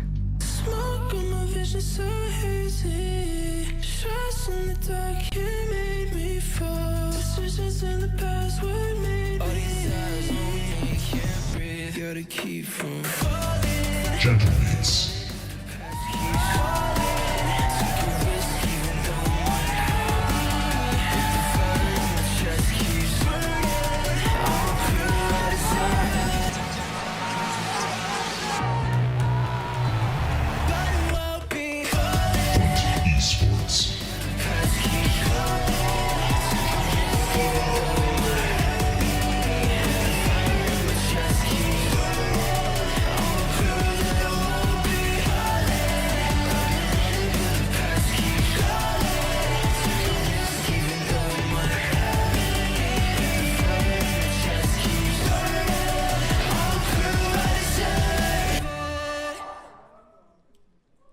All right, we got the Gentlemates fans in the house for sure. We got some booing going on too. Kind of forgot that that's how they like to run. But before we even get into things, skirmish, of course, Smitty is gonna decide which one of these teams gets their pick of the litter when it comes to the map veto. We got Pacos against Zeus. Do we want to throw out any predictions here, or you just want to let it play out? I mean, Zeus? Can we put it like that? I mean, I don't think that we should see what happened yesterday, repeated many times. Look at him. Playing the up. Shoulda, coulda, woulda. Oh, he's listening to you. He's abusing the weapons. Oh, that's true, yeah. I think this is criminal. That's his win condition. Zeus was like, I can do that too. All these people saying I can't play up, let me teach you. I think it's really important here, Zeus as well, like someone that like with SOP is going to be, you know, that double duelist coming through, it sounds like from Vlad. Like a big stylistic shift. It makes so much sense for FUT to play double duelist. But it's like kind of funny that FUT historically are a very kind of double initiator kind of team. And now they're going to go into Turkish kind of style Valorant, I guess. But that's very good pieces. They have very, very, very good pieces to be doing that. And as we're taking a look at the map select, Pearl is going to be map 1, then followed with Bind and Finish on Heavy. I am so mad. Can we see Fracture, please? Like, I don't think anybody wants to play it. Stop giving me Pearl. I did not sign up for this. Now that you've asked so nicely, we might get it tomorrow. Yeah. The one thing from this map pool is that I think Pro is a map where we might see Martin continue on that Yoru, to be honest with you. I expect double duelists from both teams on all 3, though. Is there any map, particularly in this veto, where you think Yoru is off the table? Off the table on none of them, but I think Haven is... I think it was Haven 3rd? Yes, it was last. I think that's the least likely. Okay. But Pro most likely. Okay. Bind in the middle. So we're kind of like slowly getting eased into not seeing like, a Yoru. How much do you really believe in Yoru still? How much do you believe in Martin? I believe in Martin. You know what I believe? I believe that this matchup has the potential to be incredibly fast, incredibly on-EMEA. And this is what I want to see from both of these teams. I want to see a FUT. Yes, I want to see a FUT that thrives in that organized chaos. And the thing is, like, I do like... expectations-wise, yes, I think that we should, after Mates, go into a global event, and even with the Euro nerf, I think that they should be favorites coming into this, you know, especially with all the changes the FUT made. But I do think that if there is, in this week, I have more trust in how FUT can surprise us than, for example, how Eternal Fire surprised us on yesterday. And is that due to the changes itself, or is it more because of the pieces that they have together? Because they're in a very good situation with the pickups that they've made into just falling in something that Turkish players have naturally been very good at. And I think it's going to be, we got Sociable now at CIGL, which is a big question mark. But I think because they have a double duelist in Sop and Zeus to just be that space maker, Vlad should be able to work with Sociable to make the game pretty simple. Yeah. Like Sop, I think, is the kind of player, a bit like Danby, where he's going to let you, he's going to make you play around him. He's just going to be going in very aggressively and you to match and support him, basically. I see a mix. I don't think we're going to see a mix. So just doing his things. It's just... He's been trolling us the entire time we were on the stage. Now he's just trolling us again. But I kind of then want to have the discussion in regards to both of these teams and what would allow them to excel on the server today. I think for when we're looking at Gentlemates specifically, what we kind of saw in the SOT from Masters, it was we wanted there to be another individual that would go hand in hand with Martin and take on some of these I'm not going fights. to believe it until I see it. That has to be locked. I'm going to say that's a Chamber, or maybe like an Omen, or like a... I think it's just about the rest of the players stepping up. I think Mini had a particularly poor performance at Santiago compared to his usual. I don't expect an EMEA that to continue in EMEA. I expect him to be back in form. I think it was just a bit of a blip there. Yeah, a blip of going to a global and then... Just having a bad tournament. Okay, that's absolutely fair. A Phoenix? Ooh, I would really like that. I think would that be... it helps him a lot. I want to see also Martin helping Beepo. Beepo did not have a good time in Santiago. Like it was very weak. I know that it was his first time and whatnot, but I think he needs to regain that composure. And on the side of FUT, we are seeing Sop on that Neon. I think that is a massive, big tick on a very important box, which is how to better utilize him. And I think that Neon is perfect. I really want to see how this duo is going to work together with Zeus. It's funny because I feel like we've seen more Phoenix in these first couple of matches of Stage 1 than we did all of Kickoff. Yeah, it's just the Euro thing. Like, you don't have that flash anymore from the Euro, so you're going to put it on the Phoenix. I'm surprised Martin didn't go for the Euro this map, and I think this matchup is all about the double duelist head-to-head. And in terms of how that plays out on the server, is it more down to whoever gets more aggressive earlier? What exactly are you looking forward to in those double duelists? Organized chaos. Better fights, better fights. Yeah. Better fights. Smart fights. Organized chaos seems to be the name of the game today, but we're going to head over to our casters because we're ready to head into it with Pansy and Hypok. We'll do our best for you. And yeah, a lot of questions in my mind when I look at mates now, right? We saw them over in Santiago. Yeah, I think that's fair, yeah. I think that, it was 2 wins, 1 loss, eventually to the I guess, winners in the end of Nongshim, right? That's a fair loss to an extent, but now coming in, seeing Martin on a different agent as well, does this change things for you? Because I think that puts a bit more eyes on Beepo for me. It's interesting to hear, obviously, in the interview, Martin saying about, it's still viable, and I agree, actually. I mean, Pearl would be I think this is one of the maps, yeah. So maybe this is just an opportunity now to get some reps in on something maybe they've been scrimming with. Yeah. I don't want to say it's kind of plug and play, but in terms of, I guess, the initial approach here, change of timings, maybe a change of pace, Phoenix does kind of tick that box for me. Yeah, I want to see his individual impact because he was probably one of the most impactful players flat out that we saw. Now, whether we see that translate onto the Phoenix is yet to be seen, but I do think that opens up my, I guess, critique of Beepo now, especially after Santiago. I don't think Mini had a terrible run, to be honest. I think he's slightly dipped compared to what he was. Yeah, I guess missing some of the impact that was huge previously. Certainly didn't have as many big rounds, but... Yes. I could say slower, maybe a worse tournament, but I wouldn't necessarily say a dip in form. No, I think that's why I'm looking at Beepo here, especially if now we're going to see Martin not quite to the same sky-high level as before, but on the other side, of course, Sop, what a fascinating prospect he could be. And obviously for FUT, looking to try and get him activated as soon as possible. But already a plant for mates and instantaneous retake posturing from FUT. Going to note the players postured up deep here. Martin going to stand ground. It's actually difficult to get one, but effective trades for FUT. Glyph doing wonders there to keep this in hand at a 2v2. Sounds like Mini here left to try and clean this up. Mini will find Yesterday. Sociable down to 70 HP. Can he isolate one of these players here? Mini down to 40. Oh, this should be brutally hard though. You're just hoping for timing. We spotted he's got one nice little shift back towards that art side. Early on the horn, but the timing's there. Starzo, composed, gonna get there first. It got a little close, but rounds around. To run things down there, give Sociable very few options. And initially though, let's see if FUT were gonna win out in terms of that brawl towards back of sight here. On the screen with Glyph able to recover so well. One enemy remains. Stop and cross delete. Starzo Let's teamed go! up for success Let's go! here. His mate's on the board first. Maybe a retake approach here from FUT that didn't really stick. Cage triggered. A heavy emphasis towards B and towards Link as well. No probe sent out yet from mates, but they are set up to maybe pressure towards Yetajay. Especially if Mini can take contact here. Feels a bit sketchy, doesn't it? All the way down, scoped up too, so limited vision for now. Baited in. Now They can isolate this easily. Yeah, very nicely done. Gonna lose Zeus for it, but obviously on the other side, this was the goer, right? That's the green flag to go, and Yetajay falls, so the plant's in play for standing.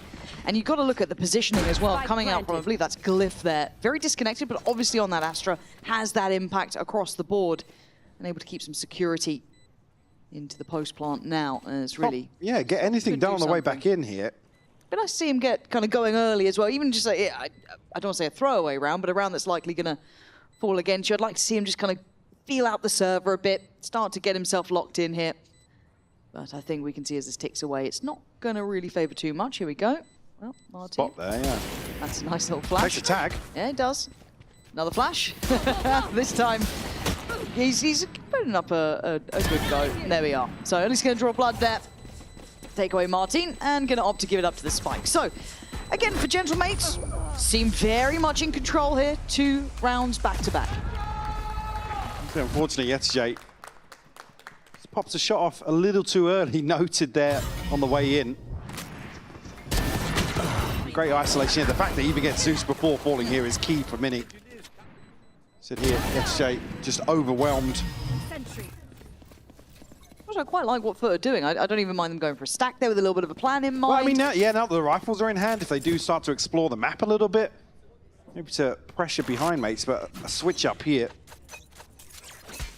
In terms of the starting setup here for mates, they're going to pressure straight towards B. 3 members of FUT here. Stop, show me that aim. Here we go. Lovely little angle for it. Goes to the taps. It ain't going to work here. Beautiful swing from mates. Yeah, kind of all on the same page, and they're going to notice Zeus at the cost of losing Beepo, but Starzo wants to pressure the point. They want to get him dead here. High flash. Zeus still stands. Cross to Leon the support. They're making this cross hard. Mini with a shot in the dark is going to be rewarded, maybe helped by that Fade utility coming through. Martin tentatively going to try and take towards backside, but there's bodies here for FUT. We're here pretty early on. Sociable going to find this. Martin on a response here, but Zeus still swinging. God, speaking about swinging, man, there's that impact. Bonus conversion for mates. Into a fine margin, though. It's Mini to close out with a Guardian. Not sure what's going down on the stage, but... If someone stood up and pulled their headphones out, I'm having words. I'm having words. Great swing from mates, though, initially. 1 enemy remaining. Just to isolate the player. Enemy remaining. Last player standing. Find this entry. Again, because it's so hard to scale up at this point when they take... take a casualty so early on. Unfortunately, the sight hold just completely falling short there. As, if you did catch it, it was a little... I don't know if something came flying off somebody's desk. Could have done. Oh? What is going on? I think that's Mini saying it wasn't me. Starzo was pointing fingers Yeah, at Mini. Starzo was pointing that side of the desk, so... He wasn't pointing at FUT. It's either him or Martin, so figure it out. We'll find out what it is in the end, maybe. Eerily quiet in here. Yeah, it is odd, isn't Oh, it? there's the music back again. Okay, yeah. Don't leave us to our own devices. We go absolutely mad. This is a tech pause, if you are unaware. We're not just going on to player shots, I promise you that. And look, KitKat have been going through a tough time recently. Maybe they do deserve it to go red. Thank you very much. Thank you, yes. Obviously. Now I feel more comfortable. Well, yes, yeah, we're back at home. We're back at home. And if you can get hold of a KitKat, do have a break right now. Obviously a little bit harder to get hold of at the moment. Yeah. Logistically speaking. We're holding a little bit of a stockpile. Well, I didn't want to say it. They'll be after us. Completely unrelated. Yes, no. Definitely not us. But hopefully we find out what the actual cause of the issue is. I can't actually see a player with a headphone off or anything. I thought someone stood up and maybe pulled out the headphone. It's Mini. It's Mini. Come on, Mini. He's been celebrating too much. Wait, can he hear us? No, he's got his earbuds in. It's a funny looking mouse though that he's put on his head. It's his mouse issue. He's put a headset back on. Me when I lie. I'm not sure you're using that correctly. New sponsor, by the way. So we'll wait for this one to start back up here. Hopefully it shouldn't take too long again. Just a quick little change out. Not heard yet, which is always unnerving. A little bit, yeah. If we are to waffle, I guess objectives here for the opening series for Mates, it would be to come back and pick up essentially where they left off in kickoff. Yep. That's a mouthful. Loft off.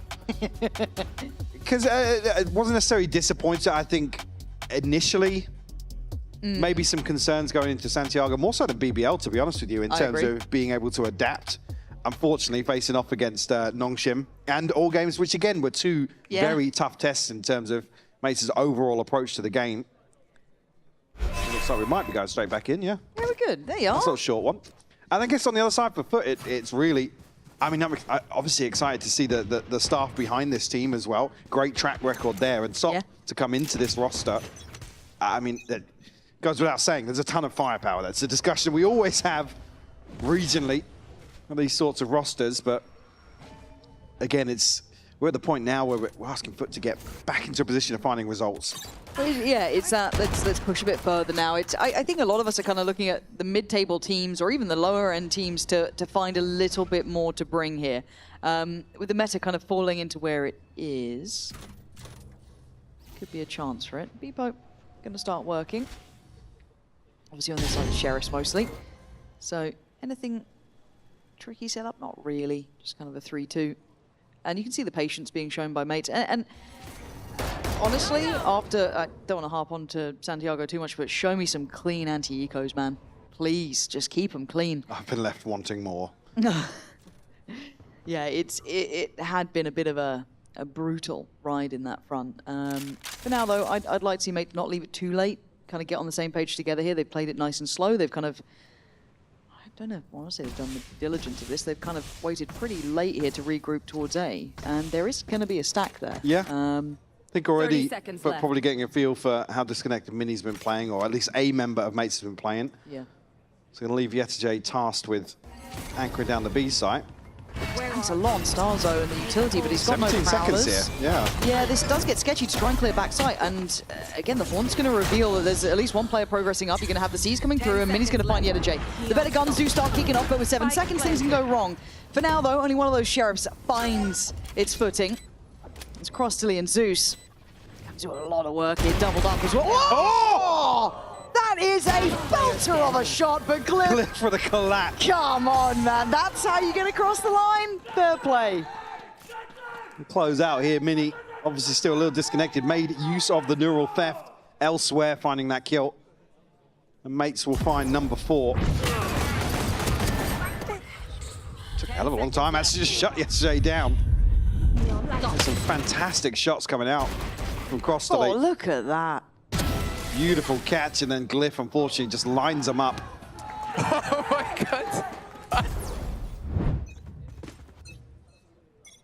Okay, operator out for SOP. And, oh, FUT getting active. All right. Flash on the corner, Horn's there. Well read by Mates, actually really heads up work from them. This puts FUT in the blender. So Beepo. much util. Yeah, look at the assists on that alone, just to get Crossley down, who nearly changed the outcome of the previous round, but it's Zeus now shouldering this. Couldn't quite get the shot on him. Bibbo's having a bit of a round here. This is what we wanted to see with the fight back from the back of the site. FUT stand their ground. Now left this time without the opportunity for the 2-for-1. He's found. FUT finds stability. What a crunch into A main here. The util finding so much value. Unfortunately, Mates then fall short, and they finally get to the site. SOP finding 3 kills in the fray here. Beautiful Look at shots this, from him. man. Spike down A. Fantastic work to still find these sorts of angles in that chaotic execute. But it looked like Mates were going to be able to farm in that choke point. And even with the C's catching a little deeper as well. First round on the board here for FUT. A couple of ultimates online now. SOP and Zeus just one away. Actually a broken buy here. from the mates. Martin does have an ultimate to open up, and Beepo an ultimate of his own as well.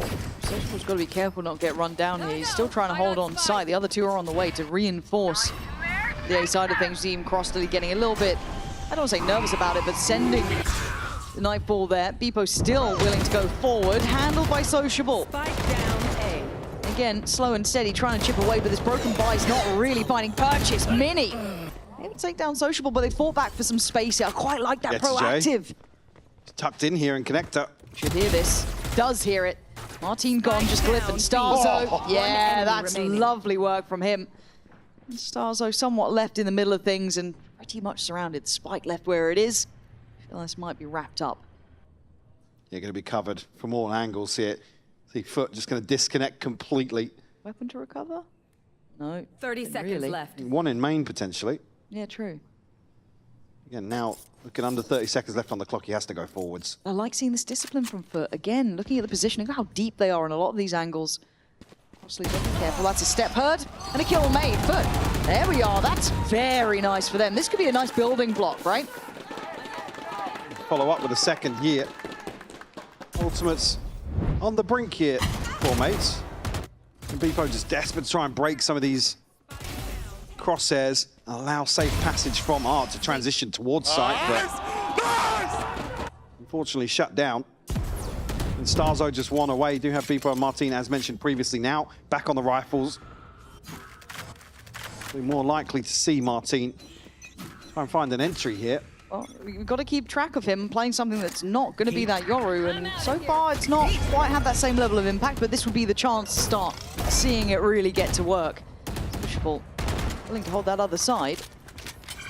But happy to kind of entertain this engagement again. Just sit behind this smoke and banking on not being spammed out.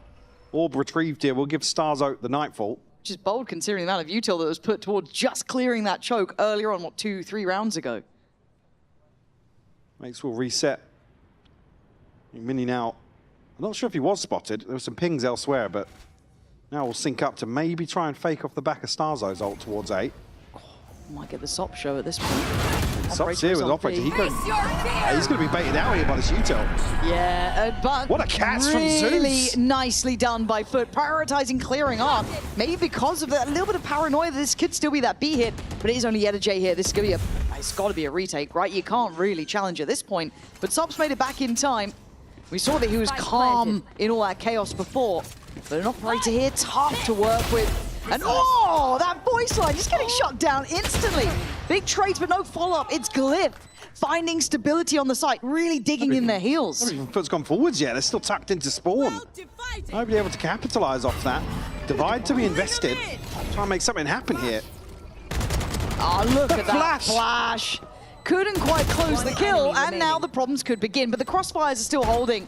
As Sociable's opportunities become pretty brutal to handle. He knows what to do, though. He's got to get a half at least here. I don't think he can. Too little, too late, but damn close. It's able to stick the landing here. Chaotic exchange. But just not able to scale up here when Sop kind of takes a massive risk to try and trade that kill. I mean, Beepo gets shut down. That should be the green light for a couple more people to get moving. Late investment of the divide. Just maybe just on the back foot a little bit there, Lauren. Yeah, and I almost wanted them to stick around a bit with Sop, right? I just wanted him to stay on that side a little bit longer. Have that faith that they can handle that pressure through Art. I get it, but for me, it would be nice to see Sop able to keep that Operator on the side of that map and able to maybe control that space. Obviously talking about him.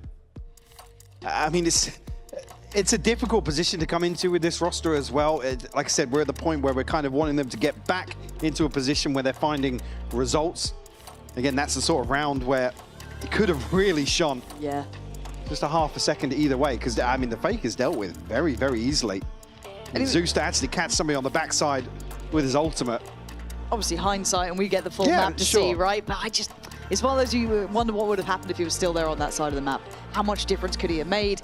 But again, you're a Neon, you're going to be called on those rotations. That is going to be your duty and job to get across the map if you're feeling that crunch. But as I said, I think, if anything, Zeus over-delivering by dealing with that split through art incredibly well. But I mean, credit where it's due. The call to cancel that rotation was what's key there. But unfortunately, Yetijay's, tucked into Link at that point. He can't challenge long at all, especially with Martin popping his ult. You don't want to see him over-peak, over-swing something. Martin's been fairly on point with a couple of his flashes, even though it's not reflected in his kill count.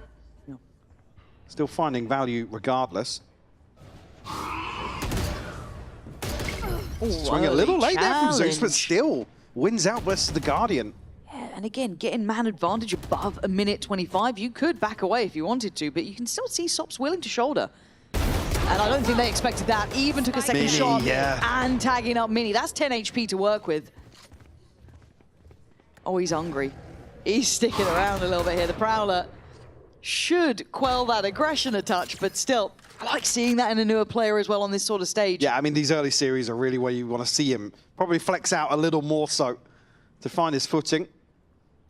Gain that confidence to excel in a role that obviously requires it right now. It's one of the most competitive positions, right? How many talented players are there for this? So it's just... I will wait. Yeah, I don't know that he does know where he is through the wall. Still, mates, I look like they're going to make a go at things here and hold on to what they've got.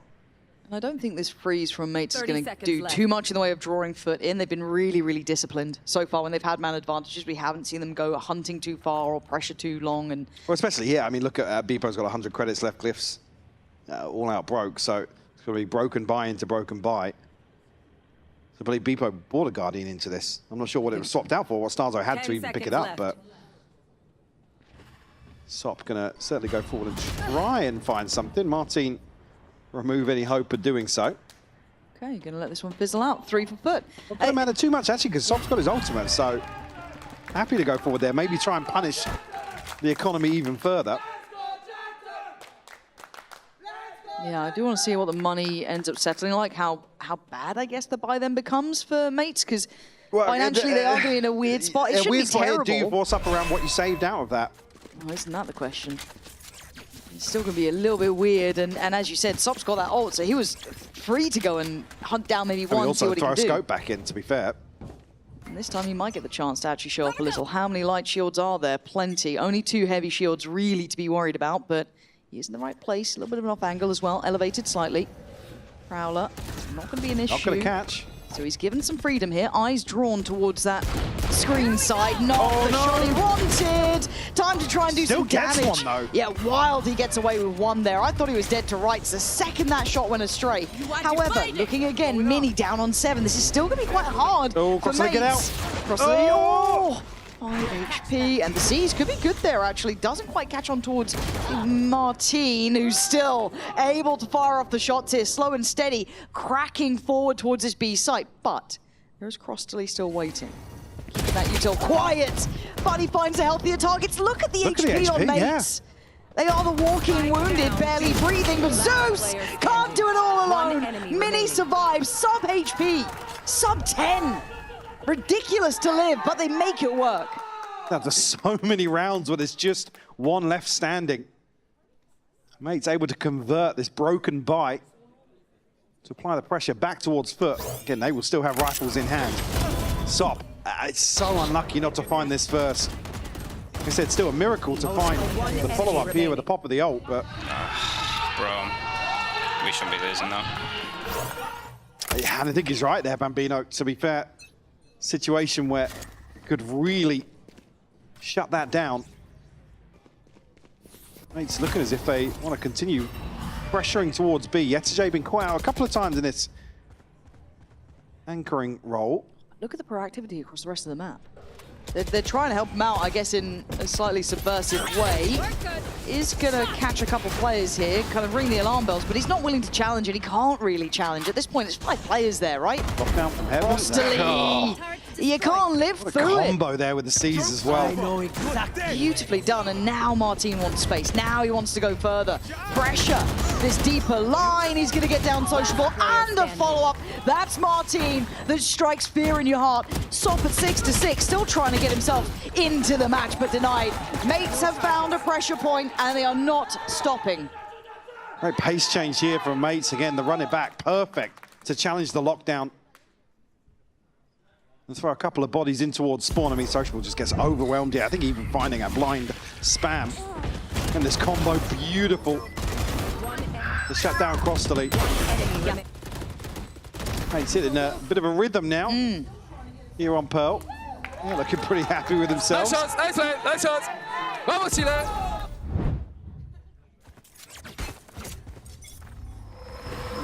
Financially, obviously going to put FUT in a really tough spot here. They've been noted and they might be punished. Look at this, Martin coming into his own, just farming away. That is the man that you didn't want to see get going. He's almost got his ult back. Yeah, he will do here on the plant. Be able to have that for round 12. Absolutely thriving here on the Phoenix. 13-8 now, slower start for sure, but worth his weight in gold. Absolute superstar for this roster. It's unfortunately just a classic to try and find some damage, but it's not going to matter. In the grand scheme of things. Spotted here. Hunting out the ace. Gonna get a rifle. I mean, of course! He's going to put a little flare on it too. Yeah, that was lovely. Again, yes, a lighter investment, but you're still going to enjoy the aim that this man can bring. First catch is beautiful onto Sociable. This becomes farming simulator for him after that.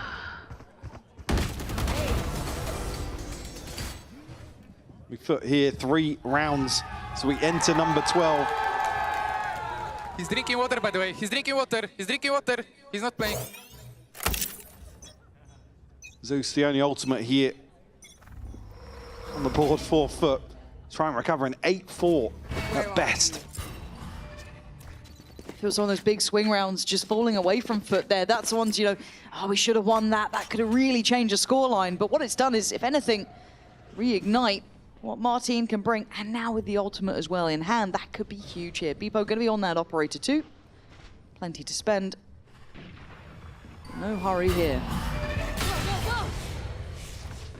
Beepo will be noted, but not too telling here. Martin just creeps onto the angle. It is, it's a horror show watching what it's like on the other side trying to deal with Martin, right? Seeing those deaths, you don't get a second to really fight.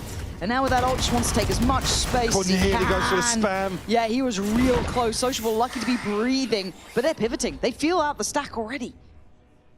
It's going to have space to play into here and actually tuck on long. He's heard him.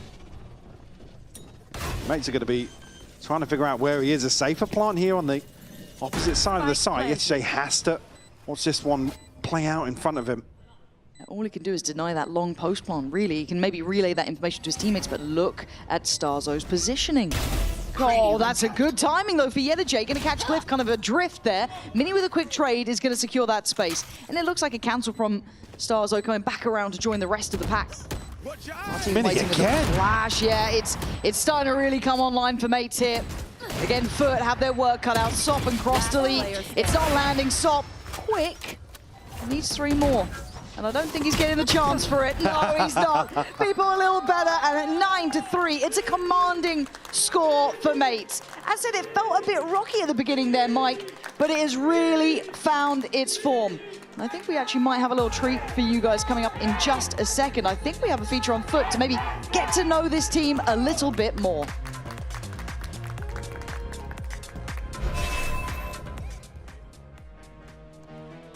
Actually, we have like really close lose against Fnatic and Karming Corp. For Gentlemates, we weren't that much waiting to lose, but after we see them on the Masters, then we said, okay, they are really good, so that's fine. But for the Fnatic and Karming Corp, we have to win because it was so close and we can do. The vibes was actually the best vibes in our history probably, because when we lose, we were always like, we always trying to find a problem to fix it, but this time we just speak a little and say, okay guys, that's fine, we can lose, it's on the kickoff, let's focus on stage 1, how we got resets. Actually, we just talk a little and we just try to practice. because we have to look forward. If you're just stuck in the history, then probably gonna do nothing else. We also talk about the positive stuff that we do, because if we have a close match, then it's a good sign for us, so we can beat them. We just focus on the beat everyone again and try to make a better team.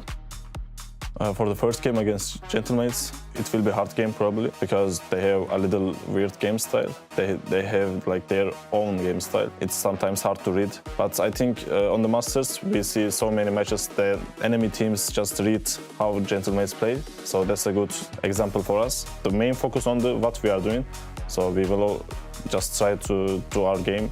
I have so many respect about the Gentlemates players, and also I trust my team, so that's all good.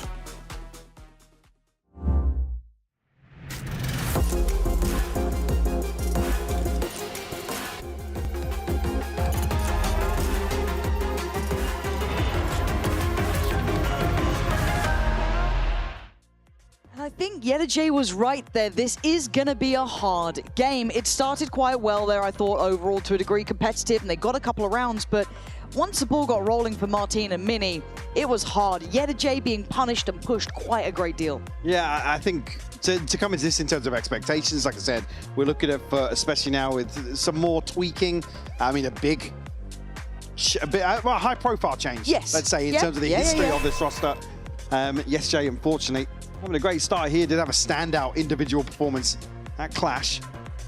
I think versus Mates, you've got to be pretty open and honest about kind of where we sit them here, with Mates coming in from a red-hot kickoff performance. And yes, again, even so, yes, bowing out Santiago, but off of an international performance.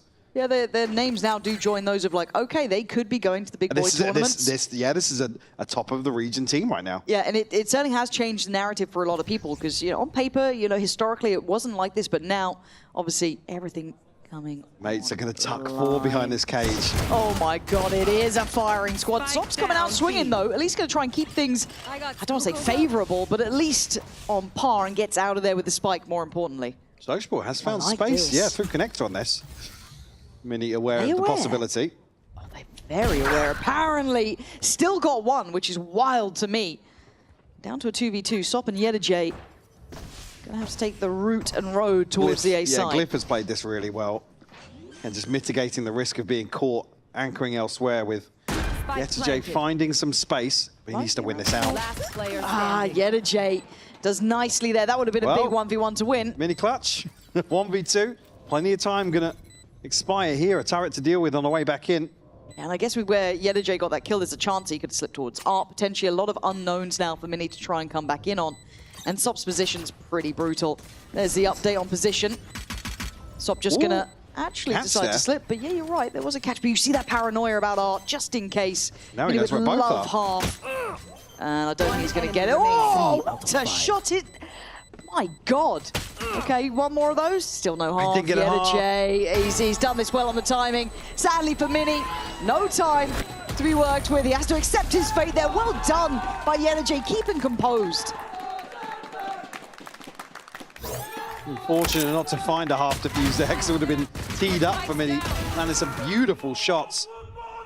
And the awareness across the map here for Mates, though, is what's key. I said Glyph plays this to perfection in terms of his positioning. At least the clock will deliver around the foot. On the good start here to the second half. Not going to be any investment on the side of Mates here. Stack 4 to go forwards on B long. There's an alarm bot here, so not going to get very far. Yedajay, a chance to be overwhelmed if he hangs about. Big catch though, Glyph down to 6 HP. Awareness on both sides here. The alarm bot's still maintained, so actually that's still really nice control, to have. Not going to be too worried that anyone's progressed up here, so they can continue on, but you've got to be really cautious now. That pack of 5 players now on the A site, but they do have the better weaponry. Sop shouldering this, not quite finding the value he'd have liked with that initial engagement, but still, got to be careful. There's a pop flash and there is a push. Good work initially, but there's still danger. Mates putting foot under the gun. People still going to draw blood as well. It's down to a 2v2. No plant either yet, and look where the spike is. Dangerous as Beepo does get a big old upgrade. Conscious that somebody slipped the net elsewhere. The fact that Yetajay, more sociable, being on this roll, be elsewhere. Again, the re-clearance is going to buy 30 seconds left. a couple of options for mates. Social's got to be Timing, careful man. here. He's got to be very careful here. God, this feels like he's going to be, I don't want to say distracted, but looking the other way, maybe trying to support on the side. Oh my word, here we go. It's fine in the end. That felt like it was on a knife's edge for me, though. And when he flips into astral form there, yeah, certainly a window of opportunity for mates, but looking to be very proactive there. Like I said, buys them a ton of options. The second round conversion found here for FUT. Rifles in hand now, going to have a slight advantage in terms of inventory here. Certainly want to find a response here, but FUT will be laughing if they can convert this bonus. Well, you'd be on cloud 9 if you can get that done. Looks pacey, looks direct. Bring through middle. It's a very word going. Look how far Sociable's got. They can leave him here for a minute. This is 1 minute 28. He's going to get a sound cue to play off here. I'll be able to wrap immediately behind this A-side hold. Mates are going to go forwards. They're re-clearing this, but their timing is off now. All and revealed big there. Info. Again, they still think there's someone who slipped the net, but they don't expect this. Sociable is completely behind the wire. How disciplined is he? Oh, he's absolutely on it. Look at the Oh my information. God. Look at this. Huge impact from Sociable, and the timing on the swing. It's stunning from FUT. You've got to give credit there to Sociable, but what a great made plan from the word go. Beautiful stuff. 4 alive here in this post plant. Just Glyph and Mini to try and fight their way back in. And that advantage in terms of inventory completely gone now. Absolute magic in that. Mini and Glyph, though. Right there. Tough positions to clear. Look at these post plants, how deep they are as well. We can give a lot of space up. Force player standing. Mace into an Hello. awkward position here. Glyph will get a glimpse. Zeus will fall.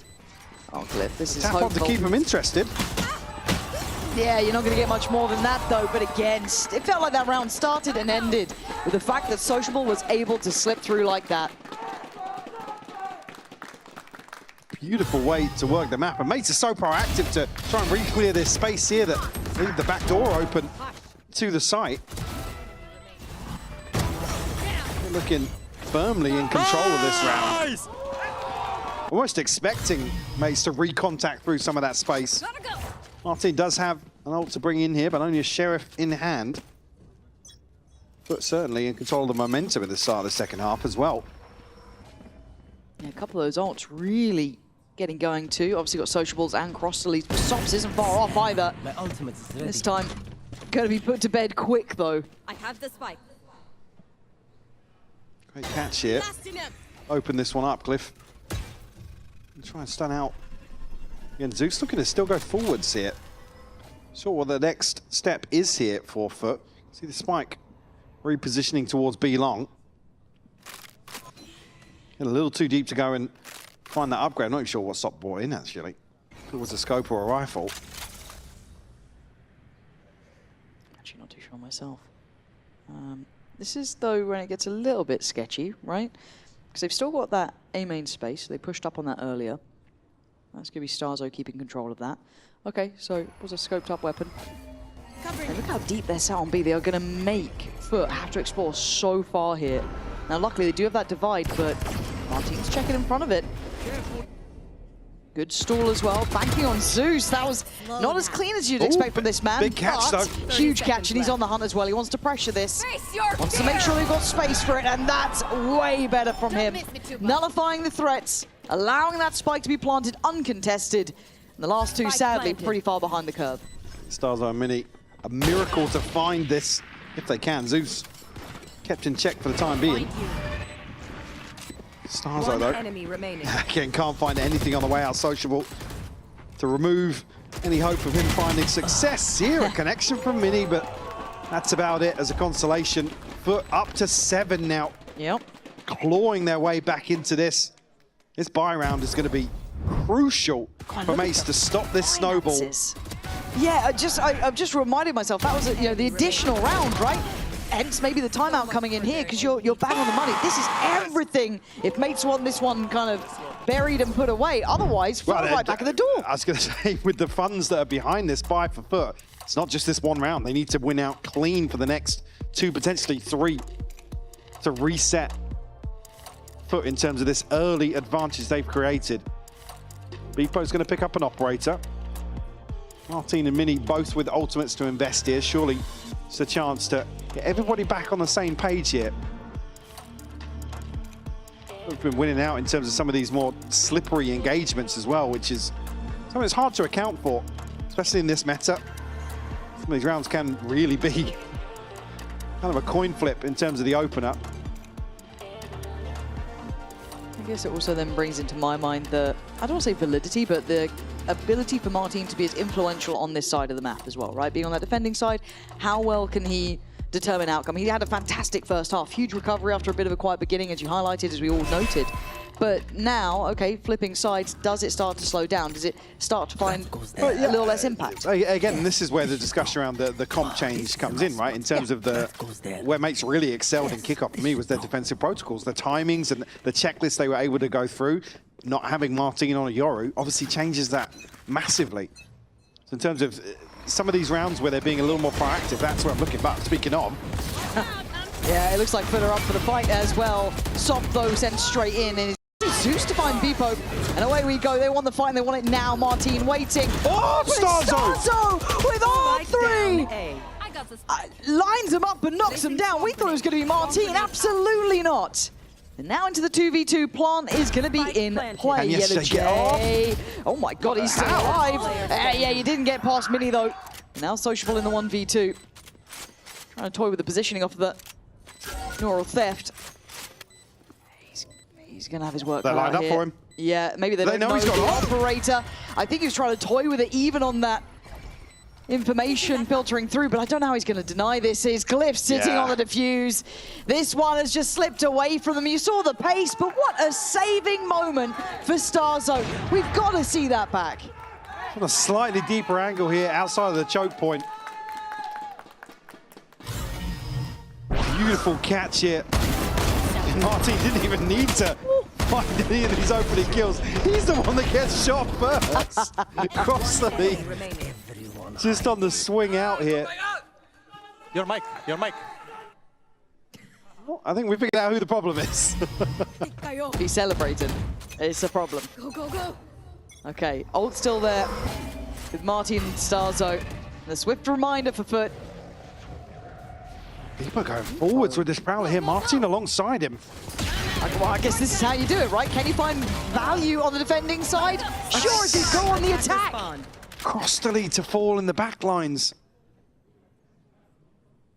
Looking to try and offset this now. The little pressure towards B, but Mini to find Sop here. The great trade from Yesterday. Zeus looking to pop on the back of that. Yeah, Glyph knows it though. Right there. It's already called out. He's got help coming as well. I think Martin's just off to behind him. Yeah, everyone now coming over to this side. You have the lockdown here. They're going to potentially invest it early. I thought to confirm at least 2 have scaled up to site. There's the lockdown. They should be able to put it together. Mate's got space behind this though. They certainly do. And Zeus is in a lot of danger. Any more flashes left? I think most of those burned. So this is going to be a pretty raw fight, but it is going to be the ult coming in, and Zeus overstays. Gets mowed down. Denied to get any more there from Yellow, but still there's problems here. This is a 4v2. They can just simply trade in effectively. And look at the moves coming out now. Martin on 3 as Sociable left last alive.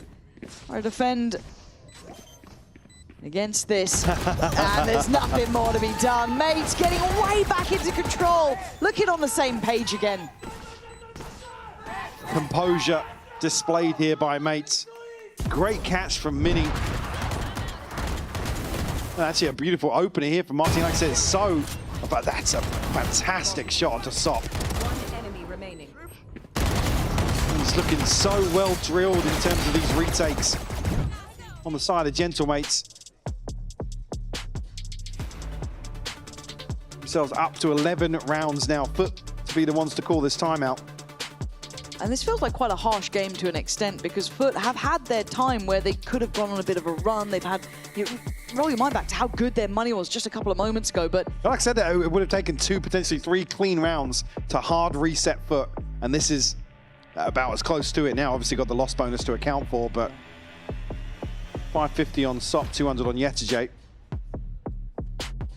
Yeah, this gets difficult now.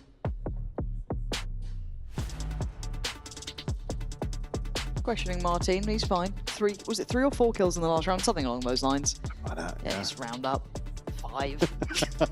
But all said and done, you feel in a way because, again, those swing rounds have fallen for mates. They've done really well in that regard. You think about, yeah, some of the broken buys from the first half where, I mean, conversion, yes, but also doing a ton of damage.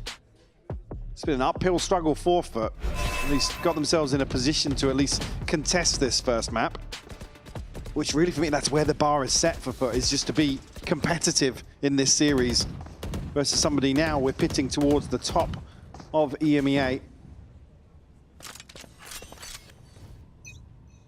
Well, without a star, I cannot. Operator on the B side, kind of reading it was going to be this B approach. Big switch up, actually, for mates at this point. And the Prowler doesn't go far enough to deal with that utility. They're going to have to try and dig that out themselves. Starzo, a probe towards mid, and actually deep exploration on B-Long from both duelists on the side of mates. Will give them a ton of information here. Actually, even Beepo posted there on this op. This is such a tough round for FUT now. I love this as well. Again, going through the checklist here in terms of the defense. Starzo now completely conceding this space. They are ready to potentially greet this site here. It's what they love to do. Proactivity is going to pay off for them here. Mini going to get a spot on the spy cam as well. God, this is uphill for FUT, isn't it? Look at what they're walking into. Yeah. And sadly, they have no idea. Maybe seeing the cam there, they've got a little bit more of an indicator, but again, the Prowler not clearing. Oh, this is going to be tough. And away we go. Luckily for Zeus, he can navigate past it. Not too many problems on that front, and also the one towards main navigated past as well, but this gets tough. This doesn't feel safe. There's a lot of bodies here.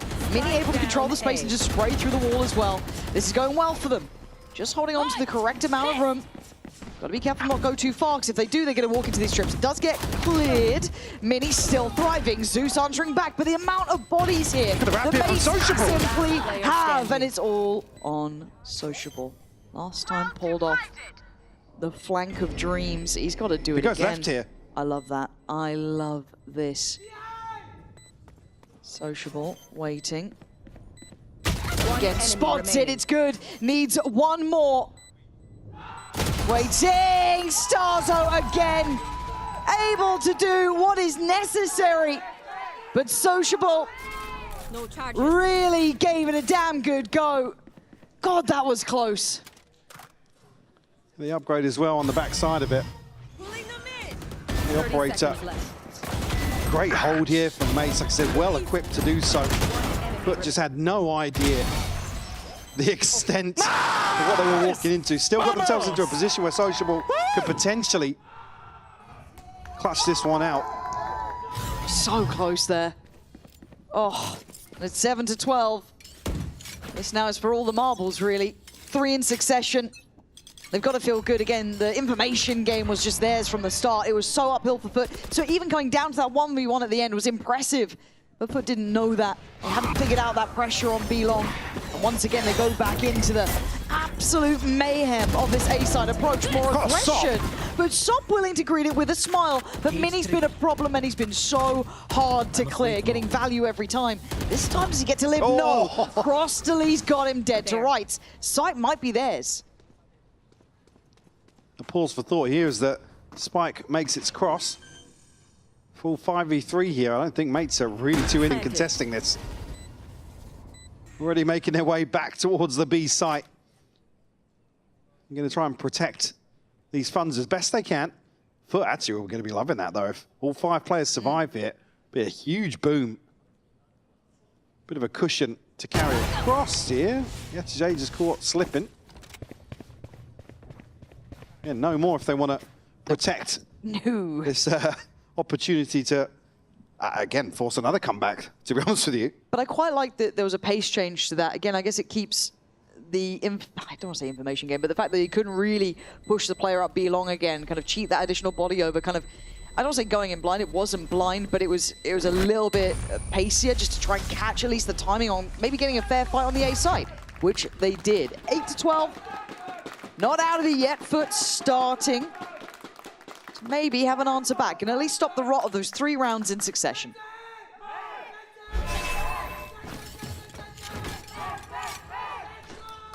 In terms of this all-star crash, he's just looking at Cross-delete. Just missing one. Sociable and Zeus just past halfway, and Yetijay have a lockdown as well, so still plenty of opportunities here. If FUT can find another round, potentially apply some pressure in terms of the finances here for Mates.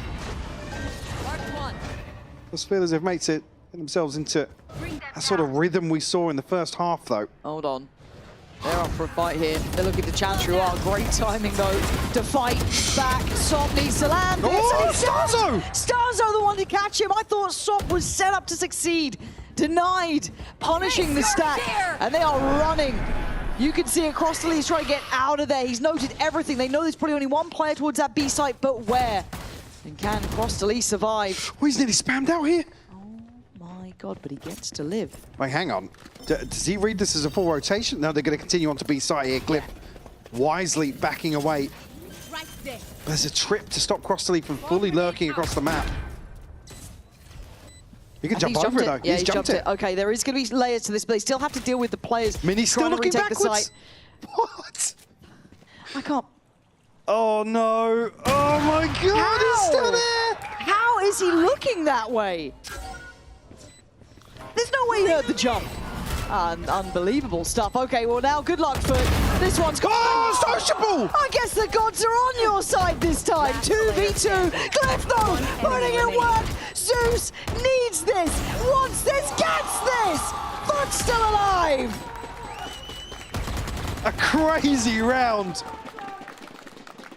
How did he figure out someone's behind him? That is absolute. Did we miss a camera or something? Was there a cam? There's got to be something there. It's just crazy work from Mini to still be holding a cheeky little grin on his face as well when he landed that shot. Oh, Glyph does so well to find 2 dropping out from heaven here. Zeus stuck in a really awkward engagement around the pillar. Able to close this out though, and it will reset Mates in terms of the buy. Just the one rifle for Glyph here. Sheriffs elsewhere.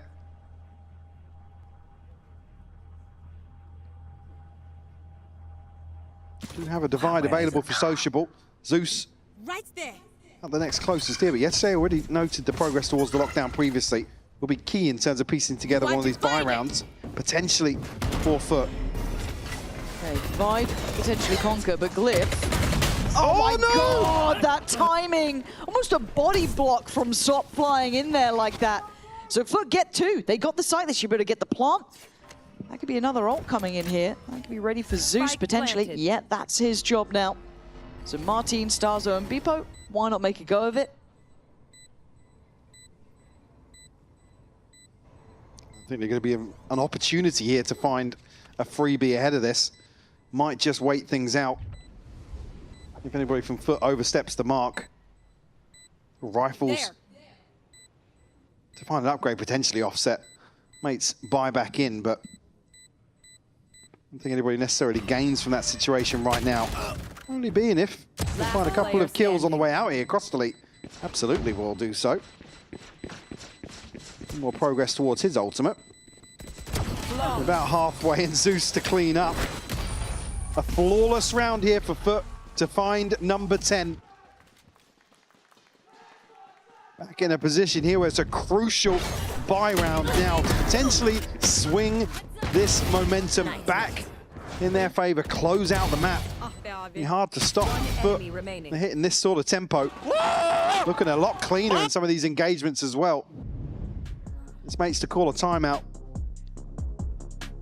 especially considering what's behind this. Yeah. Look at the funds that are going to be left here in round 23. Certainly an awkward situation to be in. Yeah, and it's slowly shifting. isn't it? I mean, but the thing is, it feels like mates keep going for these aggressive looks. They're trying to, you know, get under the skin a little bit. It's not really been working out now. Starting to just fall away from them. But it does feel like you could just have a Martine round, or you could just have another, you know, impactful moment from Starzo getting 3 mad kills. So at this point, momentum is with FUT. Mates burning the timeout here. Last opportunity to really check in during regulation. Zeus's ult. Options plenty. Yeah, I was just saying, it's more crucial really of who makes further progress in terms of this ult cycle for FUT. We look towards round 24. Mate's certainly up against it here. A chance to maybe get Martine rolling. Yeah. Obviously have Starzo's to put something in motion. Looks like they might just look to brute force their way into A main here. We've seen this before though. Don't know what the adjustment's going to be. Crossley's been pretty slippery at getting away from this. Tucked into the choke point here. Nobody overstepping just yet. Don't get noted by the Prowler. Crossley, got to be careful though. Okay, this is going to be the go. They have to get Crossley down. That is a high priority for Mates. And he's done so well already. Takes away Martine, notes the other two. Now, what do the rest of FUT want to now do with this information? They're actually hunting Starzo here, initially noted by dealing with the reveal. And that's why Zeus invested his ultimate towards Art. They couldn't scale up. I'm not sure what happened there. Be able to potentially wrap behind this setup in the choke point. It's going to be Yetajay now to re-explore main solo, by the way. Take a little bit of time. Starzo already making his way back towards A. And they're going to go back forwards here. I mean, FUT just waiting for somebody to come drifting forwards on the side of Mates. 30 seconds left. Glyph has to be a little bit careful. Starzo going to be denied being able to spot the cross. Could try and maybe catch on the C's. Not going to get it, but carry on cautiously, yes, but plants in play. Glyph is going to find Yetajay. That's got to be completely blind. There's no way he got any cue about that one. Starzo trying to slip the net as well. Going to find a fair fight. Can't quite convert towards Zeus, who's kept control towards the back of the side. But now there's problems. Sociable can't do it all. And it took everything to figure that one out. But Mates do make it across the line at 13-10. Impressive first showing here. Obviously, 4 FUT bringing it right down to the wire, but Mates able to close out in confidence here, as we've come to expect. Yeah, notorious now with how they like to do it. I do believe we have the interview standing by with Nat. We're going to hand it over there now. Yeah, I'm getting him down here after a celebration with his teammates. Meaning, I was expecting to come out here, I'm going to say, about 8 rounds ago. You guys having a bit of a stumbling there. What went wrong? Why was it so difficult to close it out despite the lead? I mean, some unfortunate advantages that we lost on the retakes, but we kept it cool at the end and we closed it out, so I'm happy with it. Do you think it's going to be as difficult on map 2? No, I think it's going to be even easier. We warm up now, we're feeling the game, so yeah, we'll smash them now. All right, I love it. All warmed up, so make sure you guys don't go anywhere. We're going to see just how warmed up they are after this break. What are you doing? What are you doing, bot? Nice shots, nice shots, nice play, nice shots. Vamos, Chile. He's drinking water, by the way. He's drinking water. He's drinking water. He's not playing. 6-7. Oh my god. Oh my god. 6-7. I have 6-7, bro. Oh my god. Can you keep standing? Wait. Say what you will, in EMEA, you have to prove yourself.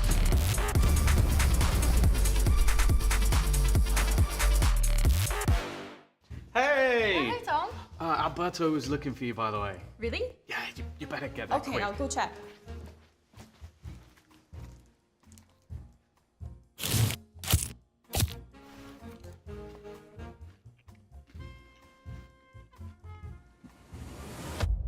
Have a break.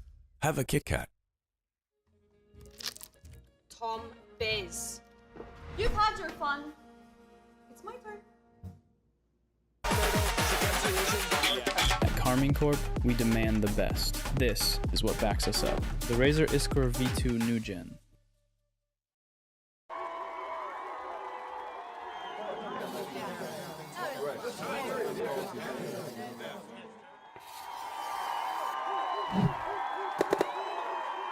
Red Bull gives you wings. One time for your mind, get rockin'. One time for your mind, we poppin'. One time for your mind, no maybes. Just yes, you'll release the stress. In a place to be, we rhyme. Getting down on the mic, no crime. Hip hop, everybody know it's time. Yeah, we're gonna rock like this.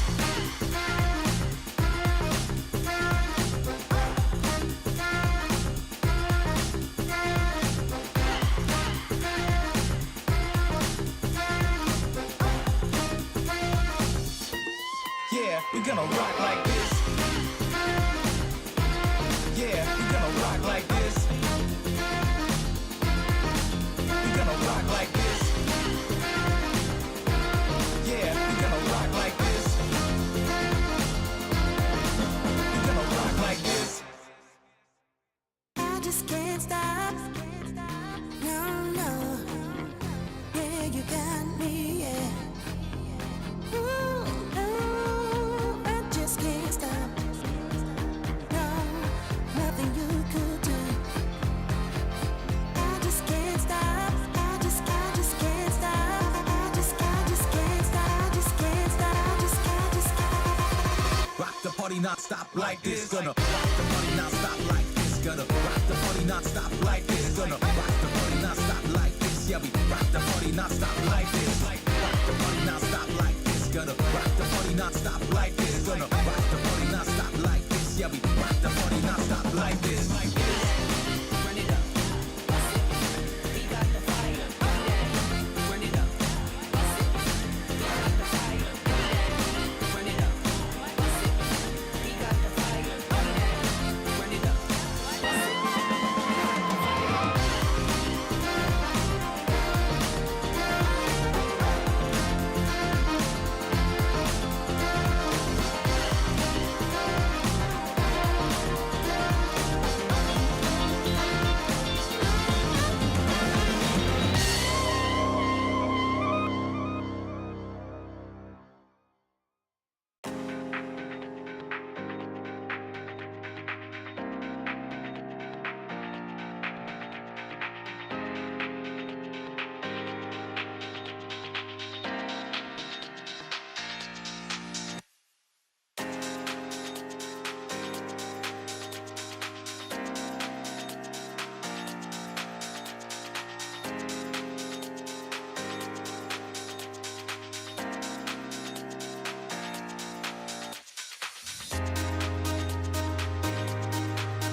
Okay.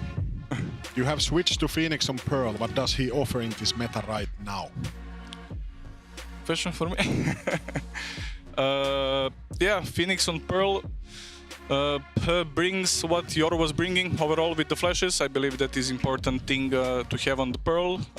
Also, that wall is really good overall to like counter multiple sentinels, and having another tool on Pearl to block the vision is always good. Molly stopping executes, actually fighting for the chokes. So like overall, like a well-balanced agent that brings different good things on the map.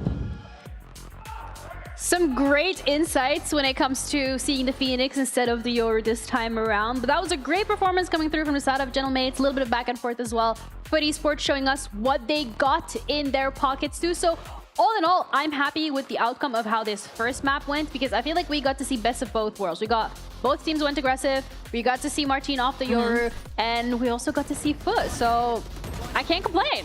Martin was brilliant. Surprised to nobody. He was just as brilliant with Phoenix. We were hearing it from the coach, from Paco, speaking about everything that Phoenix had. He just went through the full kit. But I think it's very important to understand that when we're seeing all of these fights, everything happens very, very fast. And in so many occasions, we saw FUT struggling with the utility from mates. And it's very overwhelming. It's on the entrances to sides. I think that they were very, very prepared. And also, if you top everything with a duelist like Martin that is going to go on these duels, having that ultimate for him is such a game changer. It really is. I'm so happy he came out and had this performance as well, because we heard in the interview him earlier that he was calling himself a Yoru one trick. So the fact that he can come in and do this on the Phoenix, yeah, of course. But I think having that Phoenix ultimate, like you said, as much as mates can prioritize picking up those orbs for Martin, he's just able to go in and smash it. Yeah, and that's exactly what we wanted to see. Not just Martin smashing it, but being able to do it on a different agent and also having the rest of the team step up to the plate and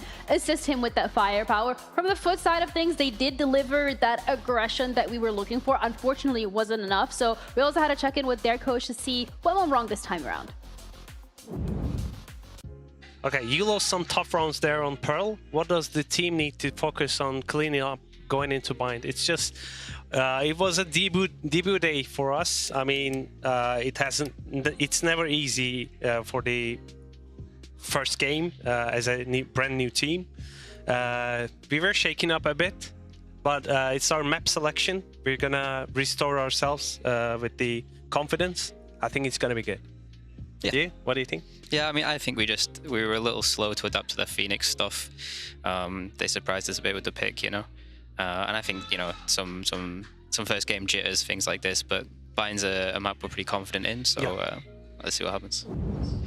All right, a little slow to adapt. The fact that they also weren't necessarily expecting the Phoenix or didn't adapt to it the way they wanted to, and it being the first game. I think these are all very valid reasons to look forward to and change them as we're heading into Bind, because that's the next map that we have coming up. And now we've kind of seen glimpses of what FUT can do. I want to see that more consistently. How comfortable do you think FUT is on Bind? Why do you ask me that? Because I am wondering, like Tyler, like Bambino looked like, yeah, very confident on Bind. And I really want to see that. And I want to see that double duelist, because I agree in the fact that they were really warming up to the game. The more that we were seeing of them, like the more responses that they were looking for everything that Mates was doing. But at the end of the day, we have a Mates that not only got that experience, I think that they are so adjusted now to be on stage. Like, it's not nerves. They really enjoy and thrive in the experience. They lift each other up. And individually, I can see players like Starso having very important moments. Same goes with Mini. So if you top all that off with Martin being absolutely nuts, I think that that is where our eyes go. Of course, apparently FUT are going to keep on with the Neon Waylay, Sop and Zeus going back into it. And Martin, looks like we're not going to get any Euro action today. Not yet, at least. Yeah, it's like a Haven, but I don't know about that one. I think as well, I liked what you mentioned about Genomaze being so comfortable on that stage now, because there were so many moments in that first map where it was going down to the wire. We had 6 1v1s throughout that, and Mates were the ones that were always coming up in the upper hand. So I think as well, FUT needing to adjust to being back on that stage. Genomaze coming back into this region with some global experience now as well. I think Sop on the Neon, I'd love to see that activated more throughout on this Bind. We did see glimpses of that with him picking up the operator throughout that first map on Pearl. So yeah, I'd love to see that. We were speaking about history and how crazy it is to see the FUT that we're seeing today and not seeing the usual names that we've seen for so many years. But if we talk about history, yeah, I'm melancholic today. If we talk about history, when I think of Sky and the position where she is right now, I have to think of Starkso. He was one of the best, if not at one point, the best Sky in EMEA. So for me, I'm still looking at him, and not because of when he stands up and when he gives us the show. It's about when he's feeling comfortable in the server. Yeah, from FUT side of things as well, they have a bit of a trial by fire going up against an opponent like Gentlemates, but in general, the fact that they're able to hold their own on that first map and actually push it to the way that it went to promises for me when it comes to Bind, absolutely. So I'm also really looking forward to how they're able to adapt here. Do they have it in them to be able to dust off that first map, get back into it, back into the saddle, and just go guns blazing? We'll find out, because we're heading into our second map of the series with our casters, Pansy and Hypoc. Okay, 13-10 map 1. A close affair, but won out well in the end by Mates. However, Bind, where do you see this sitting? Do you see there being life still in it? I mean, Starzo back on that Sky, iconic in what he was doing. Mike, where do you sit on this? Yeah, I tend to agree. This is something. The bigger focus for me is around the comp switches and how well Martin's going to fare. Again, it's not necessarily surprising to see them experiment with different things. This has been a stronghold for Mates, right? The only notable loss being obviously versus All Gamers. But again, scratch that off slightly in terms of form. This has been a very, very comfortable pick for Mates overall. So FUT, again, not necessarily out of the woods here on their own map pick for sure. No, Excited to see Martin. I am excited to see Martin kind of toy with different agents for sure. Again, Phoenix really light my world on fire. And solid map 1 performance here, but I think certainly in terms of this combination between him and Beeper on the Neon is what I'm more excited to see. Yeah, exactly. And I think that Martin mechanically is just really good. It's does he look good on the agent, right? Yeah. It's that little difference here. And I wonder how much time he spent, you know, committed to this. Now, looking at the positioning, really topsy-turvy round. Going to be a quick pivot considering they've seen it wide open, but Crostley's heard this. And, well, Martin's checked it. Going to catch Crostley and know the additional body there as well. I think they've got 2 posted in spawn yet. Mates have navigated this just perfectly. Themselves a plant behind the site here. Huddle 2 back in towards long here. Zeus and Sociable got a ton of work to do. Yeah, this isn't easy.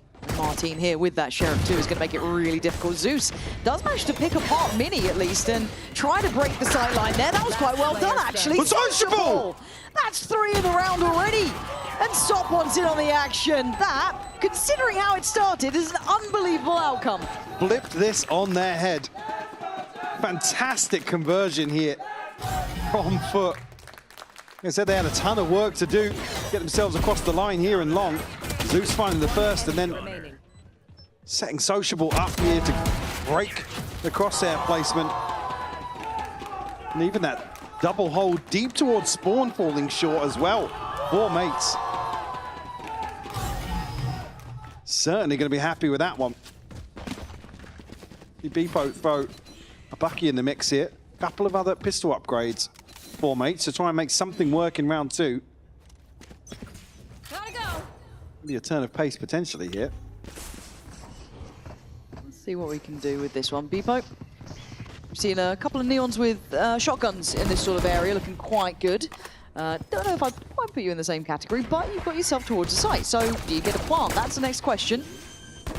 Certainly toying with the idea, but there we go. For the second time of asking, going to go for the commitment here. Starzo creeping in towards the smoke, trying to make something happen for himself. Going to be tricky. Pop flash, and he's buried. Yedajay just going to try and make it work there, but FUT holding numbers, better weaponry, and yeah, going to get the round. Let him have the plant. No worries. We got 4 alive, and we'll get the round itself. He's really looking to pressure towards the back lines here. Able to not really find too much value, but back-to-back plants at least will be in a position here for a full purchase in the third. Exchange is tucked in here again, wisely playing anti-flash behind this smoke. Great catch as well from Glyph to at least win out from that situation, but nobody else finding value. Nice! Clean, clean. Okay, want to see how this keeps going here. Looking at the buy, it's still got some validity. Those Bulldogs in play. That Judge there with Sop, and they're up for a biff. But going aggressive right into that spot. Is going to be met by sheer force. What? How did you get 3? It should have been the other way around, but Beepo all too prepared for this. And putting on his best Danby impression, it looks like. Flying further forward. He doesn't want Sociable to have a shot in this round. 5-0 for the man, though. Having a marvelous start here. This would be the answer Mates were looking for. Imagine 5 alive coming out of this one. Look pretty good. I mean, Sociable's going to get ultimate regardless of outcome here. You can find a kill. Oh, he's found by Mates. Looks like Starzo might be the one to spot him. Oh, got the first here. Stun doesn't land, but Starzo able to clean things up here. First round on the board for Mates. Not quite flawless, but early breaking a sweat on the way in with Beepo doing a ton of work with that Judge. Yeah, crazy exchange here inside. Smoke on short. Oh yeah, this meta is crazy. Yes, yes it is. Yeah. Neon and a judge, man. It works very well. Okay, 2-1. Glyph's gonna have ult almost instantly, Sociable as well. Launching smoke. And it looks like it's aggression from the word goes. Who's going to get involved? It's Soplo set into the action. Beepo on the trader has to do more. Gets more. Brilliant from Beepo. Doesn't quite check the corner though. And Sociable still going to be alive. The ult's going to come down. Possibly forced forward. Can't get out of it. Glyph's ult finds value. 3v2 as Sociable and Yeta J going to get cleared on this. Now the site is so ready and available. Obviously they don't know that. Going to bide their time. Mini clearing house. Yeta J, however, maybe irrelevant to this one. Settle for an orb. I think that might be what you're going to get here. But what an explosive start. And I hope we see this more from these teams. Just these really explosive beginnings. I mean, look towards where everyone died. Mates are able to get ahead of that crunch, actually, so quickly. Even then, Beepo's starting to shine a little bit. Maybe looking a tad more comfortable on this stage. Well, that's what we were waiting for as well, is because obviously it's hard to kind of look as impressive when you're next to someone like Martin, who's had probably one of the most impressive runs of form as of late. Even statistically, we all saw it, right? So it's fair to say that maybe Beepo does, fall a little bit lower down in the conversation. But if we see him find some really impactful rounds on that Neon, as he's doing here, be it with a judge or without, I'm all for it. Yeah, I want to see I don't care how it comes. Yeah, exactly. With what, but the ability to find value. Obviously, the baseline we need to expect, especially alongside Martin, where there is this question mark of some of the comps maybe changing up a little bit. This situation is certainly shining. Playing this so well. Only just a slight criticism on the clearance into hookah, but can't fault him too much on that. Let's have an ultimate now in hand. Step up. So we'll see a buy here. Martin actually going to bring a scope in. Try and punish this lesser buy on the side of FUT. Right here. We're stacked up to maybe just burst into showers on contact, but Mate's anticipating something fishy here in round 5. Yeah, gonna have to be frugal with the investment of utility. Do want to make sure they clear this out with diligence and not make a fumble. Obviously, Yeta J tasked with a lot to handle, right? If you look at the way the map is right now, but just taking their time here. Are going to be stacked up on this. Mates working together. And the dog can see nothing. So they go towards site. This is where it could get a bit sketchy here. Beepo trying to go towards the back line. He's going to spot out one and going to deal with Sop. Follow-up not found. It's Zeus there. Flash on a swing. It's going to be messy. Mates holding the numbers though, but Yeta J going to catch Cliff getting curious above the box and maybe a quick evacuation as they're on the run now. Martin, last man alive. She being here, Yeta J has a full shield. So it's going to make it difficult for Martin to at least string together both of these kills. Sociable going to go first though. There it is. That's going to bury him. Martin, you got to make this work. And as you said, that full shield though. Waiting with the ult. Yeta J taking the journey. Tag. Oh, wow. Martin's got the upper hand here. Now it's a little easier. Yeah, much easier. Hell, the shorty might do the job. Yeta J, this is a horrible scenario, isn't it? The time going to become a factor. Has to do something about this. Stand his ground. Martin can check the spike. He knows nothing's happening. Doesn't need to do too much here. He might have this one in the bag. Martin, once again, ice cold with this one. Yeta J, doesn't really matter what you do now. The round is going to be Mates. Sure, we'll bait out the ultimate, but Yeta J really needed a half on that first tap. Again, did have a sound cue to maybe stick that down, but again, it just gets dicey once you have to absorb the second layer to that 1v1. Martin able to reset perfectly off this first pick onto Sociable. Rifles back in hand for Operator, for Sop as well. A couple more of these ultimates starting to get closer and closer for the side of FUT. In terms of investment, though, it's been heavily favouring the Mates. Corner this time. Sociable again, trying to find a way through there, but kind of getting ankle broken. Oh, Martin! God, I mean, the 1-2 punch there is looking good, right? That nice little combination work. That's what we're looking for as well. How well do Martin, people kind of work together on taking this space? So far, ticking the box. Go, go, go. So it was a comfortable post plant here for don't even want to entertain the possibility of piecing something together. It was Social falling so early and then Crossley found for free, effectively blind in between a couple of those smokes, and it's all but decided in the first 20 seconds. You don't necessarily want to see FUT, especially with Bebo playing like this, FUT go forwards and try and challenge that initial burst, but they need to come up with an answer. A couple of rounds now where Bebo is able to just completely take over the early round for Mates. Yeah, nice that Mates are kind of giving FUT the experience of internationals right now. You get to enjoy this. This is what it was like, by the way, guys. This is what you missed out on. This is what you missed out on. Yeah, that front line is hard, right? It is really, really hard to handle. Obviously, though, you don't want to fall back completely, but maybe that operator trying to get in the right place. But again, when it's so pacey, how do you even get the players into those positions? Again, that Neon can't be everywhere at once. So it's a bit of a gamble in that regard, but Sociable has to be really careful, right? He's top of the board right now for FUT, but a really fine margin. Social still, I mean, the switch up here being on the judge, so maybe a better tool for the job. That's what it takes. Again here. Yeah, there it is. That'll do it. Judge gonna work out soft. Oh my God. My word, this guy is sharp, but great stall actually to keep him breathing. But Martin, through all of that, has still found Crossley. How? I'm not sure, if I'm honest, as Mini's got his reward on the other side of the map. They've made space in the meantime, and that allows for this rotation to come through. Solid audible. Again, very, very instinctive play here. Social's up close. Removed here by Glyph. Just down to Sop and Zeus. You've kind of missed the timing here in this rotation. Sop, got to be careful once this smoke expires.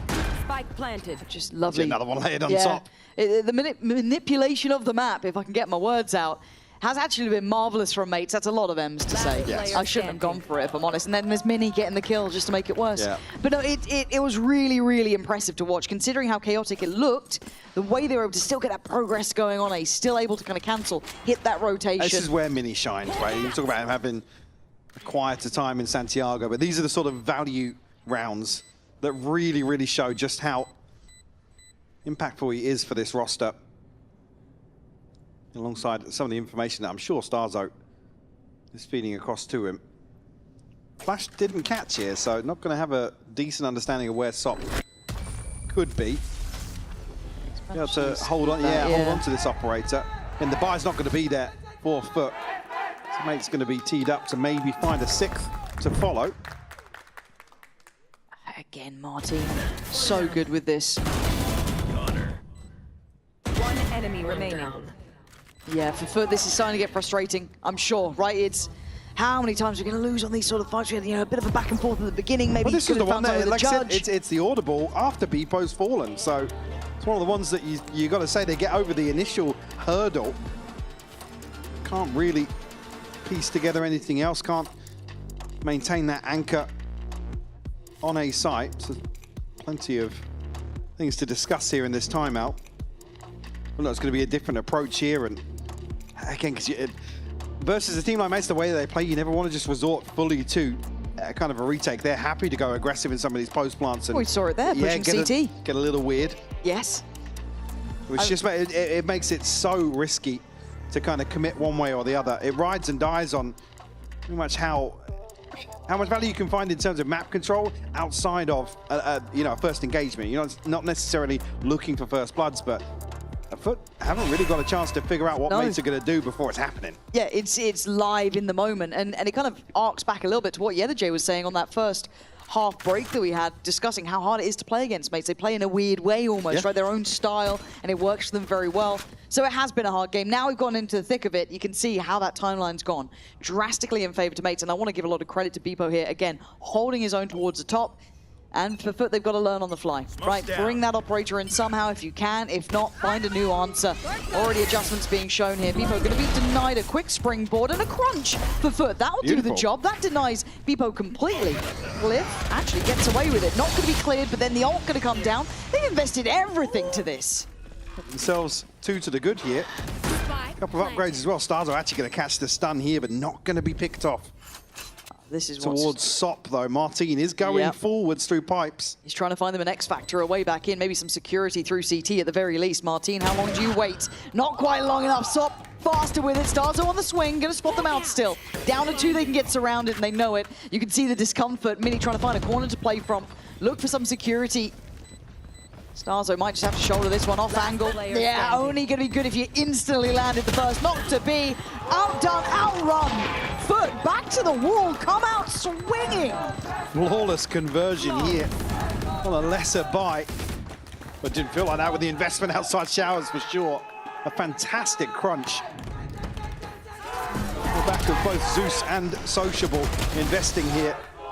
And give it a chance, but unable to weather the storm here. And the crucial catch is Sop finding Martin, and he could really slow things down.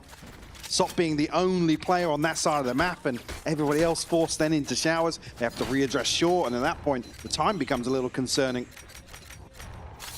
Okay, after the timeout, a really nice success for FUT, but they'd love to string something together. That was a little bit of a pocket play, right? Like something they bring out once in a while. I don't know if you can repeat that over and over. So now what do you do? Now we're back into the thick of it. Right here. Patience being displayed from mates as they wait. He's probably anticipating further aggression to follow the timeout here, especially with a set piece to follow. To pave the way all the way through to TP. Sop somehow allowed to live. Okay. That's what have we just seen? That's anti-flash. That was more than anti-flash. That was weird. I don't know what's just happened, man. I don't know how everyone's still alive. How have they got out of that? I have no idea how Cliff lived. I mean, Sop was so blind as well. It was just like, I think Martin just panicked on the recall ever so slightly. My ult's ready. All right, but they do have the Seekers here. Not going to tell him too much, though. No, not really. And the Molly going to go through, but Zeus gets caught. Coming through TP, trying to maybe help out, and the Seeker is going to connect towards where Yedajay is as well, so pretty telling in that aspect, but possibly could still be essential. Yeah, he absolutely is. 2 big kills. Mate's still going to work for this. And Sop is fast, man. That operator with him is filthy, but Glyph in the 1v2. 20 seconds to play with. Get the ult off plant. And again, it's almost as if Sop's allowing that to happen. I like that they've let kind of this position with Yedajay change up here, right? Because remember where that Seeker caught him. So very, very subvertive play. But Glyph with that ult is an issue. You can find this kill. It's a fine angle, Sop! Again, so sharp on this peak. To find the kill. But FUT within touching distance of tying things up here. And you look at the funds for Mates, not necessarily going to be feeling the pinch just yet. 2 big ultimates to invest now, being the pit and the orbital strike, but Crossley goes huge outside this smoke. It's Sop to keep on shining with this operator. Come on, I've never seen someone look so comfortable in the least comfortable positions. Stop if it's like a sitter, a boring shot holding an angle, less threatening. A sight execute, 3 different players flying at you, sick, got it, no worries. What a wild, wild game this is turning out to be. 4-5 now. 2 rounds back to back. Maybe a solution found for FUT, but is there a response from Mates? Yes, they could get melted here. Yes, he could. Good luck, Yedajay. Oh, he's actually backing away now. Yeah, probably the right plan as well. Oh my word, that committed spray towards Martin. And he's getting invested, he's getting involved! Beepo turns at the right time for that. Zeus could be forced a little bit out of position. Oh my god, these shots! That was clean, but it's still a 3v2. But have advantage in numbers. Gonna note the operator on Sop there. Not a surprise at this point. The Seeker's gonna come down from afar. Not gonna tell him too much here.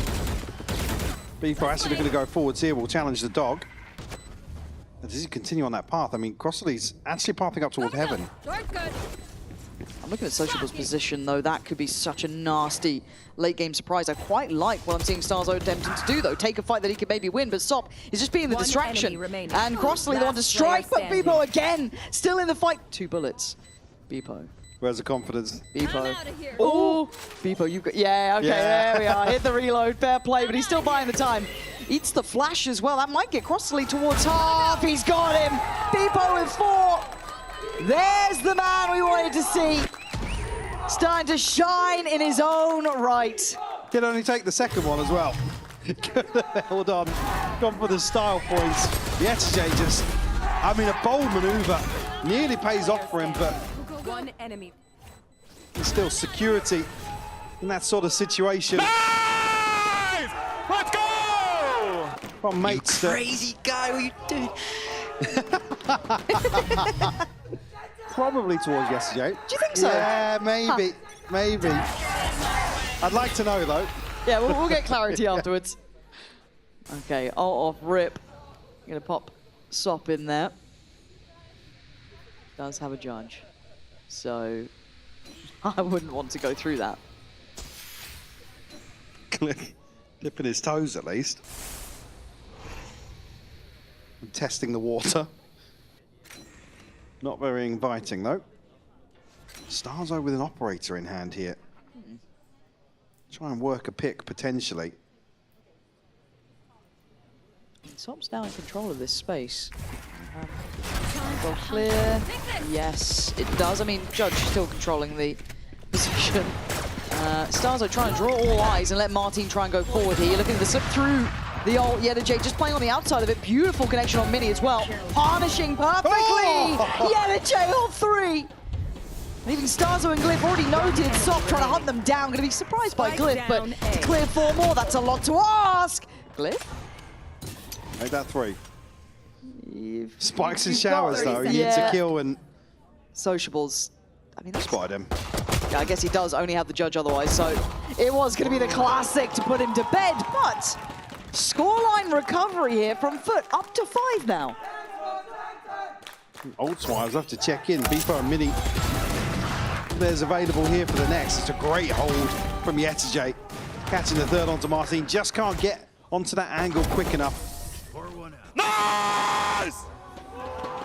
It's still a dysfunctional buy, but Starzo on a Bulldog, Beepo on a Bucky. Not going to matter too much with his ultimate available. Sop still operator in hand.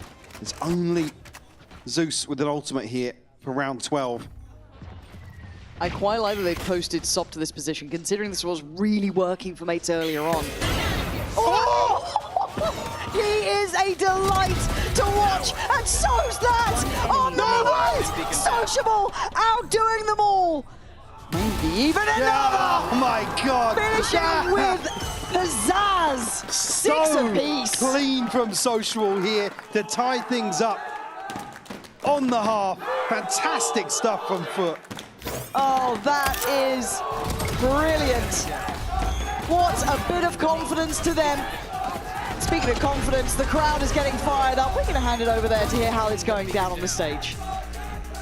Sure if you guys can hear me because there's a lot of noise and commotion going on right now. But I got super fans of Gentlemates. We got Thomas here, we got Mohammed here. I'm gonna ask, do you have a favorite player on Gentlemates? Yeah, I think Ollie's player is good, but I prefer Glyph and Martin. Okay, do you have a favorite player? I'm not really a great fan. I'm his friend, and he asked me to come. So, but.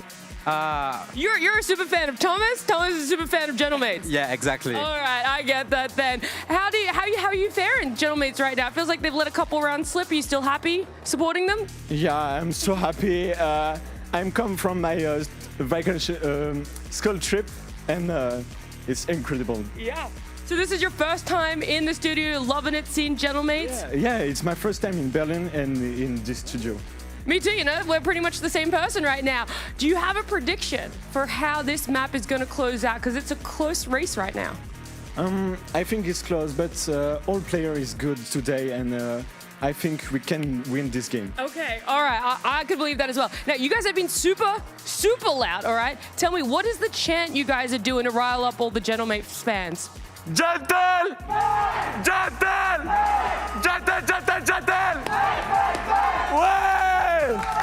There you go, that's all you really need to know, am I right? I mean, I wish I had a friend who supported me like that. Mike, you won't even come Couldn't and be get me. like, yeah, Couldn't be me. it's like, oh, Mike, do you want to get lunch? Like, no. That could be us. But you playing.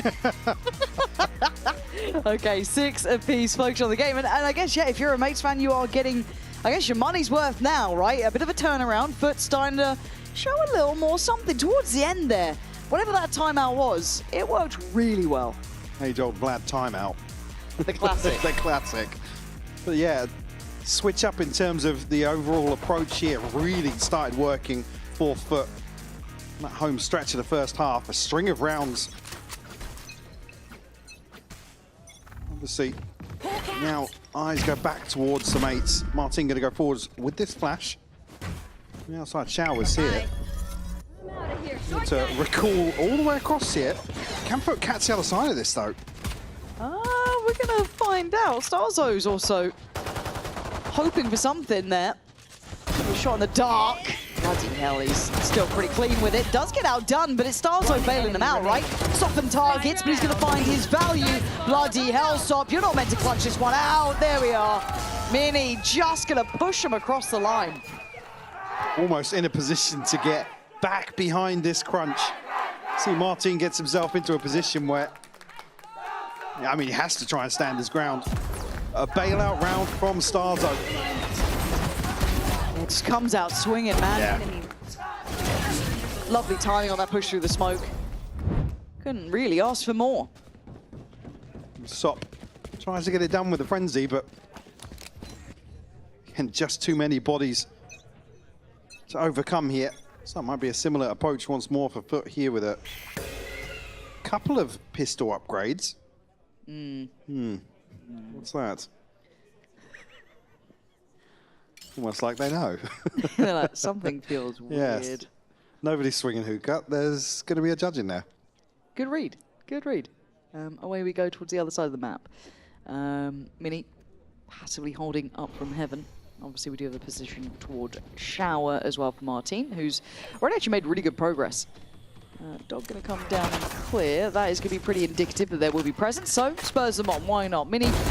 Oh, I thought he was out of the action, but that spike bouncing away, and Martin's going to get his reward. Oh, a spot of a pixel there. Mini. Starzo, you're not going to win hearts and minds like that, mate. Sociable, last one living, and he's on the run. Good luck. Unfortunately, Glyph is still here. Yes, Glyph hasn't left. So even if you get towards the site... Yeah, he's tucked in as well. A very deep angle here from Glyph. Unfortunately, it's... oh, just giving it up, though. But yes, didn't cross. Guardian or Frenzy. Gets caught anyway. Yeah, that was wild. They actually tagged him down to, what, 9 HP here. And here comes the cavalry. You can go down swinging, but you'll go down nevertheless. Sociable going to do what he can. And it's not much here. Starzo going to clean up. A couple of kills for him at the start of the second half. And a good start for Mates to get up towards 8. Starzo, great progress towards the Seekers, actually. Just maybe looking for a drop weapon somewhere or something. I'm not sure what was dropped, but come across here, a flawless conversion here for Mates to find number 8. Great catch from Mini as well, just a spot on I didn't know second body. Yeah. I still didn't see it. I'm quite far away from that screen, but I still didn't see it. Yeah. We'll say it's us. Yeah. Okay, what do we have? Again, you're coming in now with Bates still looking pretty solid in this. You got that judge still there, still a nuisance, hard to break through. Luckily able to get some decent shields up though for FUT, so not gonna be punished too heavily by Mini. Still get nervous in these sort of rounds. It's slow here, maybe anticipating a little bit of proactivity on the side of Mates. Just set up here, Martin shouldering the angle. Only a Bulldog, so certainly not going to commit to that first engagement. It's FUT now. Look to maybe regroup off this early default as Mates. Now group to go forwards on shore. Yeah, but yeah, the J. Here, Martin to get over the top of this. Oh, yeah, the J. Oh! Okay, got to see it from his side there. That was unreal that he comes out the victor in that. I thought Beepo was teed up. They're not really backing away either. They've doubled down on this. We're going to hear from Mates themselves now. I'll walk to Martin in a second. I'm running Viper. I'm on HP. They'll go in now, they'll go in. You have smoke? Okay, Viper. Go with 10 minutes here. I have no smoke. How much fuel? I'm going in the bubble cam. 3, 2. Let's go. Go. Kurva, he's out. Last player stands left. Sop, though, keeping this safe so far. Calm on the comms. This is going to be that bonus.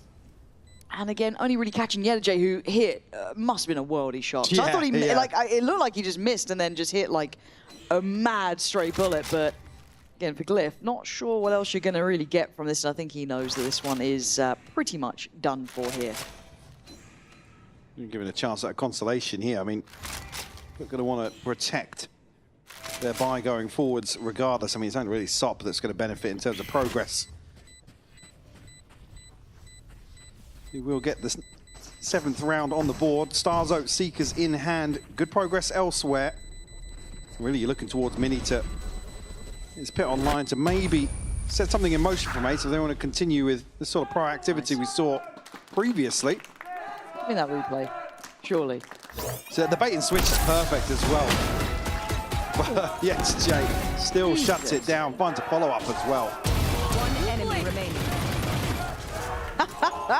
He's answering back. There was a couple body shots coming their way, so all's fair in love and war, I guess. 7 to 8, game still on. I was a bit worried it could have spiraled away, but it was only the bonus.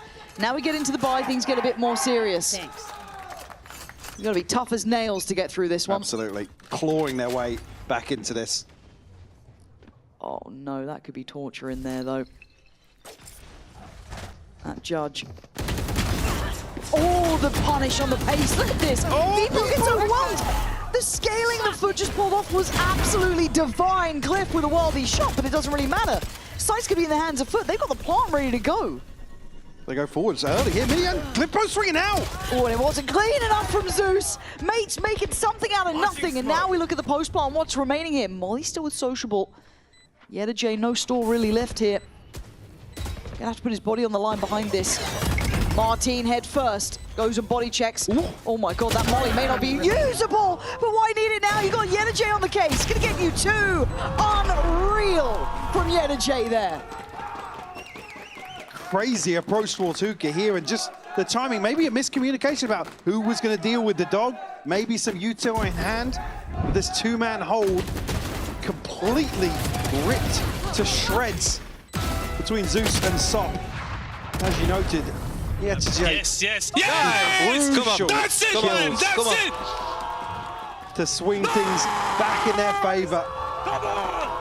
Tied up 8 apiece now. Mates left licking their wounds. Few sheriffs and a bucky to invest here. Around 17, a smack. Sociable, connecting again. Yeah, I think he knows there's going to be more behind this. Really prepared. Again, they're just feeding Yedajay at this point. The more confidence he gets, the scarier he gets. So now Mini and Glyph, very much probably irrelevant to outcome at this point, unless they hit something that's going to blow my mind. But again, looking where the deaths are, this was kind of get it done sort of round, it felt like. Yeah, maybe just looking for something a little spectacular at the start of this round. They get shut down before they can even really get the ball rolling. Now both Glyph and Mini positioned over towards 8. Still 5 strong FUT headed towards B. Time to hunt. And that's it. You look at what's following in the next few rounds. You're going to have a massive advantage in terms of this ult cycle. I mean, Sociable, Zeus, Crostally all very close. Alongside SOP and Yesjay. Pass the plant across to Sociable. Try and prioritize that orbital strike. 30 seconds left. Spike planted. Chance to maybe bolster a post plant to follow this. Not going to see any attempt between Glyph and Mini. With just these sheriffs, again, probably conscious of the progress as well. Yeah, look at the money that's behind this for FUT. Yeah, they're building up a nice bank behind them. Again, the ults starting to look a little scary too. For Mates, I'm going to need to find a little bit of a way through this now. The answer's there from FUT. And Sociable, very nearby now. Actually very nearby, Yedajay. Just farming, man. FUT are in form here. Flawless round coming through, and it couldn't have been a better time. No.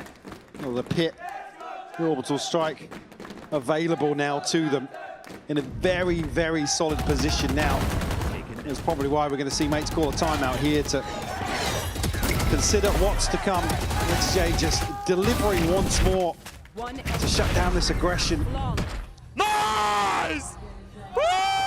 way towards market. Fantastic work from him. Quite a map one, but certainly starting to shine now. I'm kind of checking in on the mate's side here, right? Their timeout, their opportunity to talk things through. Beepo, highlight for me. On the other side, though, Martin, like to see him find a bit more here. We've seen, obviously, the value this guy can bring when he's in form. Yeah, I mean, he even said himself earlier on today, bit of a one trick. He's almost kind of embraced that, but just a spectacular player nonetheless. Oh, yeah, mechanically one of the better out there. But I'd love to say, like I said, where they start exploring some of these different compositions, I'd love to see a player like Martin find his comfort and really replicate that success he found on Yoru across the agent pool. Again, it's not something that's going to happen overnight. I'm sure, obviously, they've been working on it outside of Santiago as well, but... I mean, I think it's always the things that kind of define the good from the great, right? The ability to stay relevant with those meta shifts and still hit that level. Now, I don't think a lot of us would expect him to hit, obviously, the heights of being arguably numerically one of the best. Back-to-back best of 5. Yeah, literally. Like, the bar is pretty high. Yeah, I don't think we aim that high, but it's just even seeing... if you can get to like 80% of what still, he was showing at kickoff unbelievable. on some other agents. Yeah, that would be phenomenal to witness. But I'm still seeing it. It's quiet. Out. It's quiet in here. It's a mystery. What is it? What's... We need to get the music back on. Yeah, what's happening? DJ, I mean, no. DJ, please. As soon as we know, we'll let you know. We don't know. We don't know. We can guess. Oh. Oh. No, see, now you've seen No, it. Oh, it's moving now. Okay. Oh, all right. We're being toyed with. Yeah. Huh. Very quiet, isn't it? Yeah, it's spooky. I don't There's like nothing it. happening in there. Oh, do I have to talk or Love something? the sound of my own voice. Yeah, it's my favorite thing. Yeah. It's why we do this job. Now, looking at the ult, so something that you were noting and we can't ignore, FUT have near on a full hand. Some really impactful ults to play with. This time we do at least have the Seekers ready for Starzo, but beyond that, it'd be Glyph close by, Martin one away, but in this round, very much ready for FUT. It's conceded a ton of space at the start of this round Yeah, as well. weird. Maybe anticipating sociable investing. And the scary thing is, though, that they get to play this post plant. Bye-bye. Oh, that's a wind out your sails there, isn't You it? can't hinder that gun, unfortunately. Doesn't get any easier on the way in there. It feels like the day Sliggy was coaching. Put a judge anywhere we can. That'll do the job. Link days. I miss him. And so far, mates just... Oh, Mini gets spammed all the way back into the smoke. Looked a little out of it in this round, if I'm honest. Even here, the investment not necessary for FUT in terms of the advantage created. Just want to secure double digits. Oh, it's lovely to get to 10, isn't it? Not sure what really happened there with mates. I mean, the site was completely free, basically. I mean, probably conscious of an investment from Sociable early on in this round, but again, conceding a ton of space and then it relying on the dog to find or set Beepo up. Even there, I mean, it's spotted, it's dealt with. Beepo still fancies his chances versus Sop. So a relatively free round here for FUT to find double digits. They get to maintain these ults as well. You still got Sops, you still got Sociables. Like I mean, you could have done there with not. Again, the pit is really what tells mates, yeah, don't even bother. Yeah, that's just the nail in the coffin of the round. 10-8. No resistance to be found there. So, mates, we've got to get the ball rolling. This is 4 in a row now for FUT. Mates on the brink of a comfortable ult cycle here. Only really going to be missing Beepos after this round. Okay, just missing 2 for Zeus and Crossdelete to offset the rest of FUT's cycle. The money, going to be awkward to follow this for mates, though. You got to see a response here. This one might just pass them by. Yeah, weird seeing them look a little flat after that, but maybe this is the one that kind of brings them back in. Starzo on the side of the map that's receiving the site hit so far. We're going to have a player posted in as well. Tortuga. Away on the time. This is 4 players here. This is a lot of bodies to try and clear. Close flash going to note someone's watching this, but it doesn't give away too much. This is going to have the ult coming in. Flash close. They're looking to burst towards side. Sociable swing! He just didn't stop running. People didn't stand a chance, and Zeus with a great follow-up. Foot scaling looks lovely in this. Yes, a couple of casualties, but Mini would have to go wild here. Did you pick up again? Dear, has to go back for seconds. Oh, Tried to swap fumbling. out. A great execution here in the placement.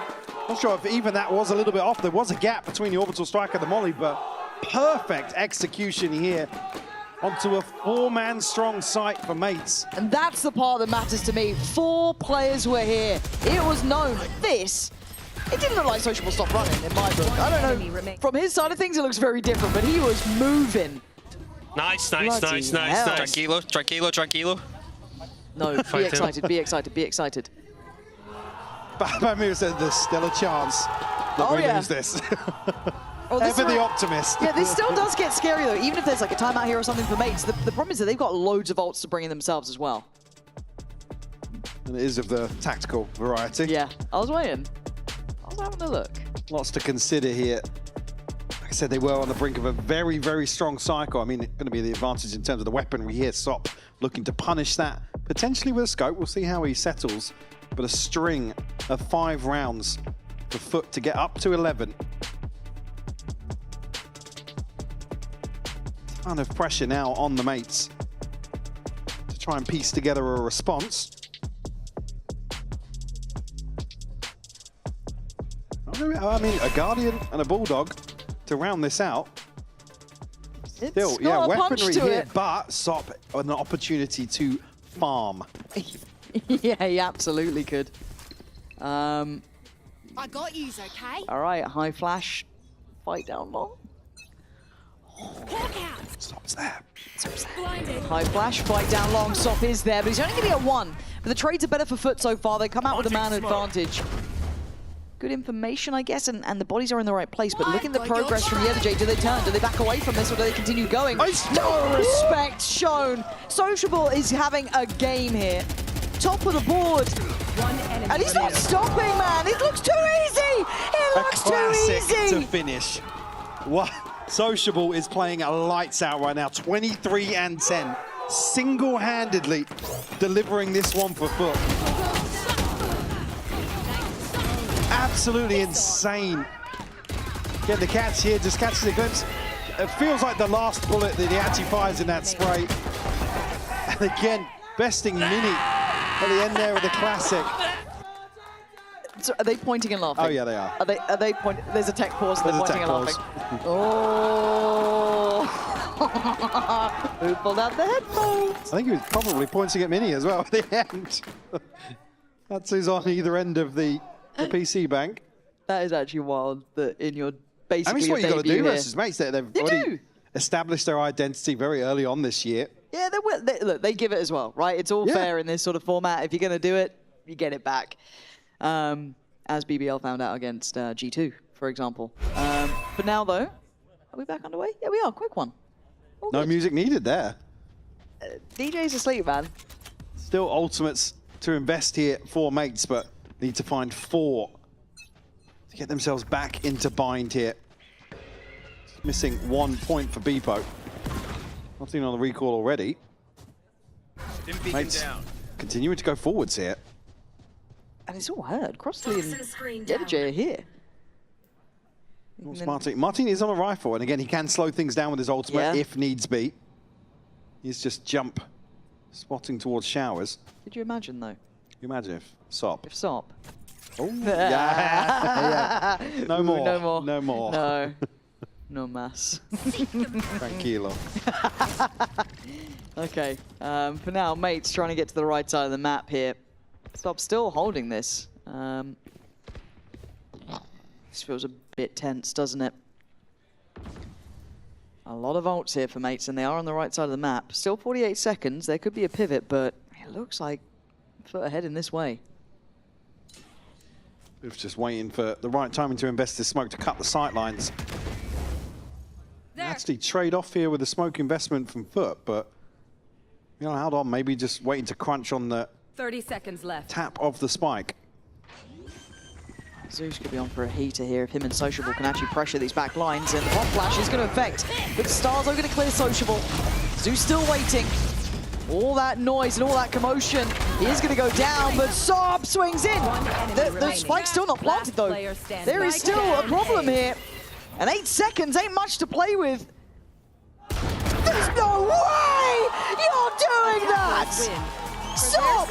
You're new to this stage! How have you done that to one of our veterans?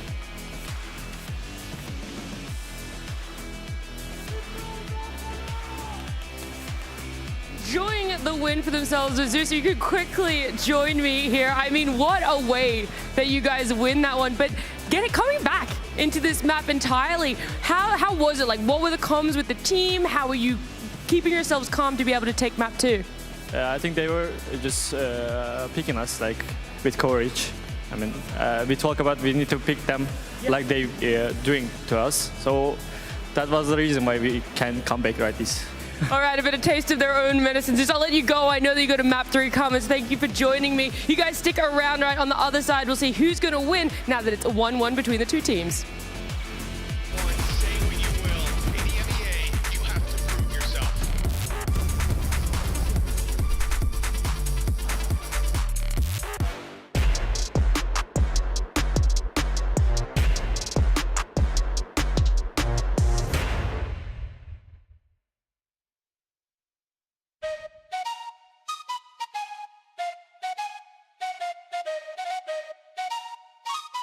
Let's go.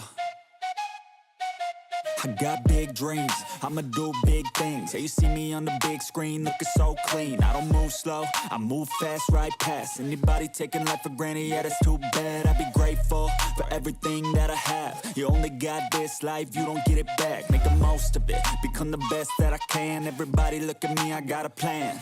You gotta work hard, play hard, do it from the start. Cause how you do anything is everything is art. Stay consistent and do it every day. Don't let fatigue get in your way. Cause 10% of something is better than nothing. You better do something if you wanna be something. I can feel my stomach rumbling, I'm hungry. Big things coming, I ain't bluffing, yeah.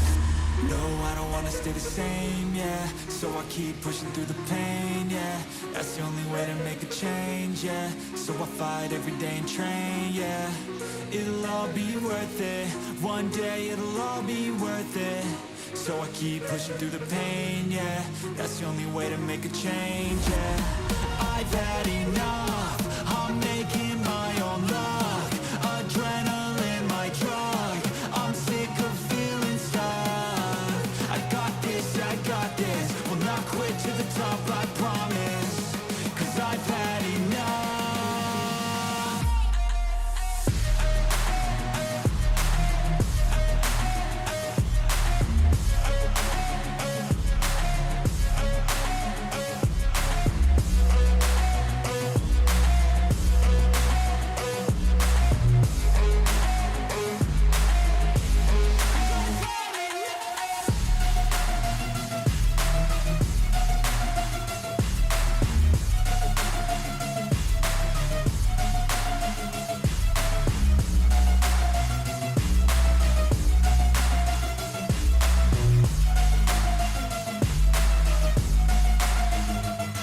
Better watch out, I'm on the climb to the crown. In my prime right now, hear me loud, I've been spitting for a while now. All by myself, independent DIY now. Don't need no help, I've been beating out labels and money and budgets, it's funny. I do all the work, yeah, keep it 100. I fight for my dreams, I would die for these things. I believe in myself, I refuse to be weak, I like to build things.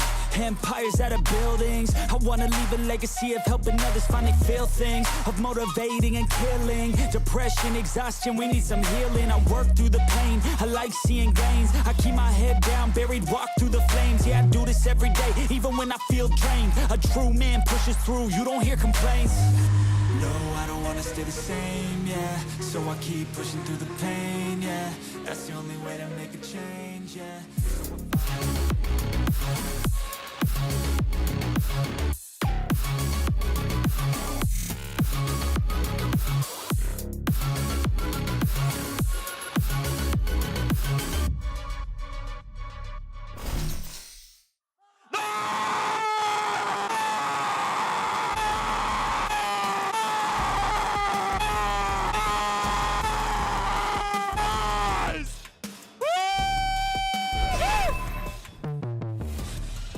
headphone user warning, by the way. I had one in too, but FUT was absolutely feeling it. This is what we wanted to see. We wanted to see them dust off that first map, get back into it, into the saddle, get that aggression, and take Gentlemates to map number 3. It looked like that screaming was being looped, but it actually was a bunch of different clips of Yesterday just giving it absolute energy on the stage, which is exactly what we wanted to see. And, you know, I kind of mentioned that teeing up into this map, you know, getting comfortable, getting, you know, hyped, being able to bring back that energy, and that's what they were able to do throughout that second map.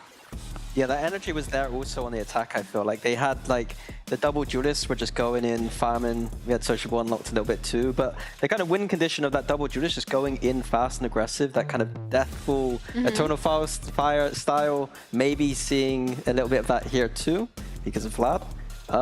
Yeah, it worked really well. And that's exactly what we wanted to see. And if anything, we touched upon it earlier before the match even started, saying, like, we need FUT to be aggressive because that is their key to success. So it's working out, and we got to see that from them.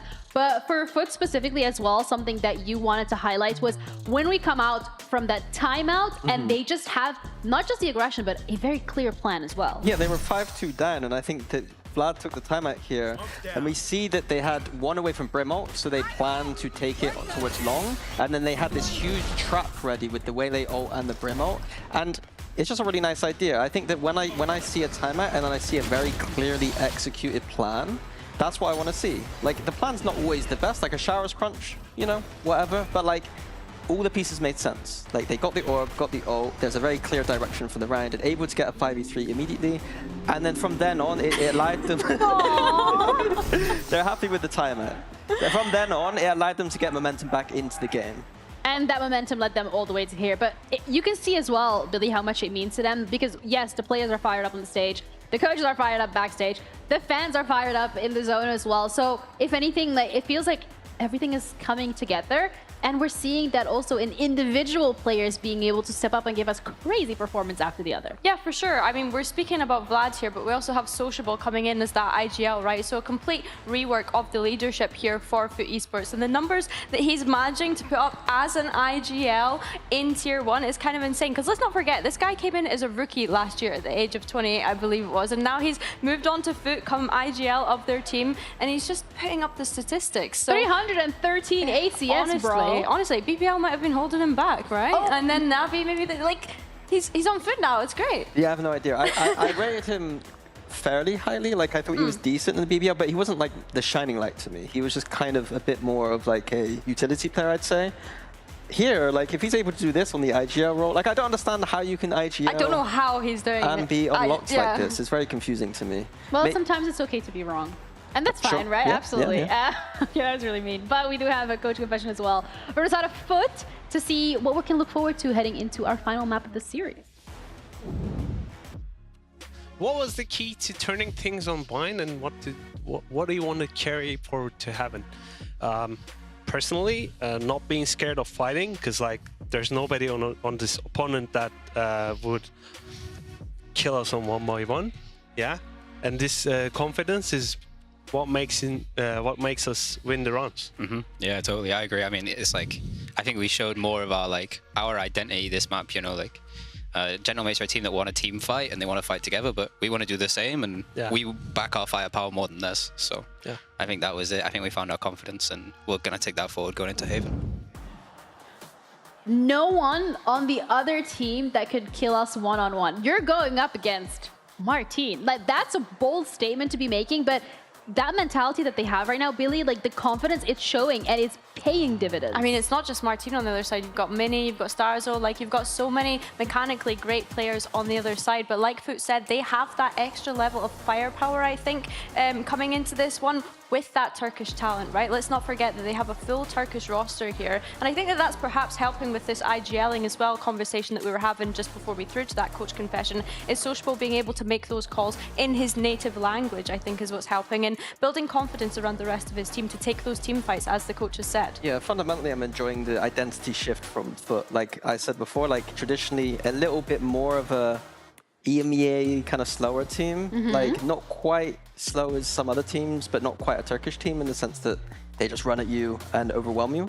And now it's just all firepower, full death ball firepower, and that is how to play this meta, especially if you have a little bit of inexperience on your team. And we're going on to Haven, and we want to continue seeing that trend from FUT, but also, of course, for Gentlemate's side of things.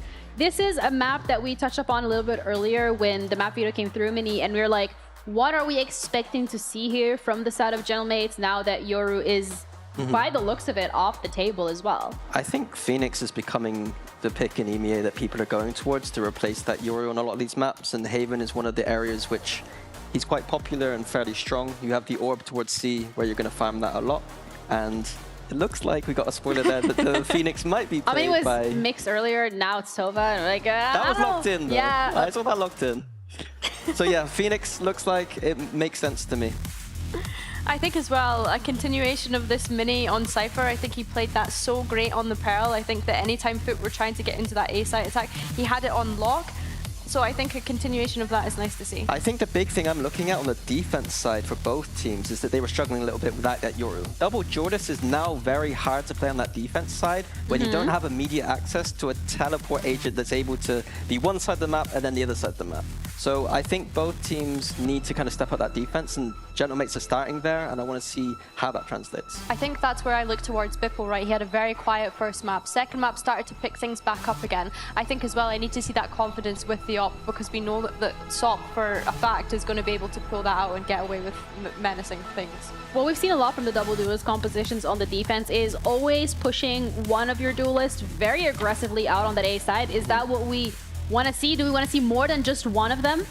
I want to see aggression all over this map. Like, I want to see people pushing down C, down middle, getting that A control, just doing anything aggressive to inform the rotations. You don't have that get out of jail free Yoru card anymore, so you need information in other ways, and that is by pushing. I think a good thing for FUT here as well, though, is the fact that they're going to have that Killjoy turret to take that information for them, whether they're leaving that propped up on C.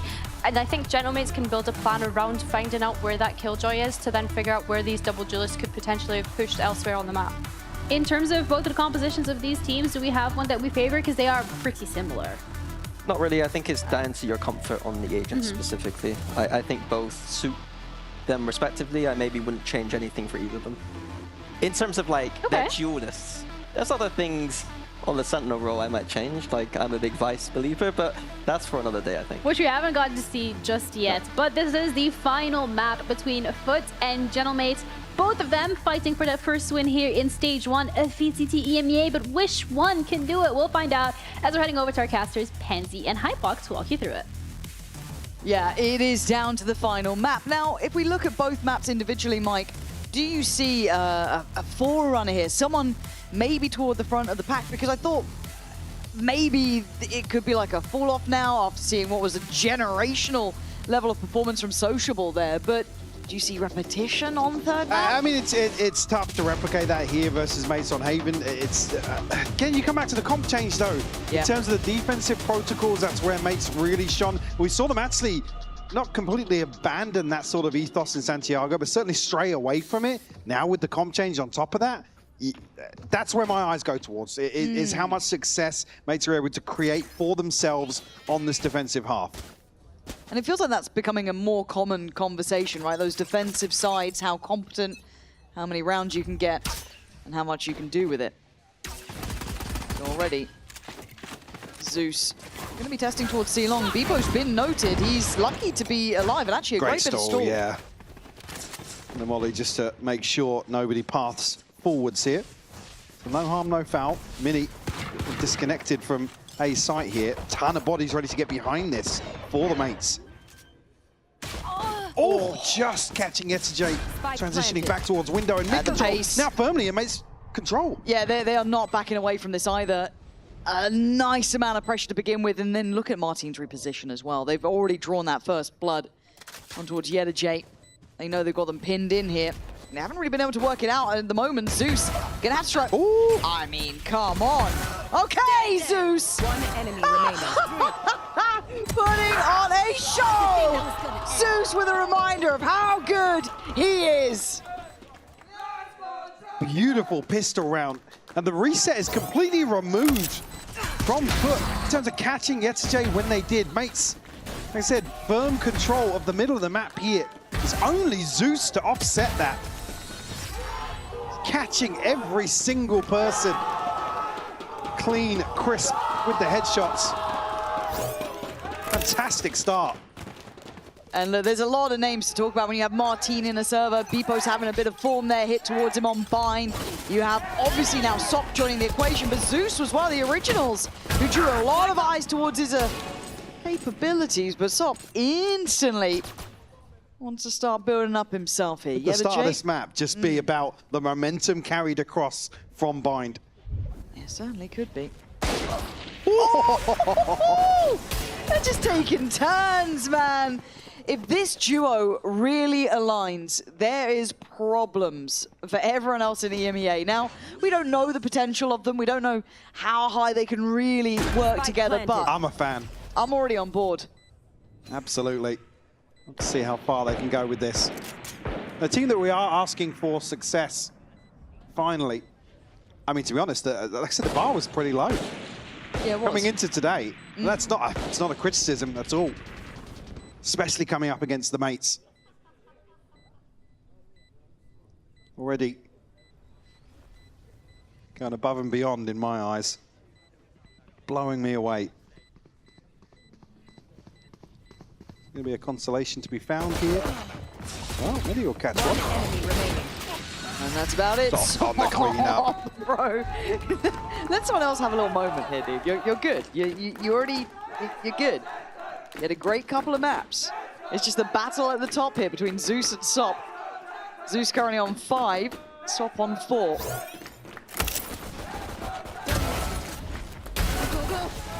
The catch on Starzo, the very last frame. And only 2 kills going in mate's favour so far. Zeus and Sop already great progress. Zeus actually just won away in this 3rd round. Chance to go forwards once more. Only 2 members of mates here to hold down the fort, and Zeus might just invest his ultimate to set things in motion here. Exploration elsewhere. Beepo and Martin going forwards. I might just go for the confirmation on the drone here. Gonna be forced out of sight. Yeah, okay, sight's theirs. Plant should be up next. Quick clear towards quad. Yeah, they're gonna have that down, but it is gonna be that flank, right? This is gonna be something that YNJ has to consider. Spike planted. Currently playing from sewer. Turret is not gonna be a problem. Who's gonna be in charge of this? I mean, you've got to be concerned. YNJ is going back and having a look. Doesn't quite see anyone yet, but they are close. Close enough to be a problem. Yeah, okay, he's gonna be able to back away, but they now know that someone's there. You can already see on the case, he's gonna be cross delete. Gonna catch Martin, follow up, score 8 from cross delete. And this is a powerful look from FUT. Everyone on the same page. Confidence sky high. And Mini is being toyed with. Sop to close, but FUT all 5 online. Running away with the start of Haven here. A bonus conversion, 4 left standing. A solid foundation. Again, on the half that you expect, I'd say historically, expect mates to really be in control of. Maybe to slow things down, manipulate the map. First round here that they're actively pushing forwards. Bro, he's going to save, bro. Nice. It's good. Lad can't believe his eyes. Sop on 6, Zeus on 6. Who breaks ahead here between these two? Sop going to put down a 5. So you're going to have to slow the roll a little. Opportunity for Zeus to potentially take over. This Cliff, got to be careful, not get caught here. Can't make it out of that one. Akbar the Drone, he actually has to concede a ton of space. Yeah, social hunting.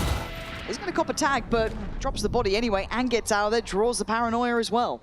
Yeah, big tool to be invested just to force him away. Oh, cross delete. They catch Starzo, they keep going in. Zeus is gonna, I think, take the lead now. And this just looks simple, in zone, flawless. And now they're shooting bodies. Yeah. Well, you live by the sword. You die by the sword. Yeah. All fair here down on the stage.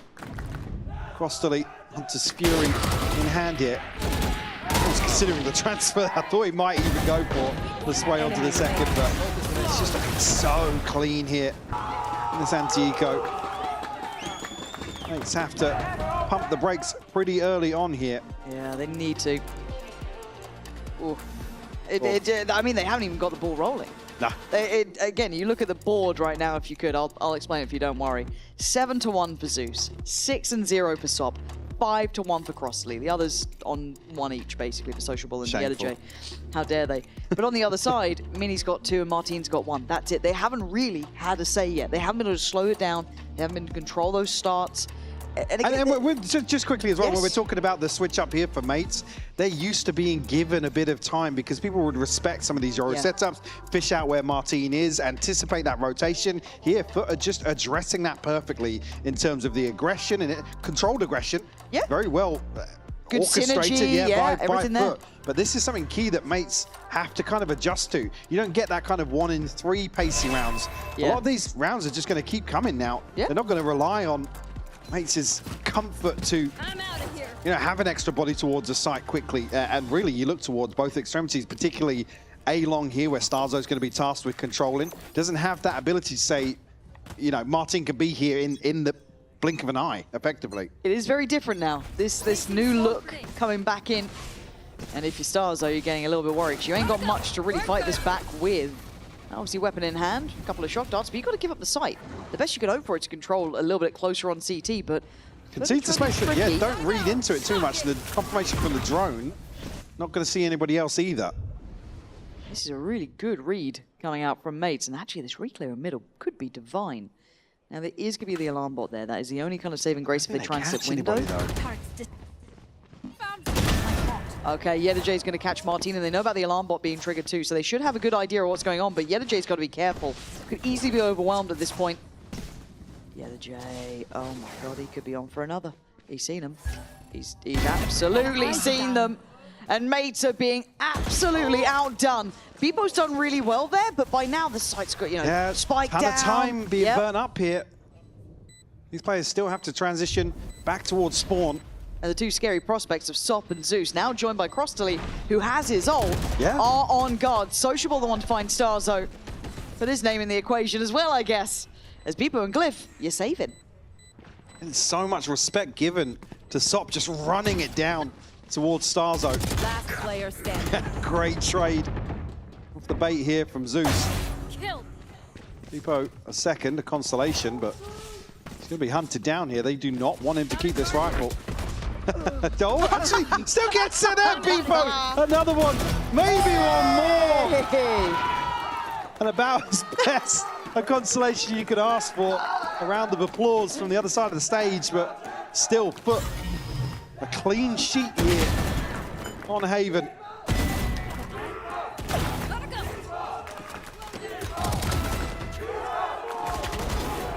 Many positives here in terms of its opening stretch of rounds, but Bebo will find one at least. Got his ult.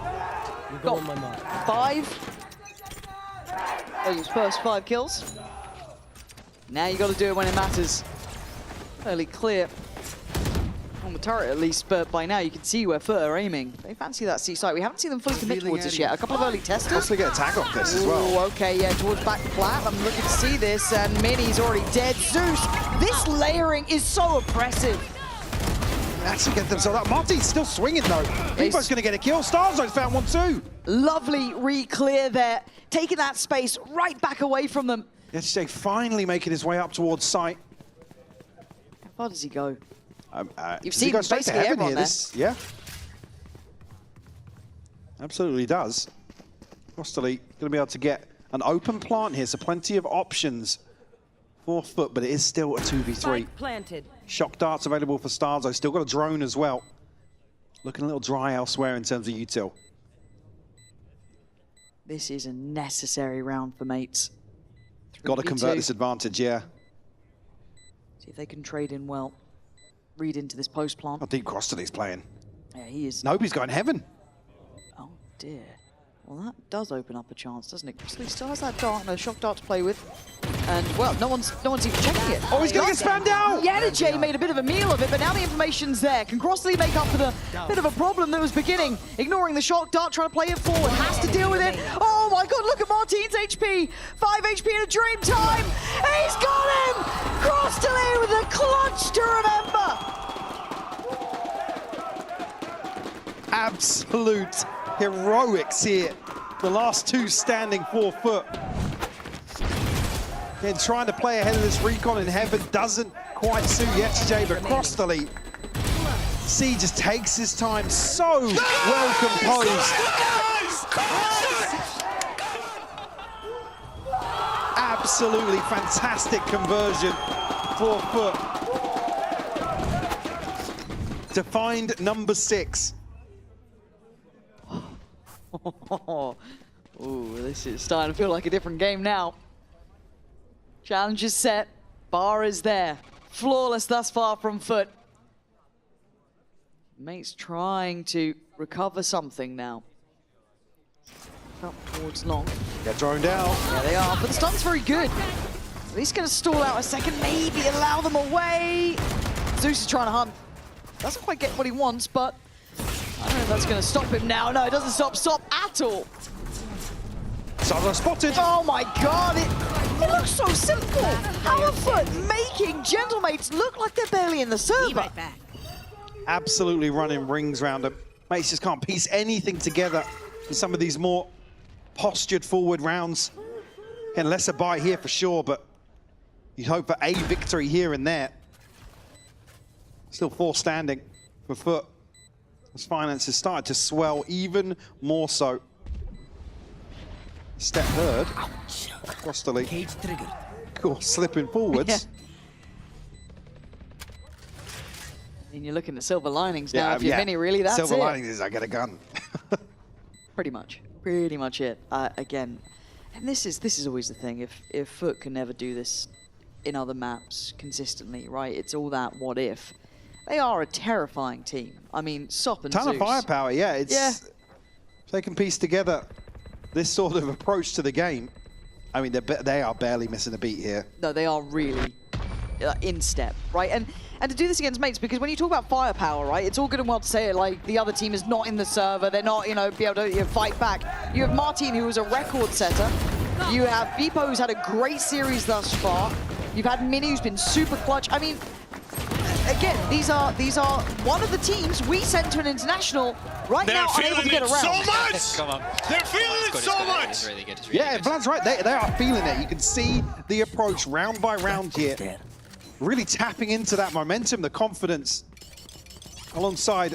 I mean, you can't even really single anybody out here. I mean, yes, Zeus is top of the board, but everybody's stepping up to the plate here. Absolute flow state right now. Big fan. Huge fan of this. Towards long, they try go walking. Beepo. First big win. Can they catch YetJ? That's the first pod we haven't seen really go on their side for a moment here. They actually going to leave Martin down long as well. I like that. Sop lost in the source. Starzo's handled him. They put a lot of bodies behind this. It's actually worked out. Zeus, oh my god, just goes into the fire, and Martin, Starzo answer back. A flawless of their own. So the first clean engagement found here by Mates, but unfortunately can't find a response within this round. Yeah, Mates on the board at least. You can't even really fault the setup here. They're ready to leapfrog behind this. Perfect molly from Martin as well. He's him up really perfectly to spam into this smoke. Hunter's Fury available here for Costly once more. Sop. Let's have his as well. On the other side, 3 ultimates to play with for Mates. Early paranoia step forward. He's stepping forwards. I don't know what I'm seeing here. Sop trying to stay slippery and actually get a little bit closer. So, watching this guy play, it feels like a different game. Starzo trying to calm things down here. Looking to the sky for answers. Maybe he'll find something. Double stack though towards Garage. That's going to be brutal to go into. Mini and Martin. Oh my god, the timing. Looking for a time to flash out here. They're going to be behind this though. Oh, it's a panic flash, but it's a good one. But it's only a 1-for-1. Now Beepo's joining on the action. They have no idea until now, but it's a bit messy. Oh, Mini's kind of Zeus still alive. I don't know what's just happened. That felt topsy-turvy from start to end. Now the camera finally paying off here. Crossley spotted. I mean, Beepo's down to 30. Still got some time left to play with. Still ahead of 30 seconds. No, okay, okay. Proactive movement here from Mates to find number 2.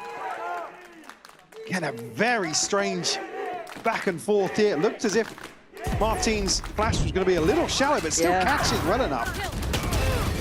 It's taken a lot of bravado to go back in on these fights, a lot of doubling down on aggression, playing it forward. Bebo's done really well here to ignite something. A little bit frustrating for FUT. They were on that real high note. Now they need to kind of get things back in check, readdress the game. This is where you don't want to see them overheat, right? Riding that confidence a little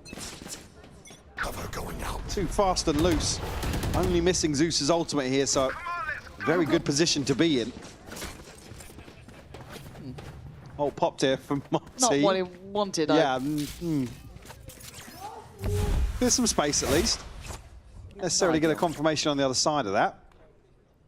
But immediately pivoting into a 4-man walk down mid. And just around the other side. Crossley's on a Sheriff. This was, look how close these rounds have been. It's turned out that he's going to have a Sheriff. Mini going to strike first again. Top now on red alert, but here comes the pain of it all. Bebo's gone down this time, which could be a problem. Starzo's still in the case, still going to do damage. Looking to do more, 8 bullets. Spike. And Sop on 8 HP, dealt with. Mates taking the fight to FUT. Had enough of being dictated to. Sociable and Yedajay. There's a lot of players down here. This is not going to be an easy run. The Glyph. timing of that peak is beautiful. Oh, it's lovely. Mates right back into things now. It's only 3 rounds short, but the way they're doing this is a really good indicator. Takes a lot to invest into some of these sorts of set pieces. Mates showing that they're not going to back down too easily here on Haven. And the 3rd in succession. Great catch on Sociable here. Just as he's about to press the corner. Come on, boys, let's go! Martin. Bebo desperately trying to rally the troops. Sitting at 11 and 7. Doing God's work right now for Mates. Keeping them in some of these rounds. And he feels like a bit of a difference maker here in my mind as well, because we haven't seen him be this sort of player. You've kind of depended on your Minis, your Martins, right? That little Eminem combo. But Bebo right here, really up, active, aggressive, and that aggression has got them these 3 rounds. Now, obviously on the other side for FUT, if you're part of the coaching staff, there are answers to aggression, right? There normally is. It does certainly take the wind out of FUT sails, and I'm looking at their money as well, Mike. I think they'll be able to fashion a buy, but it's going to be lacking in certain areas. Certainly will. Do have a few tools to offset that. Certainly need to find their footing once more, whether or not Mates continue with this sort of proactivity. There's a different flavour than what we've seen previously. And don't necessarily get the same opportunities with Martin popping an ult and clearing all that space early on towards lobby. On the side of Mates, it's just Bebo and Glyph. Everybody else a little too far away from the ultimates to see them. Still 2 rifles here for FUT. A little bit to fight with. Sop's got ult as well, so if you throw it into the mix, you might get something, but there's got to be a reason why, right? Go, go, go. Read here as well as FUT try and find this space towards B. Starzo wisely backing away. Oh, Zeus took a load of damage on that, though. Still going to stay on the rifle, but the ult is popped for Sop, and going to beat the flash, doesn't check the corner. Glyph gets away with daylight robbery, and gets a follow-up. Devastating for Sop on that, just trying to be quick with it, but Martin back in the space. Good trade. Yeah, the J2v2, Zeus slips through, and now suddenly there's problems. Mini is normally so clutch, though. Got himself a 1v2 here. Zeus down to 45 HP. Going to allow Yetche to take a deeper position, and Zeus might even just get forwards. He gives it to Mini. Yeah, that was a mistake. Mini is going to make something of this now. Has to find Yedajay. Mini progressing towards backside. Looking towards long. Checking backside. To consider where the plant's for now. Checked every corner, but that time is going to command what he must do here. Half now achieved. Yedajay, Yedajay. You got to check, and he does! Plays it well, keeps his cool. Takes away Mini's chances. It nearly gets away. It was so close. With daylight robbery here. That mental count still. Yetche springs the trap.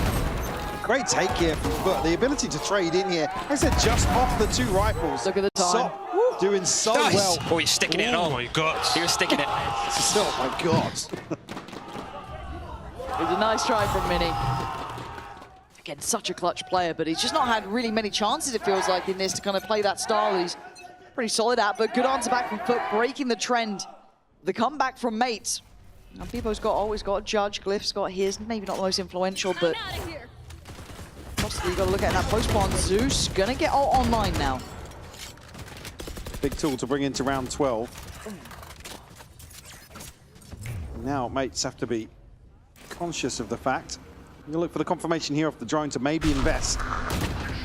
TP into the backlines here. Actually, that will connect. Crafting a little deeper. I'm not sure if he's going to be caught, but actually the reveal there from Starzo nearly paying off. Yeah, but now the Hunter's Fury could be an issue as well. That's being sent down. God, A lot's going on here. This is going to get messy. Garage is littered with players. Mini on a drive-by! How have you landed that? Zeus is deleted. The plant going to go down, but cautiously, carefully. Yeta J cleared. Clip, great with it. And look at Sociable, 1 HP, man. That's brutal. Still got the paranoia for Glyph. Plenty of tools to be played with here for Mates. They're playing it patient. There goes the paranoia, and here goes Beepo, going to take away Crossley. And now Sociable dead in a blink of an eye. Recovery is there. Rounds to be made. Yeah. And such impact from Beepo. Finding number 4 here, crucial to Mate's success. See them up to maybe find another response in the second half, but FUT playing lights out here, Lauren.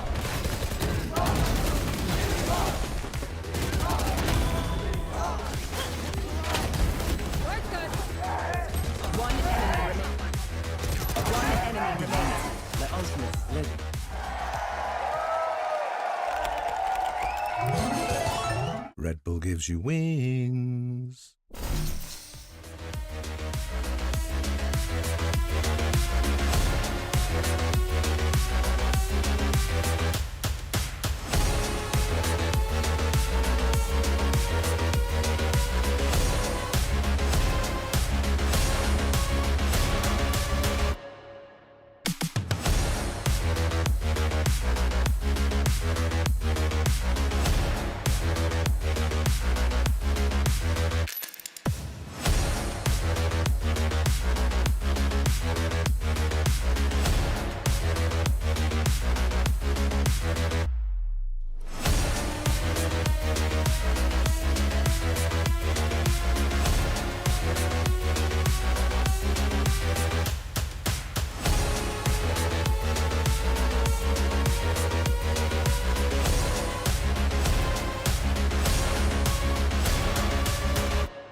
Well, at 8-4, it is anyone's game. FUT came out, I mean, at a ungodly pace. It was the Zeus SOP show, but then Crossley comes in.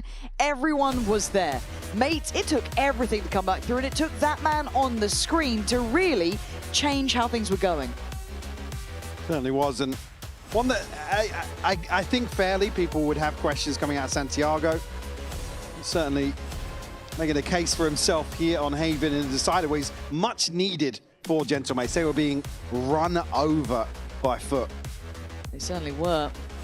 Within touching distance of potentially a victory for FUT, this could be huge. Again, read that line. The last VCT game FUT won was 246 days ago. That's been quite a drought. You'd love to start stage 1 win here with a win against Mates of all people. One of the 3 teams we sent through to an international. Imagine that scalp, but they're not there yet. Yes, in the lead, but this pistol could be incredibly influential, and Mates already have the sign. FUT respecting this for the time being. Spam from SOP maybe trying to catch something and trying to bait FUT forwards here on this initial tap, but it will just allow them to fully group outside in the spawn. The pause now to cut sound. Mates love doing this. You see why it works. Absolutely works. Let's allow a little bit of time, though, for them potentially to go on those back lines, but already a setup is there. It's a little unorthodox on the pistol. Gonna let this one run right down and actually give plenty of time for FUT to send bodies towards the flank, deal with some of this util, and open up the possibilities in terms of a retake. Yeah, this is really weird. Because this is a lot of time to pass. 30 seconds left. I now know it. Okay. Util back in place, I guess, as well for mates. Mini needs to be ready for this. I like that they broke the trip and they've gone back around. It's drawn. Yeah, because they had the time to do so. Yeah, it's a bit of an odd read, but let's see how it actually pans out here. Oh, the timing on this. Starzo just turns away.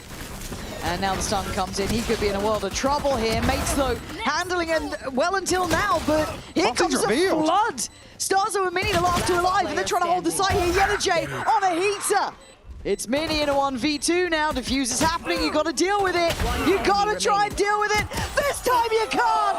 YellowJ does it right back to him. Managing to work it out, getting all four. Big round for YellowJ. The clean up here. Mates desperately trying to make FUT sweat here in the pistol. Maintaining composure was something that's really impressed me today is FUT's ability to shine under pressure. Some of these more chaotic rounds. The stick here and the headshot for YellowJ.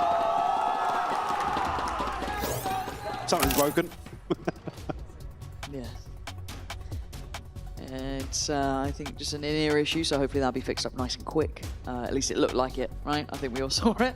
But at this point, that is dangerous, right? Seeing that sort of round fall their way, FUT are within touching distance. 9 rounds, you can imagine they could potentially get this one as well with that better purchase coming in, full shields as well. For mates, just a sheriff. It's going to be Mini who want to try and do some damage here.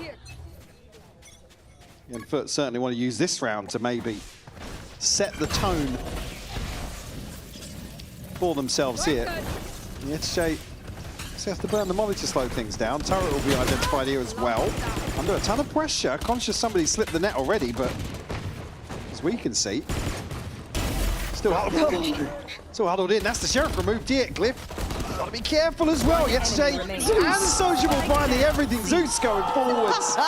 No fear, man. He's just running around looking for bodies. The confidence brimming here for FUT. Double digits found.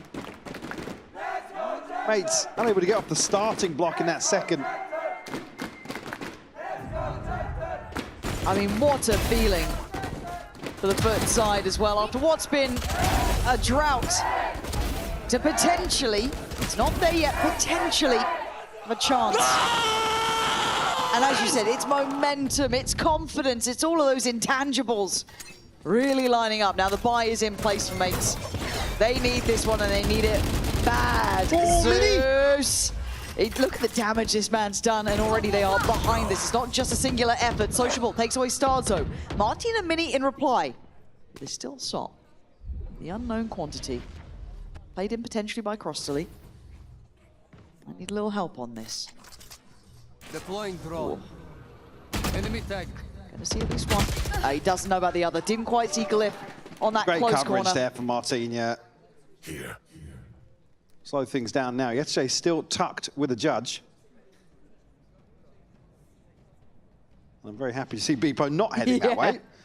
Good choice. But does open the map up a little bit, and with some space to play into. YellowJ's still not moving. Silly. How many? Let you get one. One. There we go. One and done. That's fine. 3 alive would be great. Upgrade somewhere for him. Yep. There we go. All right, YellowJ. Surely not. 1v3. Martin's got ult. You got the paranoia still. Beepo still alive.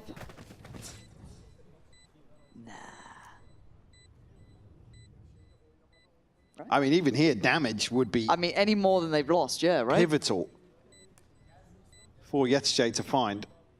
Doubt it's going to be another bonus conversion for FUT, though. No. So maybe just keep them interested here. I mean, nobody really suffering considering how the previous went for FUT.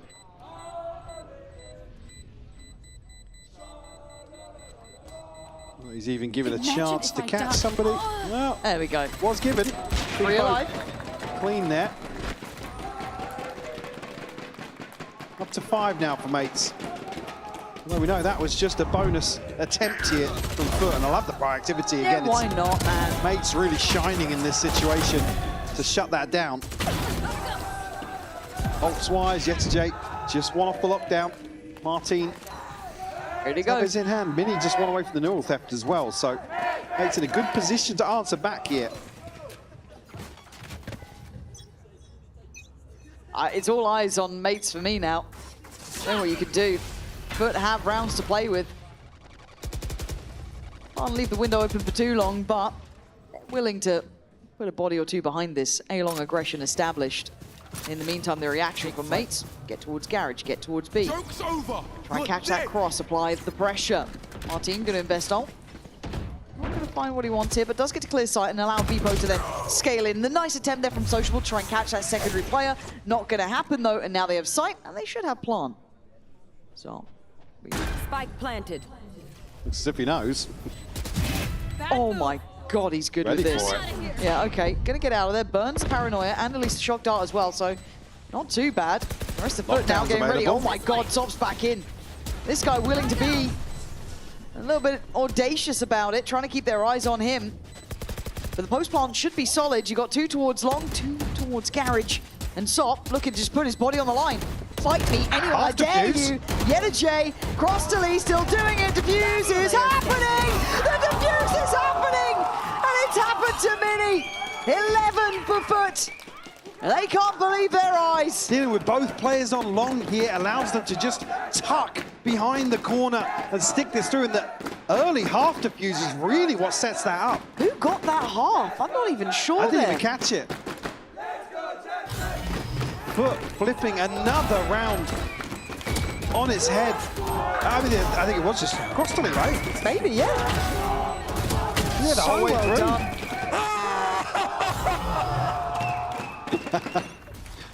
But living up to the energy on the stage as well. Yeah, they're going for this one. Smelling blood in the water here, Mates. I mean, Bipo is trying. He is trying to put up some form here for them. Still a buy to be had, lacking in certain areas, though. Starzo is going to be on that stinger. It'll be harder to make it work, and Sop getting curious. They are not taking the hand off the try and throat dig Mini out. Mini's got his work cut out here. The tall order. 3 players, potentially. Gonna get straight up behind this. The plant will come through on 8. Spike And Yetajay planted. does have a lockdown here, so it could force them into the waiting arms of this flank. Still got that trip though. Still got a little bit of info. I say a little and certainly not a lot, but there goes the ult and here goes Oh no! Oh, he didn't catch him! Oh no, this could be a disaster. Glyph and Mini trying to make up for that one. Gonna hold on to that back line as best they can. Zeus is still around though, but he's in danger. Dealt with and put to bed. Bloody hell, that was on a knife's edge. Even with Mini not catching that, they still can't dig out Starzo. God, The Glyph Hunter's putting some Fury, yeah, work. Glyph. Such a crucial kill to find. Mates will be given number 6 here in flawless fashion. Crazy sequence of events. God, the second he missed that, I thought it was done. I thought they had just enough room to just run it down, but Glyph with the catch, then Mini gets there in time. Ooh. That could have fallen apart there and then. Now with the broken buyback in FUT, not going to feel comfortable here. No big ults to bank on either, so it's Guardian, Vandal still with Zeus, but that's it. So a big chance for Mates to really turn the screws, bring that scoreline back to something reasonable to work with. I mean, score on the side, yeah, the finances don't really suit trading round for round here in this sort of situation for the Mates. Flash over the top here. Give them access towards Long. And Sop needs 2 to find his ult. The shorty in hand.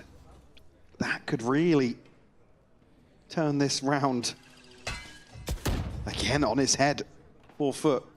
Not to ask of just the shorty though, right?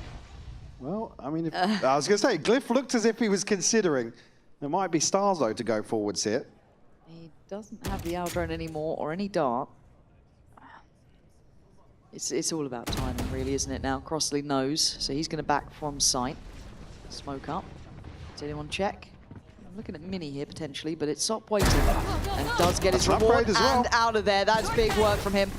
Now that feels a bit smaller. It feels like it's only on the A site, and this gets pretty uncomfortable for Mates. But again, you're looking at Zeus and Sop, and Zeus has found Martine.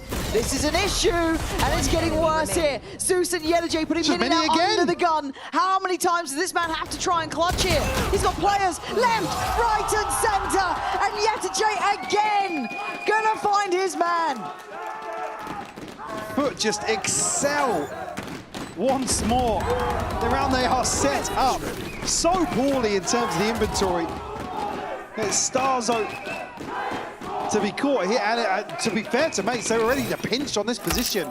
But it's so slippery here to get back out with the rifle. God. Crucial catch from Zeus as well. Doing well, doing so well. Damn, FUT look fantastic.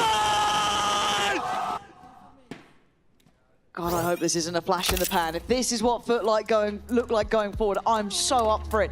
Mates with a bit of a panic timeout now. It was looking like they were back in action. They were doing all right, couple of good rounds here and there, but it's not been enough. Been lacking consistency here in terms of Mates' ability to slow down some of these rounds, really get control. That was kind of the cornerstone of their approach, was solid fundamentals and very robust setups. They haven't really shone on the defense here on Haven. And obviously now struggling to piece things together on the attack as well. As you said, yeah, Zeus, Sop, and Sociable. Crossley just 2 away from another Hunter's Fury himself. The other side for Mates, it's only the TP for Glyph. Beepo, the next closest. No more rounds accosted for on series point here. Not something I thought I would be saying today. You and me both, and not like this. Not in this fashion. Close on Haven as well. God.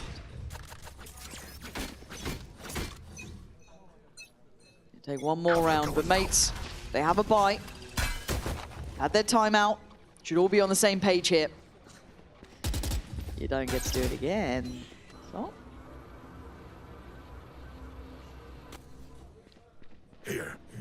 Go towards B. First time we're really seeing Mates explore this option. Issue being with Zeus's ult, they can really twist the knife here. If they huddle into some of these tighter spots. Sociable's coming back to check, and he's been quiet about it. And they want to get further, and he's got a little bit of a line to play from. And now down to 3, it's problems for Mates. Glyph does well, securing them that B site. Plant's now in, still. 2 ults to play with, Sops and Zeus's. Big opportunity here for FUT to close this out here and now. Yeah, Starzo wants more. Don't think it's what he can hope for here. That's brilliant though. Sop going to be denied. Brilliance from Starzo. Putting this on his shoulders if he has to. Beepo is waiting as well. Gets outdone by Zeus, and now just Starzo. Intended as well. On the captain's shoulders.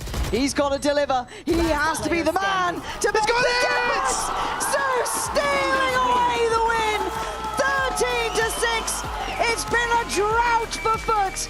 But what an oasis of a victory! Absolutely sensational from FUT today to topple Mates here in the opening series.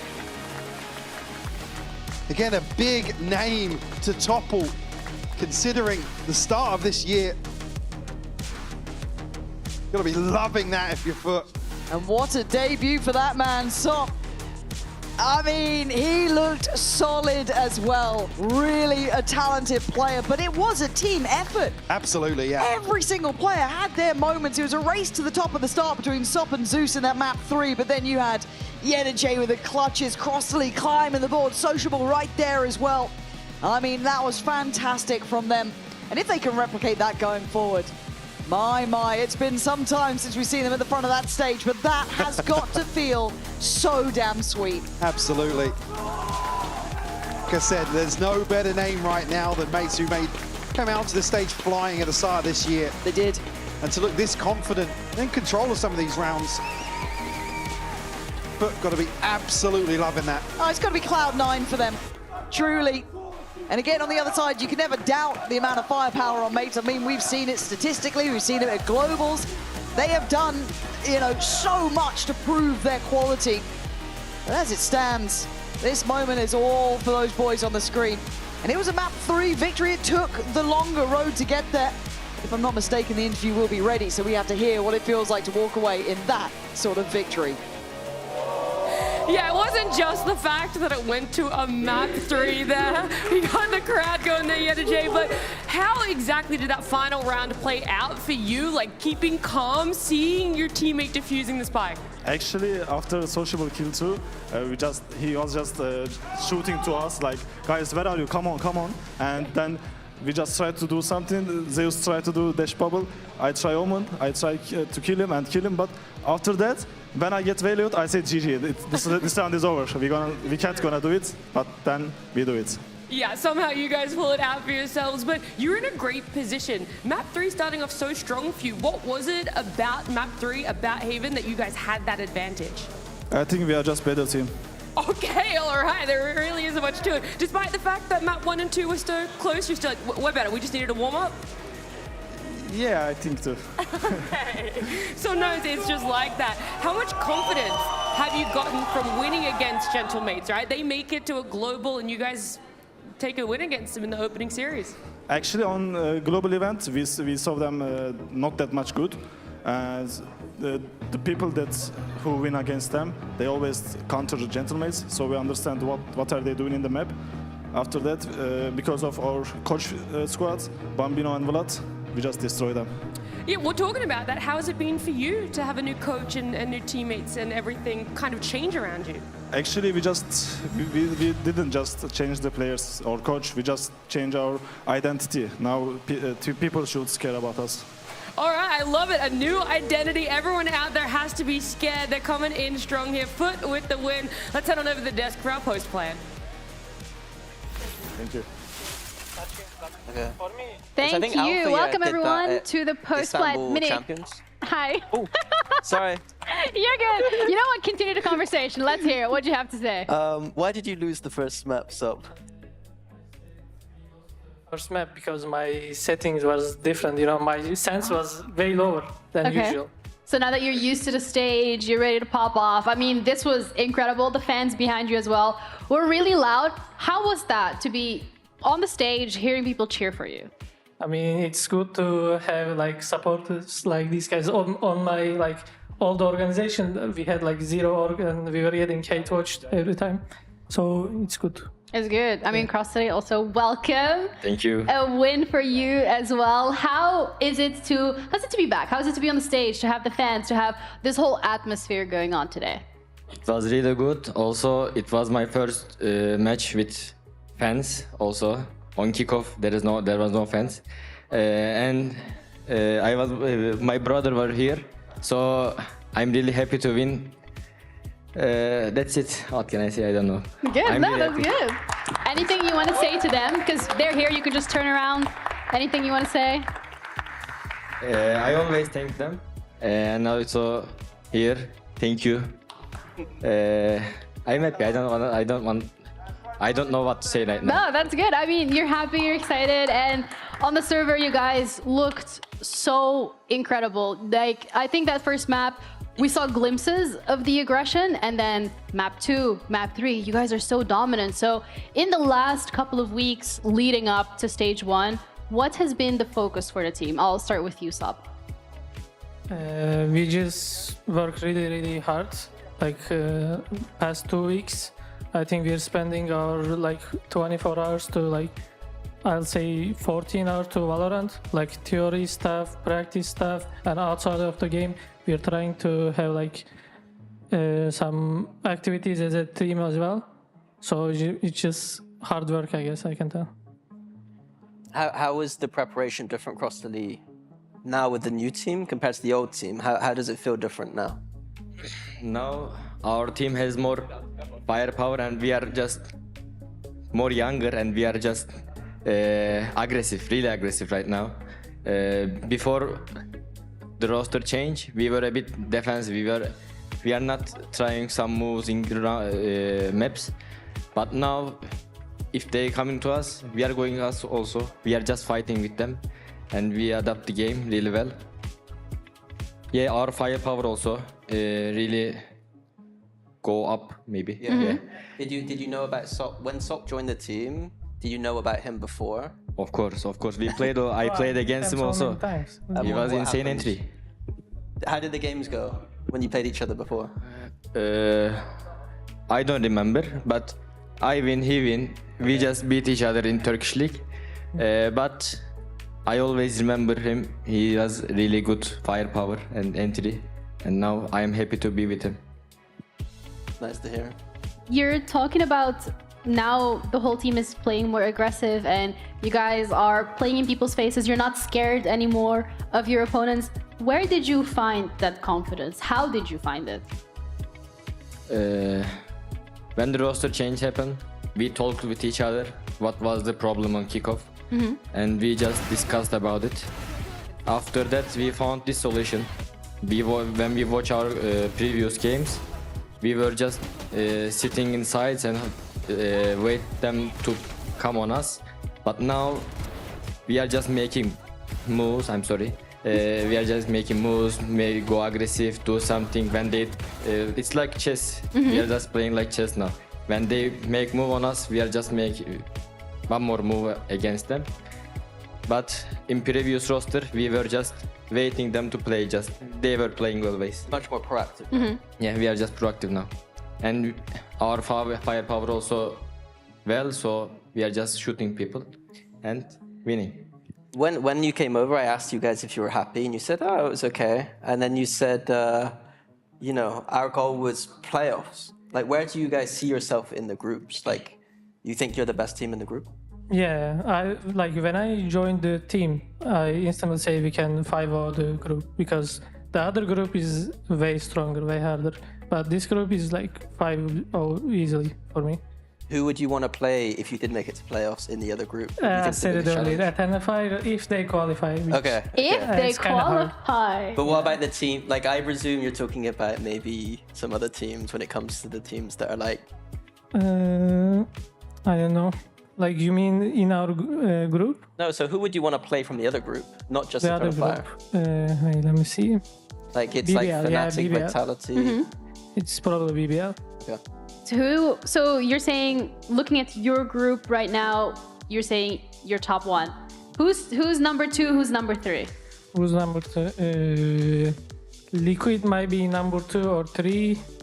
I don't know, but KC, Navi is bad. Heretics maybe 2 and Liquid 3. Okay. Yeah. Crystali, you wanna? Maybe Liquid 2, Heretics 3, Gentlemates 4, KC 5, Navi 6. Okay, that's like a very accurate. I mean, if we can maybe bring up the other group as well, I would like to have your opinion on that too, in terms of who do you think is going to be coming through? We'll bring that up at any... Oh, there we go. So, from Group Omega, who do you think will be top 3? Like, the top 3, no, Fnatic, Vitality, BBL. Okay. Actually, yeah. Yeah, BBL, Vitality, and Fnatic, yeah. All right. I agree. I like that. I mean, you guys are very straight to the point, very honest about it, but I also want to know, in terms of being able to come here on day 1, stage 1, new revamp, there were a lot of questions as how to perform. Was there any nerves going up against Gentlemates? Because they were just in Santiago. They were seed number 2 that we sent there after kickoff. Were you maybe a little worried? Oh, they were in Santiago because like Martin carried them. Or he just have like life week, I guess. I don't know. Okay. Crystali, were you a little nervous? No? When we play kickoff, they beat us, and on kickoff we didn't get any win. So I wanna get my revenge. So that game was important for me, and the first match of groups is always important for me, and we get our revenge and we start with win. So it's really good. Do you think the Euro nerf was a big issue for Gentlemates? Yeah, Yeah, of course. for Gentlemates, and I guess it's gonna be an issue for BBR also, but we'll see tomorrow. What do you think those teams will do to that? We're seeing a lot of Phoenix. Like, where do you see the duelists? What kind of duelists do you expect? I mean, they either go Neon Veil or Neon Chamber. I feel like, I don't know about Phoenix. I don't think it's that strong. You know? I think people should use Chamber instead of Phoenix. I like this guy a lot. Okay. I already liked you. I like you even more. I always sit here and I'm talking about Chamber. It could be good, and then nobody plays it, and I'm like. Well, now he has to play it first, and then you can like him even more. We're just gonna quote him. Yeah, you need to play it. Yeah, we'll see. Although his Neon's too good, it's fine. He can Neon. You win some, you lose some, but you guys won today, and I want to say again, congratulations. I know how important this is, and it really does paint the picture for the rest of stage 1, so I hope you guys are very proud of yourselves. Thank you for joining for the interview. That's it from us for today. We're gonna be back again tomorrow, same time, same place, so enjoy the rest of your evening. We're gonna leave you with a Razor end of day highlight, and English is really difficult. Bye guys, have a good night.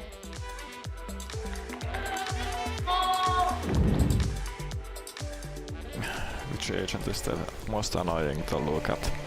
The Reina has a lot of hair, so it's easy target. The Chamber has a haircut like me. Who is he talking to, kurwa?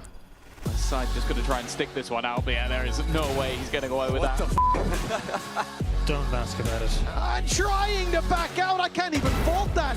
No, he's low. West side is just tearing them a new one. Guys, what's happening? Guys, the defense, but they're fighting out in mid. Extensions, that snake bites gone into the abyss, but then Sayonara. Nice, boys. They haven't seen him. Turning their back to him, but running around, and Durka's got two. Now puts the pressure on. Durka's deleted the defense. Nice. Nattia Derke. Yeah, Derke, nice. Be the hero when he can. Be a nice job from Sayonara. Yalla. Ara on that flank, but they are well aware of it. And while any flank you have, Durka has one better. Sayonara with a triple to close. Debut complete. All right, we've got the Gentlemates fans in the house for sure. We've got some booing going on too. Kind of forgot that that's how they liked her. Let's see, but Zeus still swinging. God, speaking about swinging, man, there's that impact. Nice! Nice! The problems could begin, but the crossfire is still holding. What are you doing? What are you doing? Of course! He's going to put a little flare on it too! Again, FUT have their work cut out. Soft and frostily. It's not landing. 6-7! Oh my god! Oh my god! 6-7! 6-7! Oh my god! This one's sociable! Putting in work! Zeus needs this! Wants this! Gets this! FUT still alive! And Crossley the one to strike, but Beepo again still in the fight. It's the flash as well. That might get Crossley towards half. He's got him. Beepo in 4. Let's fucking go! Come on! He is a delight to watch, and so's that on the right. Sociable outdoing them all. He's going to go down, but Saab swings in. The spike's still not blocked though, and 8 seconds ain't much to play with. There's no way you're doing that.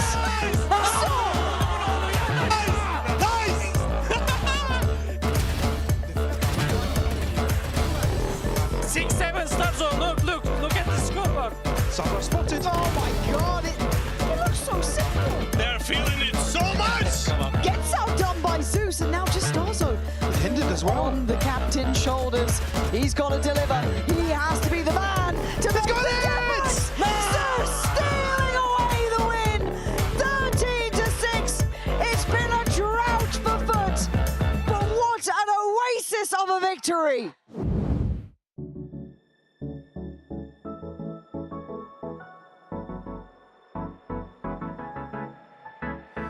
Let's do something crazy, get a bit wild today, cause we don't do this every day and we deserve it. Life is so amazing, nothing is in our way. Baby, let's fly away. Do you feel it? Is your heart rushing the way my heart's rushing when you take it all in? Baby, this is where we come alive. Do you feel it? Take the world by storm, 'cause you and I can't believe it took so long to realize what makes us come alive. Oh.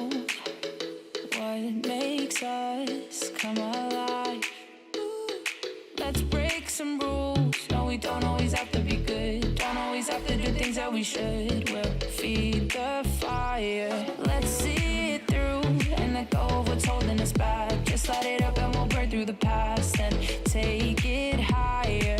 Is your heart rushing the way my heart's rushing when you take it all in? Baby, this is where we come alive. Do you feel it? Take the world by storm, just you and I. You and I. Can't believe it took so long to realize. This is where we come alive. Do you feel it? Take the world by storm, just you and I. Can't believe it took so long to realize what makes us, makes us, makes us. This is where we come alive. Do you feel it? Take the world by storm, just you and I. Can't believe it took so long to realize what makes us, makes us come alive.